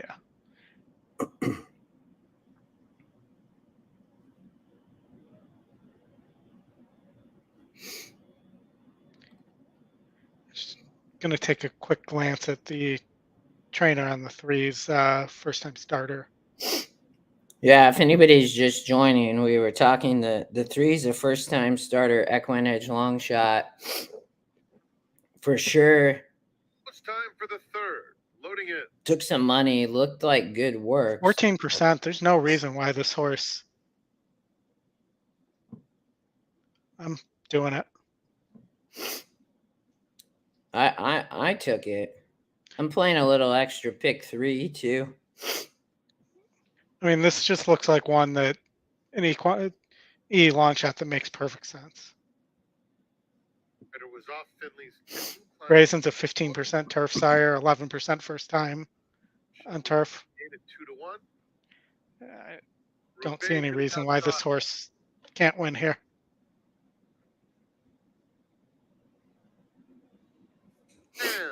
Other than, oh no, he broke pretty well. Bay and Finley's Kitten, the 7 for sure was going to show speed, but 3's fine. Buju up to vie for the lead. Yeah, I want them to go as fast as possible right now. Lewis Finley's Kitten is suddenly back to fourth. Chevy Girl is next, moving through along the inside. She's misbehaving widest of all. 3 back to the big cake. It's Good Buju, the leader. I mean, the Magic 3 is Game along the moving inside. nicely right now. Roubaix currently If the 3 doesn't win, I would put a note on it, just that it didn't quite break as sharply as it could, but it looks like it. misbehaving is caught 4 That wide. horse looks loaded right now. Followed That by horse the went off Big at Cake. 12 to And 1, Finley's man. Kitten continues to regress. I Rounding don't the think it's far going to turn, catch the and 1. I Good think it's going to Buju flatten clear out by here. 2. Magic Game in Yeah, the he second. ended up, I Chevy think, Girl on the rushing a little outside. bit there. Roubaix losing Yeah. touch. She's misbehaving on the outside. The 4 may Big get the Cake 1, steadying though. while awaiting racing room, and then And the Finley's 1 stopped every time. Buju has to hold Oh, off he's Magic not Game in the stopping final today, eighth of a though. mile, and Yeah. Good Buju is still Yeah. loaded. Well, there wasn't much in this. 4-length lead and waving goodbye. Good Buju, Ricky Gonzalez, absolutely crushing. The win by a pole. Going to be close for second. Not that close, actually. Magic Game holds for Not that close. That was good. All right. We got 2 deep at Gulfstream. The 4, big chalk. Scotty texted me. He said, I love the 4 at Gulfstream. And I said, so does Oldie. But I want this. We have the 4 and the 6. That's a problem when Scotty and I agree. You know that, right? I know if he was listening, he'd be laughing too. Chris, yeah, no. So Chris, K-Rock, Scotty said 8 to 5. I don't know if that horse, I mean, 1 to 5 right now. He did say that, and everybody, I was getting texts from people like, there's no way that horse is going to be 8 to 5.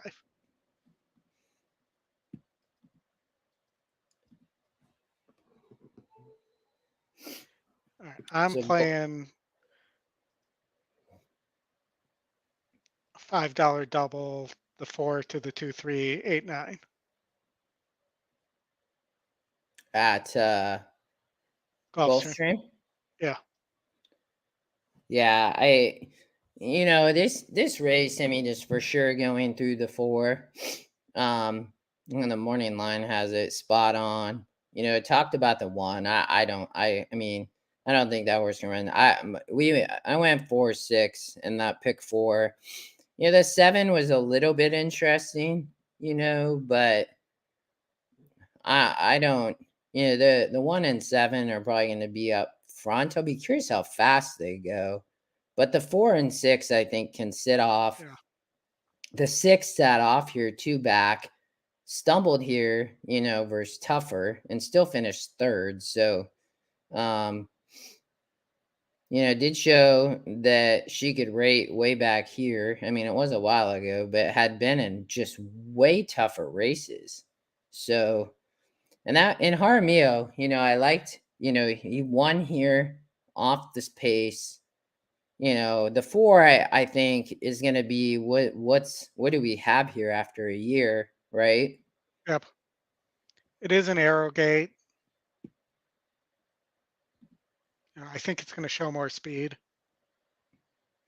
Yeah, it didn't break. But that's pretty crazy. I mean, broke last by 11 lengths and then wins by 8. I mean, you saw I sent you the screenshot of my note on that horse. Yeah.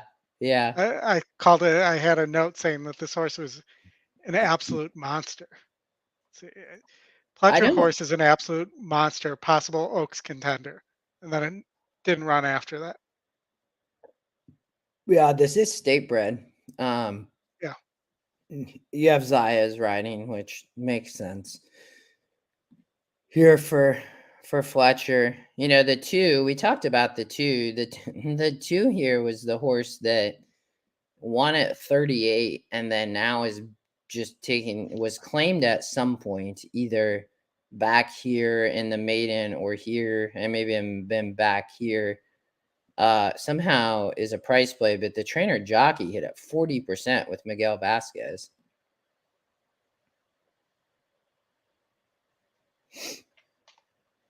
I don't see in the US the Cave Rock is 1 to 4. I mean, it's usually 1 to 9, 1 to 5, 1 to 2. I think by the time that goes post where then it's going to be like 1 to 9. I still think in my, now defunct pick 5, I still think Forte has a shot, but I was too deep, right? 3 and 4. The wager for race 9, last call. 4 here, 3 to 5. Pretty early for last call. Great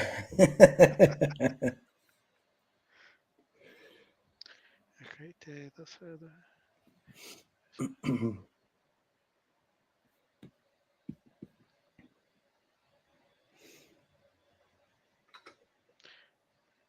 So I think Anthony is alive in the Keeneland pick 6. The big favorite right Yeah, now, I'm 3 to seeing 5 that. on the board.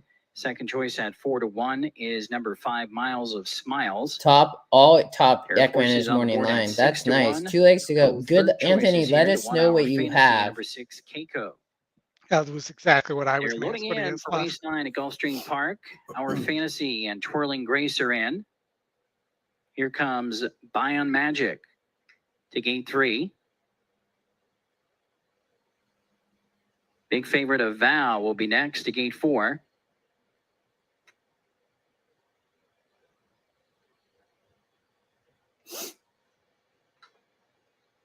Vow and Edgard Zayas. This 4 doesn't want to load, but working with Vow. There you go. Is he in all? No, I don't think he's in yet. She's not happy. They almost had her She backs in. out once again. I think she's in now. Now she's in. See if they fix her braking problem. Miles of Smiles stepping up, number 5 with Samuel Camacho Jr. I also don't like the way this guy says Sammy Last Camacho few Jr. will be Keiko, number 6 Keiko with Misael Jaramillo. Like he's deliberately trying to show that he can. Let's be honest. Make that pronunciation that way. Nel Reyes.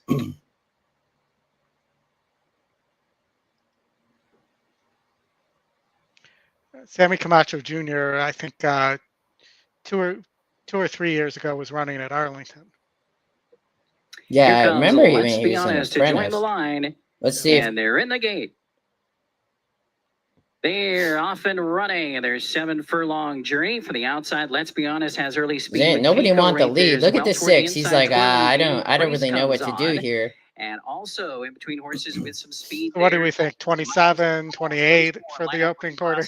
With a Vow getting away in 5th position. Well, they're on the dirt, so they'll be. Fifth position. Before he got shuffled, or she got shuffled back. And I don't think she liked the kickback because they moved her out wide. And up front, it is maybe they think they have so much horse that lead by a they half can length. just On the outside, go wide and running in second right position. In the 3 wide path, here comes a Vow to take 3rd.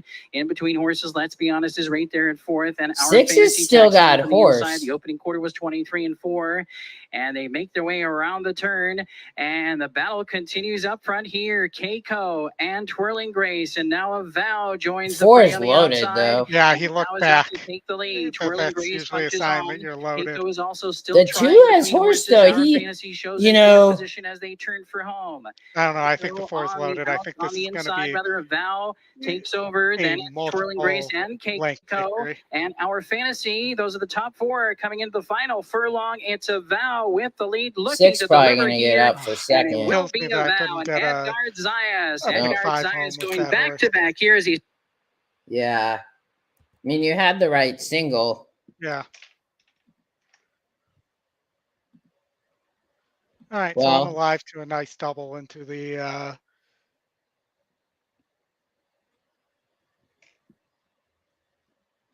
last race there. You guys are alive into a pretty decent pick 4 there too. Yeah, I mean, it at least it'll pay a little something, I mean, hopefully that, that the 2, nobody bet this horse. So, I mean, the top GSR, though, 21% to win. EquinEdge long shot, and you get 16 to 1. Almost the longest shot on the board. Yep. That's pretty That's insane. All right. Keeneland. I mean, we've talked a lot about this. 2-5 now in Cave Rock. Yeah, I mean, he's a beast. I mean, National Treasure's not taking any money. I thought that National Treasure, with a lot of people being high on him, might. Yeah. I'm still a fan of Forte here. You know, who's won today? Let's look real quick. So Ryan Moore won the last. Yep. For Billy Buick won the first Breeders' Cup race. Yeah, so Tyler got off the long streak and won there. And then Buick won the 6th, right? Yep. And then was that the first? Yeah, that was the first Breeders' Cup race. Yeah, because the 5th race, this was not a Breeders' Cup race. Yeah. Yeah, so far no IRAD. Yeah. I mean, he's on Forte. You got obviously Juan Hernandez. You know, it's interesting because Baffert, he switched somewhere. I don't remember what horse, but he did not let JJ ride, or I guess I shouldn't say Baffert, but Connections probably didn't let him ride, and they put Irad on over JJ, even though JJ was there. But JJ sticks here. That horse ended up scratching anyways. So Laurel River is the horse you're talking about that scratched. Okay. Wow. Yeah. That was weird to me, but that could be a Connections thing. I mean, they may just decide. I mean, but I thought that was strange. But this can be interesting. I mean, to be honest, it's all going to come down to, you know, if Cave Rock is probably going to break fine. I guess it's just going to depend on how much speed Hurricane J is going to show for Palo Lobo and Talamo to see if anything could change. And then if National Treasure isn't in position to win, does a lot of times the second Baffert in a race acts almost like a blocking back. Yeah. Mm-hmm. Forte's gonna need, you know, we have seen horses come off the speed on the dirt. I mean, this, if I remember, I don't know if we look at the dirt races here. So the 7th, they went 2 churns, and Wonder Wheel came from way back, right? No. Yeah, that was interesting. They totally, Gaffleon was not anywhere close to the pace there. So good job by Mark Cassie, I guess, too.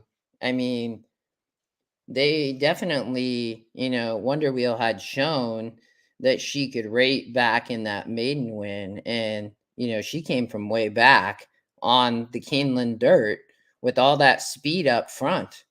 So, and then if we go to, I mean, the speed held here, but that's, in my opinion, is a bit of a different situation at 13 furlongs. You know, 1 churn here, they came off the speed.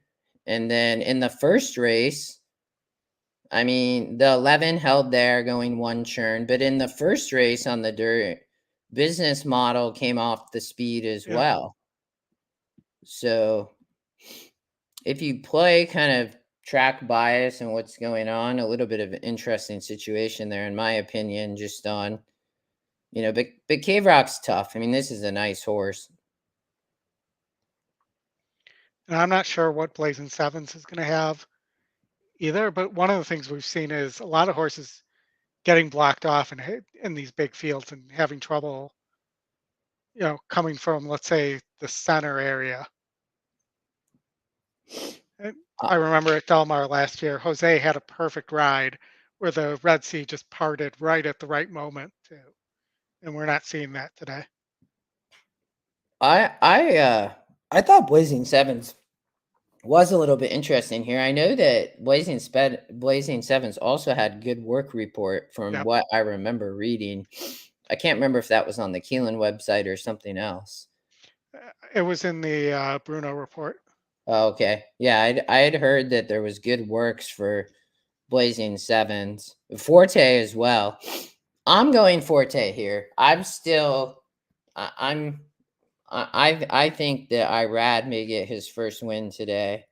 And Blazing Sevens was working with Jack. Oh, okay. I am curious what the so Gulfstream, Oh yeah, what that's paying. the 4. I'm hoping that not bad. So there was only 45,000 in the pool, so it was not a big pool. The 1 is paying. So 1, 2, 3, 8, 9. Man, the pick 5 would have been nice. It's a carryover if it goes to the 6. Yeah, I see that. The 1, 1,300, and then some 500s, which those are not bad. Yeah. So we'll see. Look at those pick 5s though, man. With that was a 15 to 20 to 1 shot in the first leg. Yeah, those are nice. But okay, so you have you have 1, 2, 3, 8, 9. Is that right? 7, 8, 9. Yep. No, 1, 2, 3, 8, 9. Okay. And TC, we were just talking about for Irad winning Breeders' Cup race. Scott, why does Jose? I've heard a lot of Scotty likes Jose. He was talking about him this week. I've heard others just say like this guy like gave up.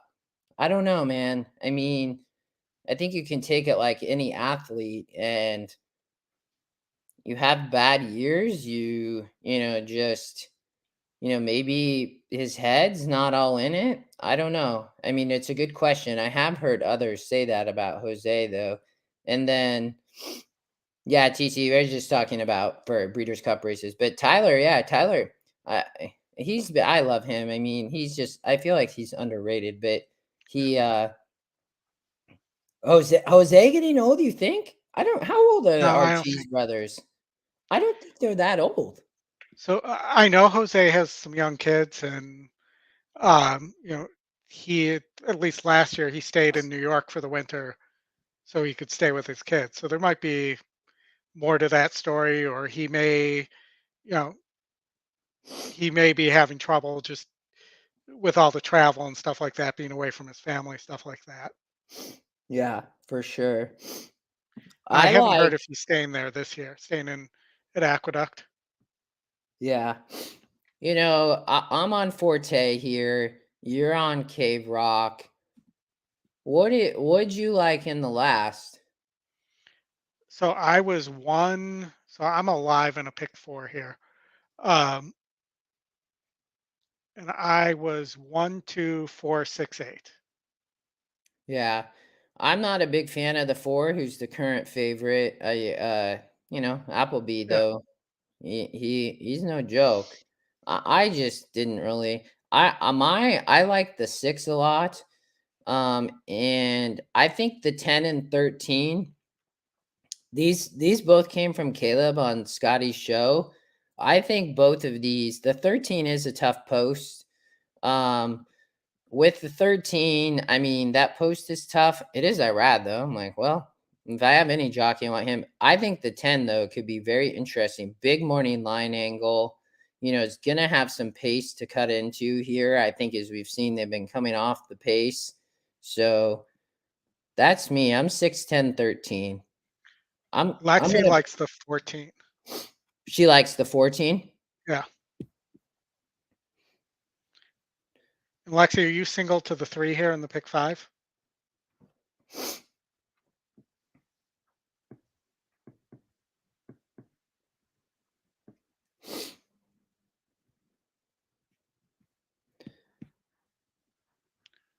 Interesting. Dylan Davis didn't travel, I guess. I'm guessing. So Velasquez is riding Webslinger in the last.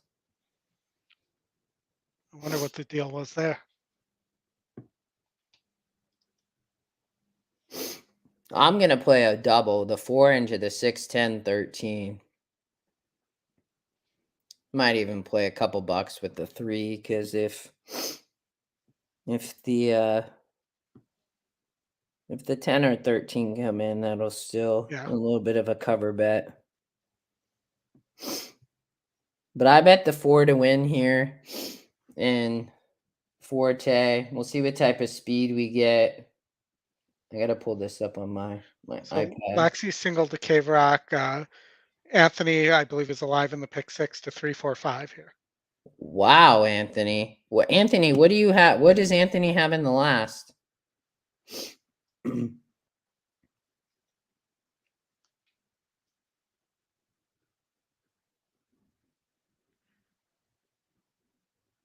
have the 15 in the last? 6 to 1 on the morning line. The 15, I don't think the 15, the 15 didn't get in. There is no 15. Or is that 1 and 5? No, because he's talking morning line. Yeah. You like the 3 over the 610 USMC over 46910. So Cox Rosario, what are you? Are you talking race 9? He's got to be talking about verifying. He is. Yeah. Yeah, Yeah. 6 to 1. he- Scotty liked verifying. Cox does not. And Cox doesn't. And I brought this up. I was listening to that interview with Cox, and he basically said this horse really isn't all that fast. He'll carry on, but I don't think he has enough here. We'll see. So in the last, Anthony has 1, 2, 3, 4, 6, 10, 13. 1, 2, 3, 4. I like it, Anthony. If you beat Cave Rock, I mean, either way, if you cash, that's gonna pay nice, man. I mean, I don't know how much was in that pool. We could double check, but if you beat Cave Rock here with the 4 or the 5, I mean the 5, I mean you're gonna be sitting on a massive ticket. It might be a pool scoop. No, I mean, that'll be a boom, man. I mean, the thing is people play such huge tickets on these days. Yeah, good luck, man. I'm rooting for the 4, so I'm rooting with you for the 4. Anthony, what was your whole ticket? Is it Anthony or Tony, by the way? Cox can train any beast of burden. I do think that I'm watching the feed right now. The 6 looks good. 4 looks good. I mean, they're both kind of just jogging together right now if others are watching. Yeah, I see that.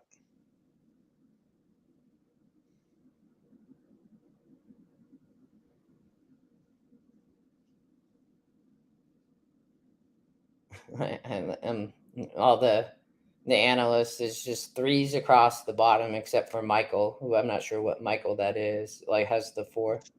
I know it's not me. Yeah. 931K in the pick 6 pool. Yeah, I mean, you beat Cave Rock here. That ticket's gonna pay tens of thousands, I would guess. Yeah. Depending, I mean, you're very far. You are spread massively. You are too, Lexi. So, and Tony and Lexi, or Anthony and Lexi, can I ask that if you do hit these, put them up on Twitter, tag E in it? Yeah, for sure. I hope you both hit. This will be incredible. Yeah. And so, Oldie, was Lexi single just to Cave Rock? Yeah. Okay, I see it there. So he played 3 by 3 by 3 by 3 by 3 by 6. And is the Keeneland pick 6 $2 or is it 20? It's not 20 cents, right? I think it's $1, but I don't know what it was today. No, I don't think I can see there.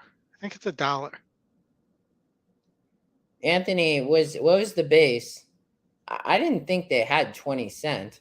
I mean, even if it was 50 cent. That's a 1 to buck. 2 right Oh, now. 20. Anthony said 50 cents. Lexi said a buck, but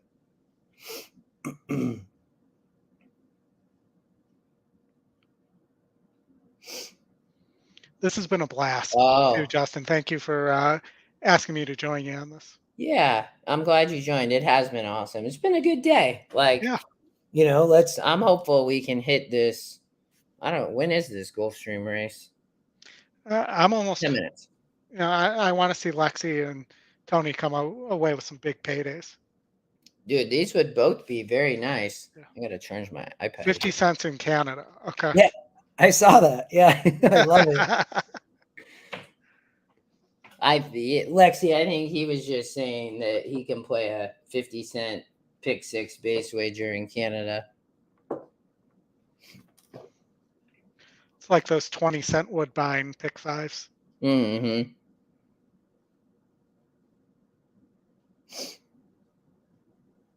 Lines haven't moved here much. No. Again, there's so much money in the pool at this point, it probably won't. Mm-hmm.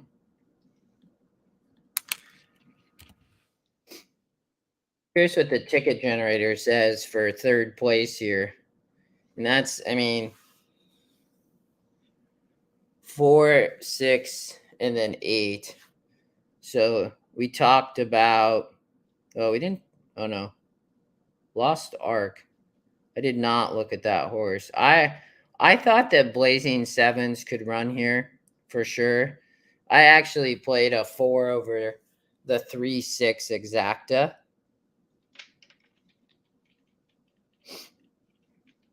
But I thought Blazing Sevens might run. Verifying. I should probably play a 4 over the 3-5-6 actually. But coming to the gate, it's going to be a good race. $2 million purse.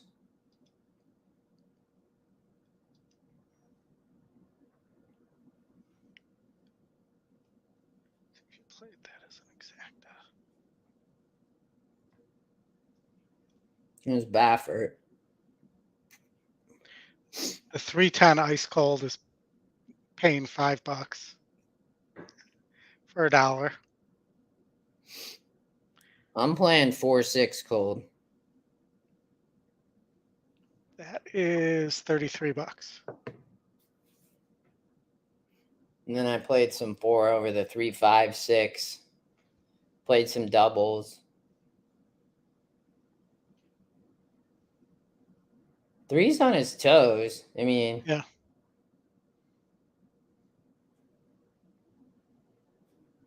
You also wonder with JJ, like, I mean, this is really, I mean, this is no joke. These are some nice horses.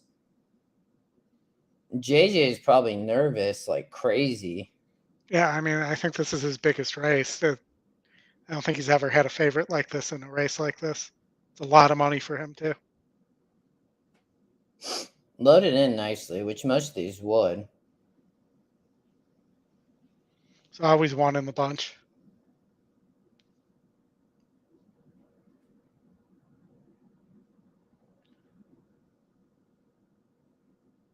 Who's the 10? Oh, 10's National Treasure. Took money. I mean, he wasn't taking money and finally started to.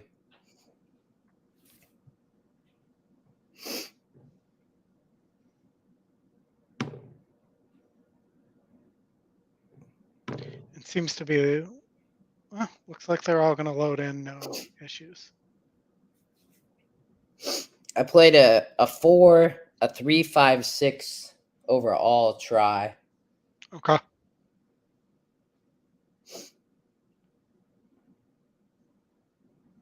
right, I think they got the 10 in this time. Wow, one. Look at that speed of one one. took a flyer, but I think the 3's just.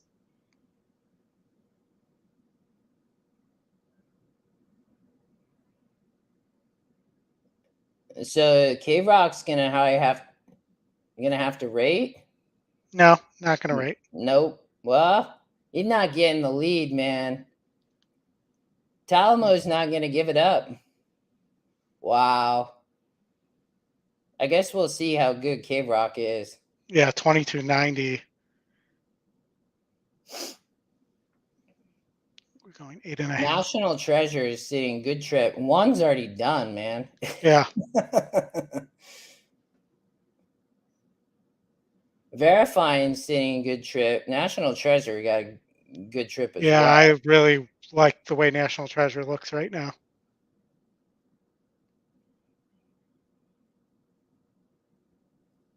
I think National Treasure might have this. Nobody else is coming. Forte is coming a little bit, but I don't know if with that Forte's coming. Yeah, Forte's coming. He's gonna have to weave through. I mean, Forte looks great here, man. I don't know what the 3 has left here. We're going to find out. Forte's gone. Nobody. Who's second? Come on, 6. Get up for second, 6. Cave Rock was game, but gonna get second. Wow. Yeah. Well, Well, Lexi, I hate to Lexi, do sorry, that. but Tony, Anthony, whichever one it is, I'm excited to see what your will pays are here. Wow, that's I wish not, I'm kicking myself. I wish I would have played. I thought that 4 boom. That's a boom, Anthony. Yeah. I liked Forte over Cave Rock there. I wish I would have played 4-10 in the last and then played 4 there. But congrats, Anthony, for moving on. Lexi, that's a bummer. Great run by Forte. It's just another message for me to trust what I was doing, because I originally had Wonder Wheel single and I had 4-5. I had 3-4 here. And I talked myself out of it. Well, Irad gets his win. That's, Yep. Yeah. Telmo set that up perfectly for Irad. Mm-hmm.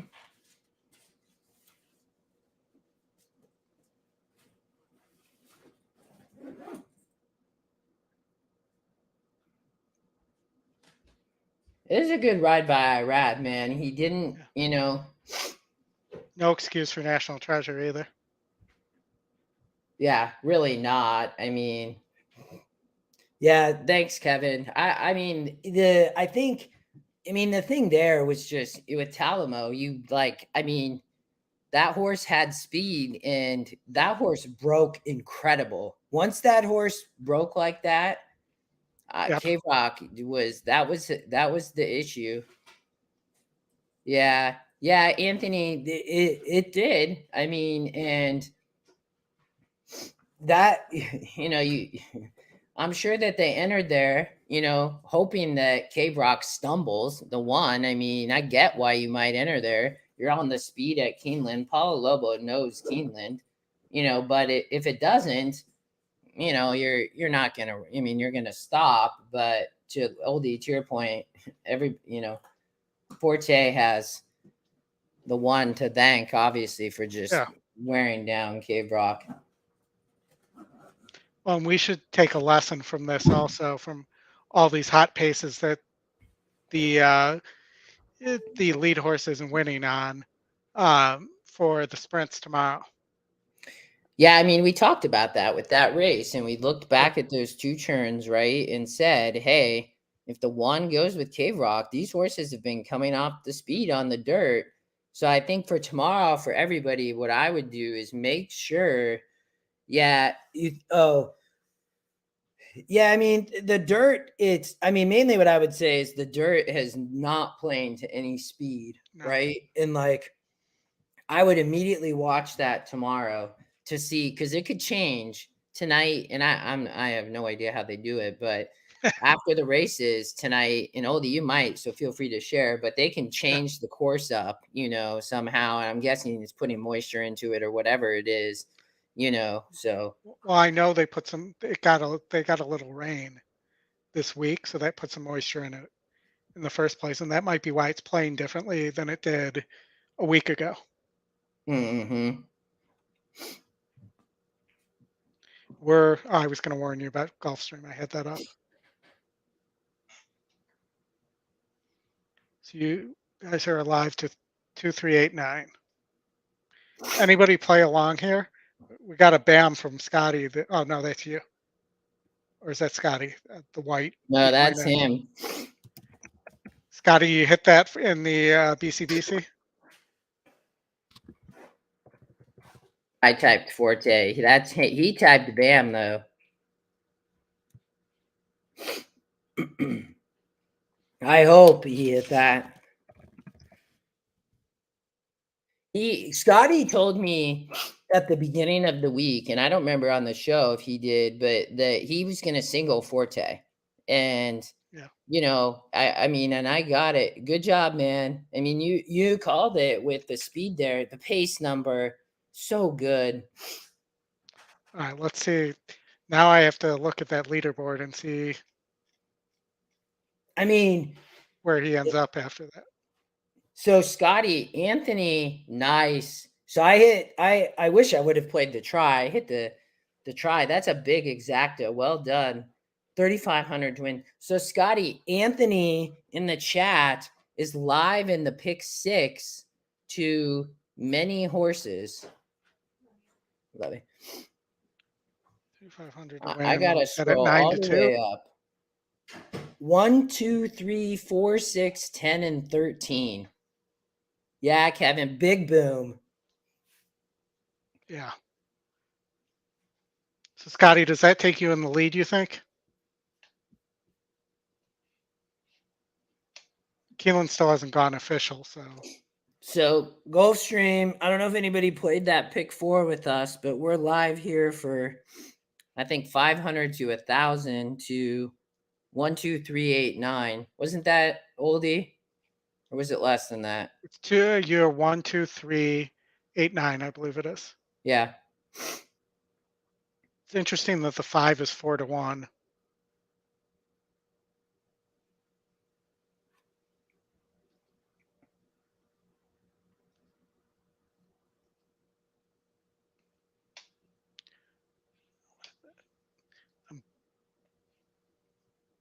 I really want to see Anthony's just went official too at Keeneland, so those will pay should be coming up in a minute too.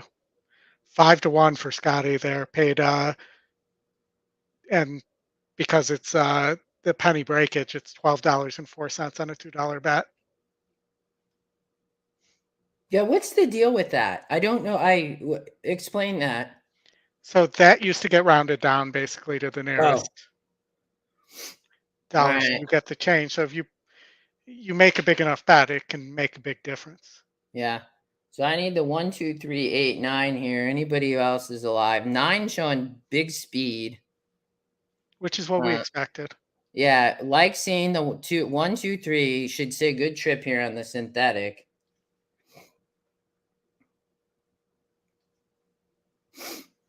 The 5 does scare me a little bit there. I would love to see him slow down, or he or she. I don't know who is on the 9, but the 5 scares me, but this is gonna be a hot pace. It's the most normal pace we've seen all day on the synthetic. Mm-hmm. Proof you can go faster than 26 seconds on the front end. I mean, the 9 here, they'll come now. There's the 8's flying. He's got a lot of horse. Yeah. I He's do gonna hang, not it have looks like. 5 or 7. The 5's getting it. The 5's gonna be tough here, man. Come on, 8. I don't know if the 8's gonna sustain that run though. Well, it would help if that horse wasn't bumping him. Come on, 8. Get up, baby. Nope. Nope. Doesn't Man, want to run straight either. he's coming, but not gonna happen. No, not quite. Man. Oh, that's rough. 1, 2, 3, 8, 9.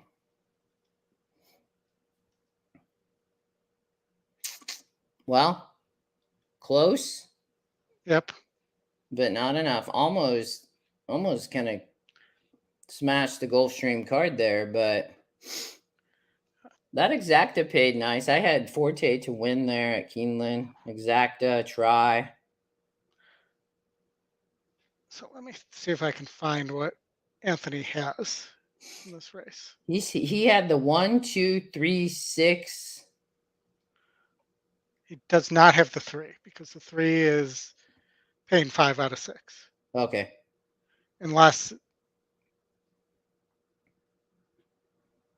it's a different pool in Canada. Let's see. That's Lexi. He says 1, 2, 3, 4, 6, 10, 13.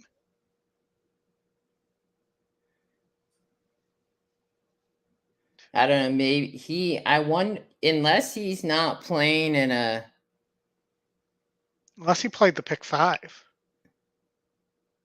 That would be 50 cents. Did you play in the pick 6 or the pick 5? The only thing I would say is unless he's not playing in a parimutuel pool or something. B-Mank, we'll talk about race 10 here in 1 second. Man, look at those pool scoopers with the 7 and 9. Yep.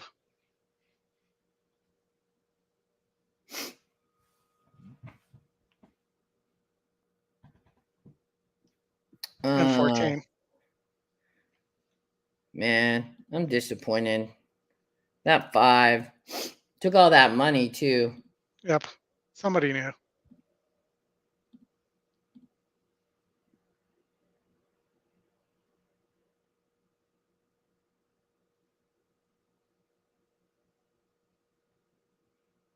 Well, it was 3 to 1, 10%.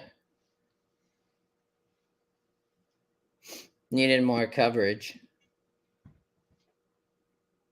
Oh, the 5 was the one that burned all the money. Look at that's why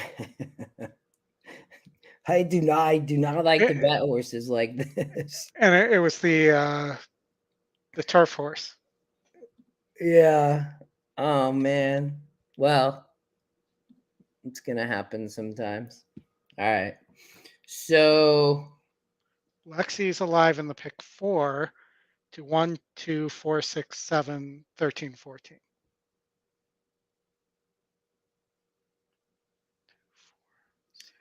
what does she have? 1, 2, 4, 6, 7, 13, 14. Go 7, Lexi. Actually, I want the 13 because I have the 13 and a bunch of doubles.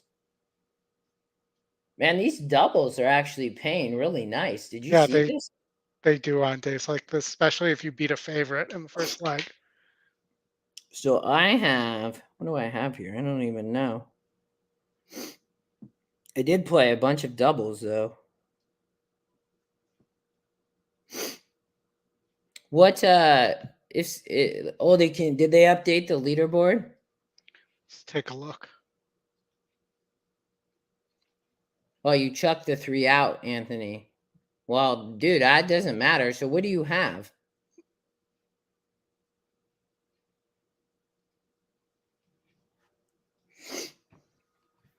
Oh, whatever you have, man. I'm wishing you all the luck in the world because, I mean, yeah, you'd have a pull scoop on that. But I'm hoping he has the pull scoop. So if it's the rest of the horses that were on that list. Yeah, I mean, scroll up and find it.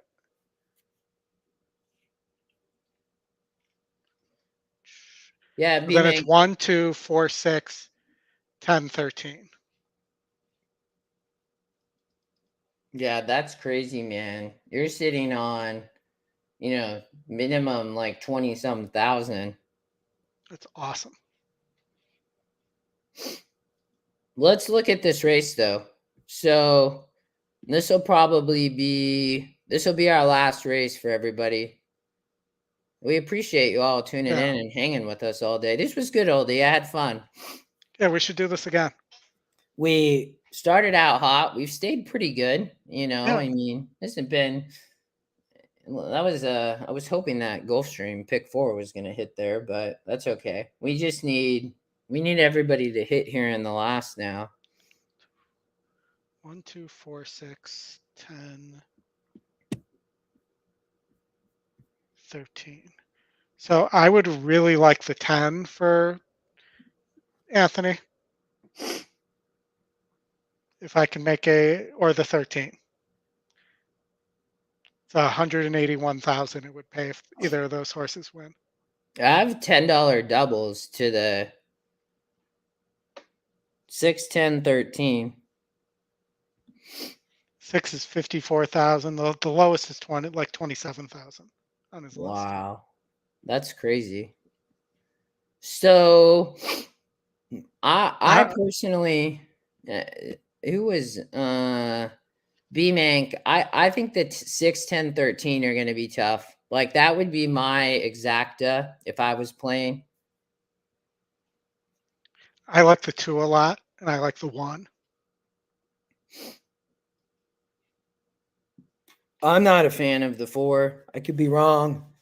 Silver Knot is top EquinEdge pick for Appleby. I would watch this horse in the paddock, is what I've heard. See what's going on. You know, the 4 is coming from overseas. I mean, it's a nice horse, you know, and, you know, won earlier. So I like the 13's a tough post, but, you know, you got Irad. Could he win back to back? Maybe. You also, you know, I think Rosario on the 6 is very interesting for sure. The second EquinEdge pick. Let me give you another one at a huge price. A bomber. So Battle of Normandy. It hasn't really caught dry turf, and it may be dry enough here, and it looks like it's working really sharp. I mean, you have Lascano, who's just an incredible turf jock. I mean, that he hits on bombs at New York all the time. I mean, this would be a bomb of bombs, but I would not be surprised here, though. I really wouldn't. I would not be surprised that bombs hit in all top 3 spots. So Scotty is now in 5th with his second entry. He's played 4 of the minimum bets. And I'm trying to find his other entry. It's not showing anywhere in like the top 20. He's in range there. He's about 10,000 behind Chad Gray and Dave Portney. Yeah. Scotty, Lexi singled the 3, so she is not alive. Yeah, I'm with you on the 6, Scotty. We talked a lot about Rosario here, and the winner is Oldy. I think, if I remember correctly, has a great work report as well. Been looking grand in his gallops. That's the words in there. But 4-star works. Yeah.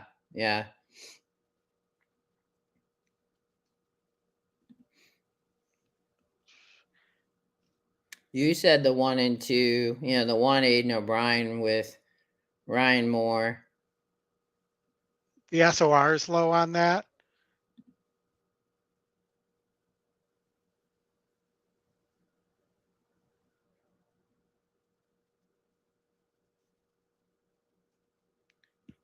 I don't know if this horse can win.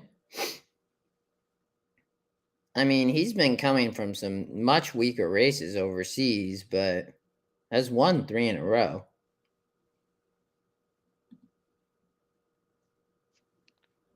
I'm surprised that Silver Knot is the favorite, to be honest. I'm kind of surprised too, because it's American money, but keep in mind Appleby won race 6, so that may be affecting this race. Yeah. Kevin, of course, we're glad to be here with all of you. And, glad to see some people in. Yeah, Meditate was my second pick there, Anthony, but good call. That was great.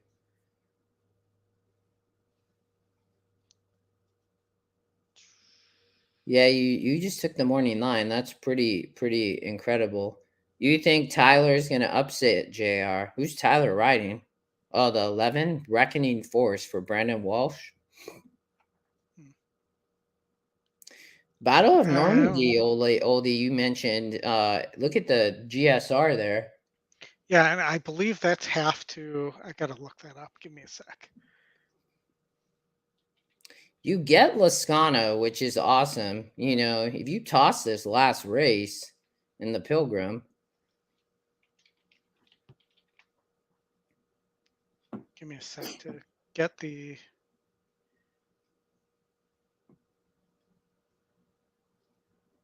This has been a great day, though. I'm glad you all joined with us. You like the 13, Lexi?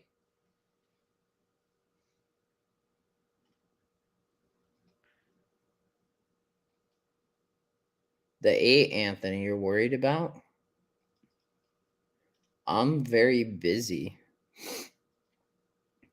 I mean, is at its morning line 13%. I mean, I get it for sure. I mean, Chad Brown, Flavian Pratt. Mm-hmm. I mean, I get it. Just with the being in the race with those two.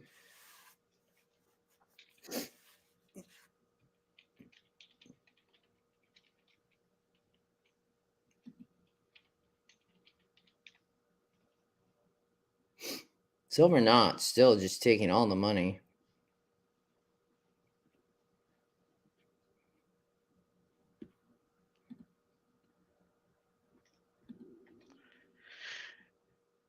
I'm struggling to find it, but I'm pretty sure Battle of Normandy is half to a grade 1 winner on turf.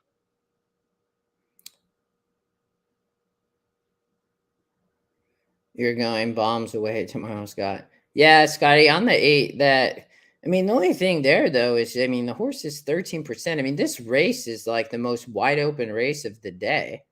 Mm-hmm. This is the crazy value. Caleb on Tuesday's show called out Webslinger, and Dylan Davis is not riding. Velasquez is riding.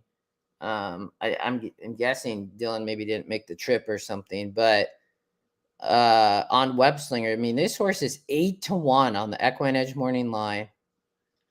The 4th favorite, and is currently 36-1. Cassie already won the race with Gaff. He's already got a Breeders' Cup win today on the turf. Coming off the speed here. One last out here. This was just a stakes race, but at Monmouth, but came back as a 70. Wants 2 turns, gets it for the second time. I would this horse, you can't leave off any type of vertical bets, I would say. 14's going to have to send, right? Yeah, definitely. 3's going to be, which is with JJ. 3's going to be out there with Arietta. I think the speed here is going to be pretty intense.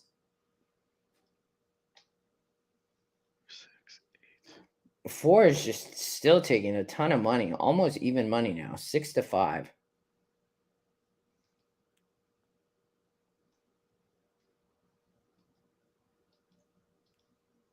Beautiful weather day at Keeneland.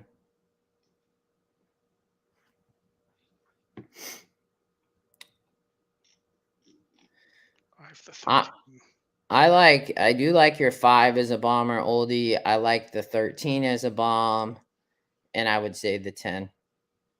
I'll probably play. I have a 5, 6, 10, 13. Probably play those a few different ways. Yeah, I'm working on a try right now.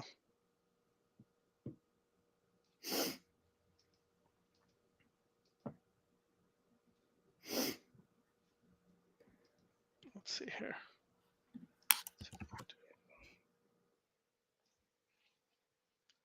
So people like the 13. I mean, it's the EquinEdge long shot with Irad.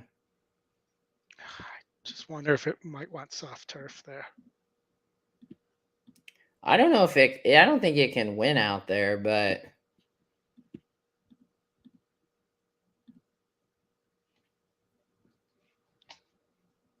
Yeah, why not?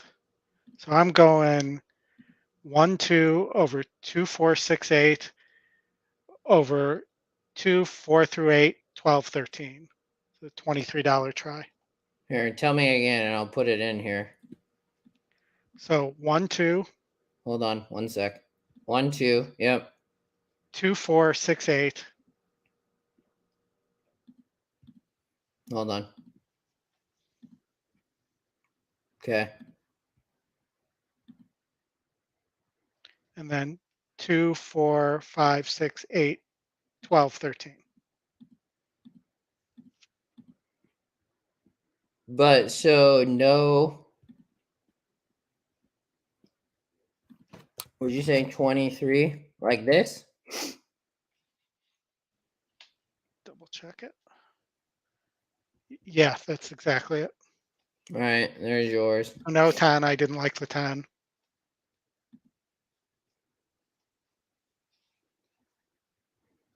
Caleb will probably be right and I'll be wrong, but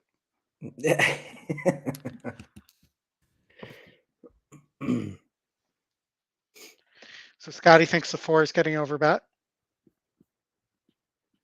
Yeah, I mean, I'm with you, Scotty. I don't love the 4 either. I to be honest, I think the 6 wins, or this could be all double-digit prices and all in the trifecta.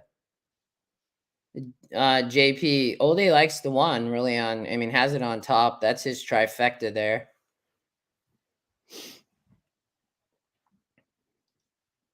I mean, Anthony, I think it'll be. We'll see. I mean, with the Silver Knot. I mean, we'll see the horses here. I would look at Silver Knot to see how he's doing in the paddock. I mean, he's got 2 handlers, which that's not surprising.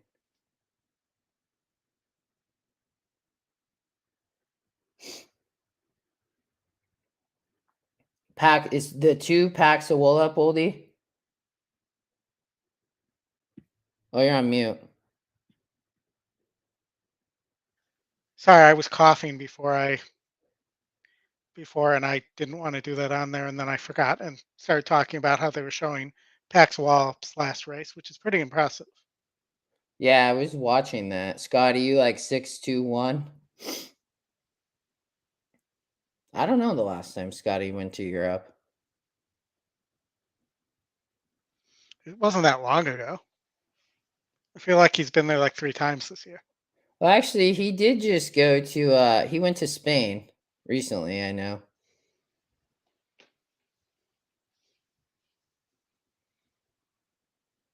He did some bullfighting over there.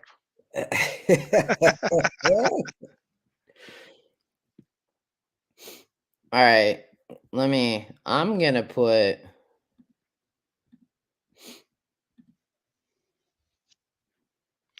Yes, thank you, Lexi. Please like the show and subscribe to the EquinEdge YouTube channel as well.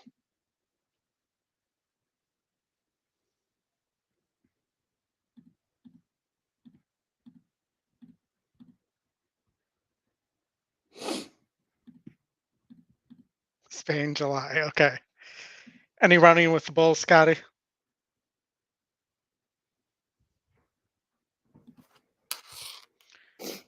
Or you drank wine and were only chased by the Bulls?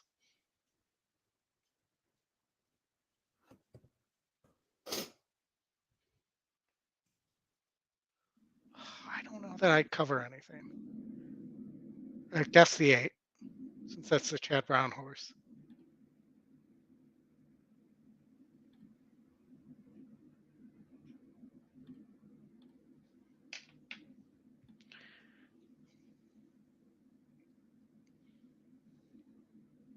So, Anthony, are you playing at home or are you somewhere where they're going to give you real cash. I'm asking that because you've seen Topher took down the Mahoning Valley jackpot earlier this week, and he did it in person at Canterbury and got it all in cash. Yeah, Scotty, it's been spot on. I do agree with you. It's really like a walking commercial for EE here. I mean, this is one of the toughest days of the year, and it's just nailing everything.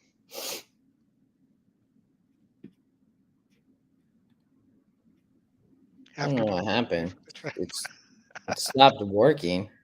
I think it's done so well it got tired.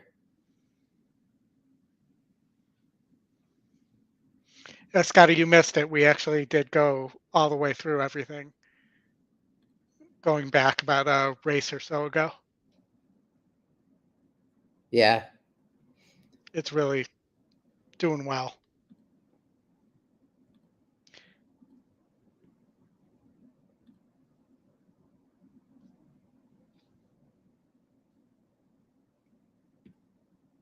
I was trying to put this try together, but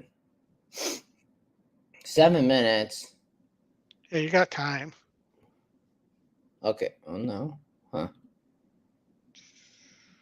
Laurel's done for the day.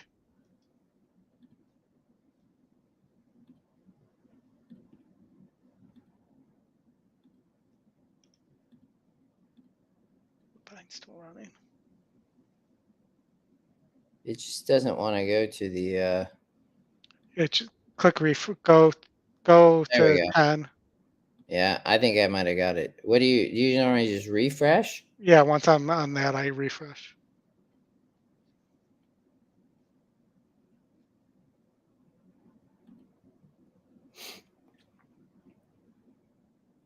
It like just doesn't... I'll try it this way maybe. It's like not there anymore. It may be so many people are logging into E right now and on that race. Might just need to be a little more patient. Tell me to be quiet anytime you want or shut up. No, you're a good man. Did who won the 4th race? Or yeah. Oh, well, San Anita. yeah, did the one win? Take a quick look. Pretty chalky, but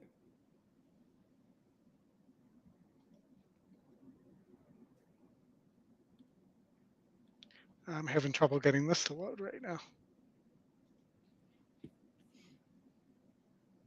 oh, it must be. Yeah, let me check through the 80 instead. Alan said the 1-1. Okay, it's really chalky, but Yeah. I wonder if EE must be. Yeah, all of a sudden the stuff in my intercom disappeared too. Scotty, EE's broken. We broke it. The system's doing so well that it broke. I mean, B-Mank, I like the 6. Oldy and Scotty like the 1 and 2. I don't know who I think Oldy likes the 1 on 2 on top. I don't know what Scotty likes. I like the 6 over, I also like the 10 and 13. I was going to try to put a trifecta. That's Oldy's trifecta.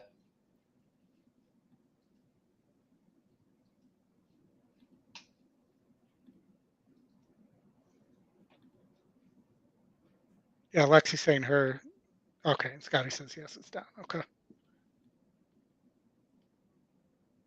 Oh, it's down. Okay. Justin, do you have like an express intercom? No. Meaning that you're like the E VIP? No express.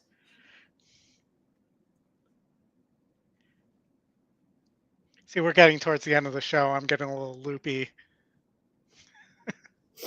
So I'm playing the 6 over the 1, 2, 4, 5, 8, 10, 13. Over the 1, 2, 4, 5, 8, 10, 13. $21. Well, Michael likes the 10. Yeah, I don't know who he is, but oh, it's back up. Okay. okay. And I want to say, having done this with Justin now once, I have a lot of respect for Scotty's ability to keep this thing rolling and his ability to host this too. It's crazy, man. Tony's asking again if we're doing a show tomorrow. I can't. I got the kids and I have plans, else I would. I'll be around though. Maybe I'll probably be on Twitter.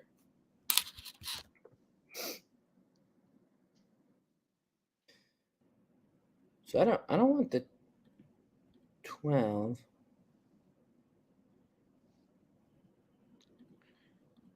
12. That's my trifecta. Well, I Yeah. guess I had the 7 in there too. For 28. 6 really isn't taking money either. And then I'm going to put the 6 in second as well, I think. Yeah, I do see that about the 6 not taking money. I don't know. This is where I landed that as my top pick. That's awesome, Stuart. Can you tell us about that ticket a little bit?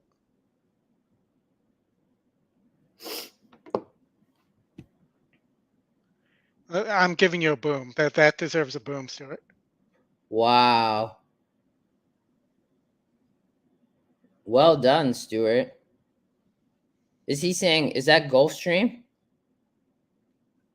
I'm guessing that's what it is, because I'm not. Golden Gate wouldn't be at the payment point for the pick 5 or past the pick 5. That's a boom, Stuart. Well done. What? But I don't know if Gulfstream was that big. Oh, it was Gulfstream. It Very was nice. huge, remember? Yeah, I mean like I could see it paid that good. It paid 1,000 in the pick 4, and it was an 18-1 shot, so that makes sense. Yeah, I mean I could see that. Very nice, Stuart. That's huge.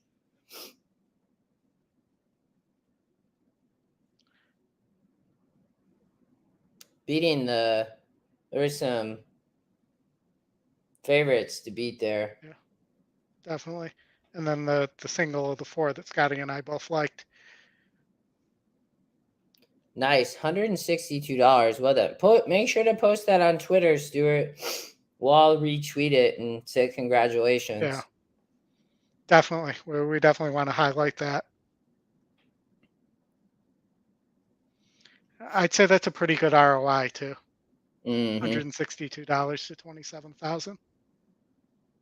Yeah, Anthony, on the 10, you're right. I mean, that's where I think that the 10 for sure has potential. And look at the morning line odds there. That's insane. 8-1. I mean, nobody's really seen, the system is seeing this horse very clearly. Well, but it also was running in a non-graded stakes. I think that's part of the reason why. Yes. Yeah, for sure. I mean, they're just not giving it credit where the system is not discounting the horse for other reasons, obviously. Well, it's been fun. All good luck, Anthony. Yeah, it's been awesome. Anybody else is alive. I want to say thank you to Justin again. Oh, we have our friends back too with their spam. Oh, I'll put them back in timeout. All right, back in timeout. 36,000, brother. Oh, geez, man. Well, we forgot done. about all the 4 out of 5s. All right, they're loaded. Someone's going on in there. The 2 was not happy.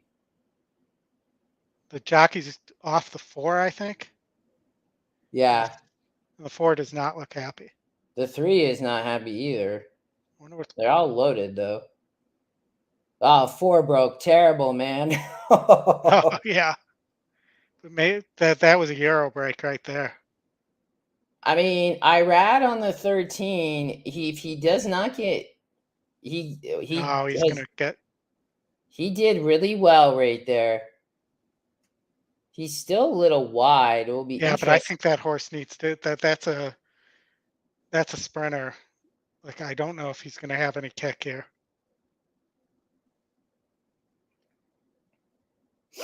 Rosario's in the back where I expected on the 6. Two's He's about just, right where I thought.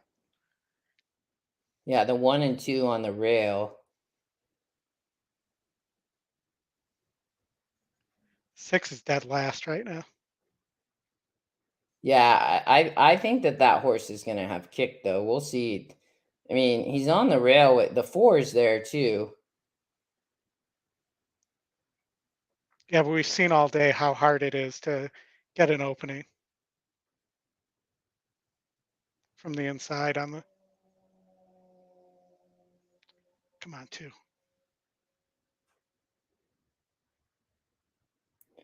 Nope.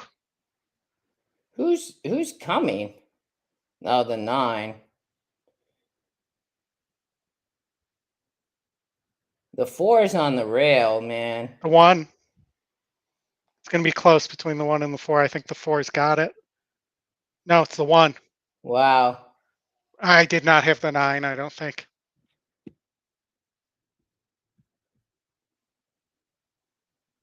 You remember what what I played, Justin?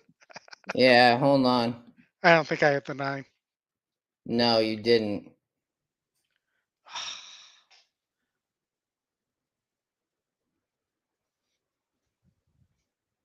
Well, Anthony, that's an incredible hit, brother. I mean, the 4 was much the best. That was I mean, look at that horse ride the rail. Wow. That was a terrible start by the Yeah. 4. No doubt, much the best.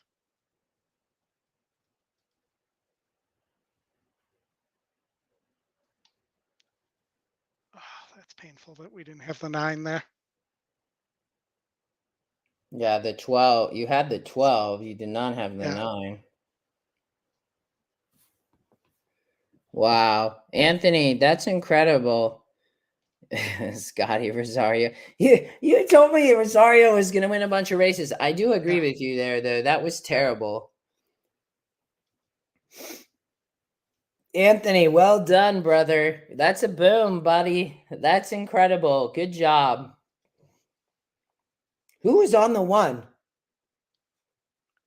Oh, it's Ryan Moore. Oh, so look at the Euro, man. Euro's dominated today. Ooh, I don't know. The 4 got it. No? Just I don't posted. It know looked like that. in that. It looked Yeah. there. I saw that. I think we don't know where the. Yeah. I don't think that was a great view there, but And the 5 did run too. Just ended up in 5th. 26,000, Anthony. Nicely done. Yeah, 1 did win. Stuart, nicely done. Incredible job. $160 means 0 taxes, Donald. That's true, right? Yeah, Rosario was way back, and then I don't even know. I think Goldie, like you said, I mean, he wasn't gonna. You Not look in at fields this size. You're not gonna. Well, look at the 1 and 4. I mean, just the European jocks, man, did a great job here of waiting and positioning well, and then just came through on the inside. Well, and keep in mind that they're regularly running in 20, 30 horse fields. Yeah, yeah. I can't believe the 4 got up the rail there. That was incredible.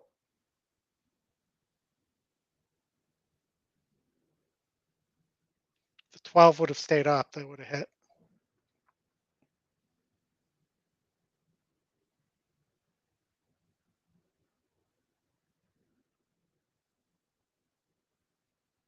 That was close at the end. Yeah. Lexi, thank you. Anthony.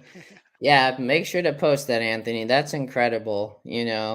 Yeah, I think tomorrow, I mean, the Euros smoked the Americans today on the Yeah. grass for sure. Other than well, Gaffleon was on the turf, right? I'm trying to Yeah, remember. Yeah. that was no, that was not on the turf. That was the Oh, that was on the dirt. You're right. yeah. Yeah. Yeah. All right, brother. It was a pleasure. We will do this Yeah. again. Anthony, congrats. Everybody, I hope you did well today. That was a good day. Very exciting. Scotty, good luck tomorrow. We no show tomorrow. I wish everybody luck. Show on Sunday. Scotty will have a show on Sunday. And yeah, Jason, thanks for coming. But Scotty has, I think, golden hour on Sunday. Oldie, And anything?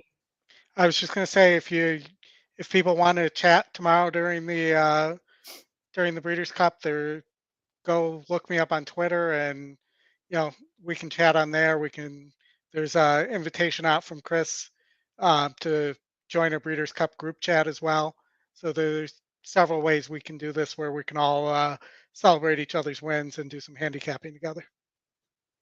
Yeah, well done today. Thanks for coming. It was awesome. I hope everybody has a great Breeders' Cup tomorrow. We keep winning. Scotty, keep winning. Everybody else, congrats on the pick fives, and we will see everybody soon. Have a great weekend. Yeah, thank you, everybody. Thanks, all.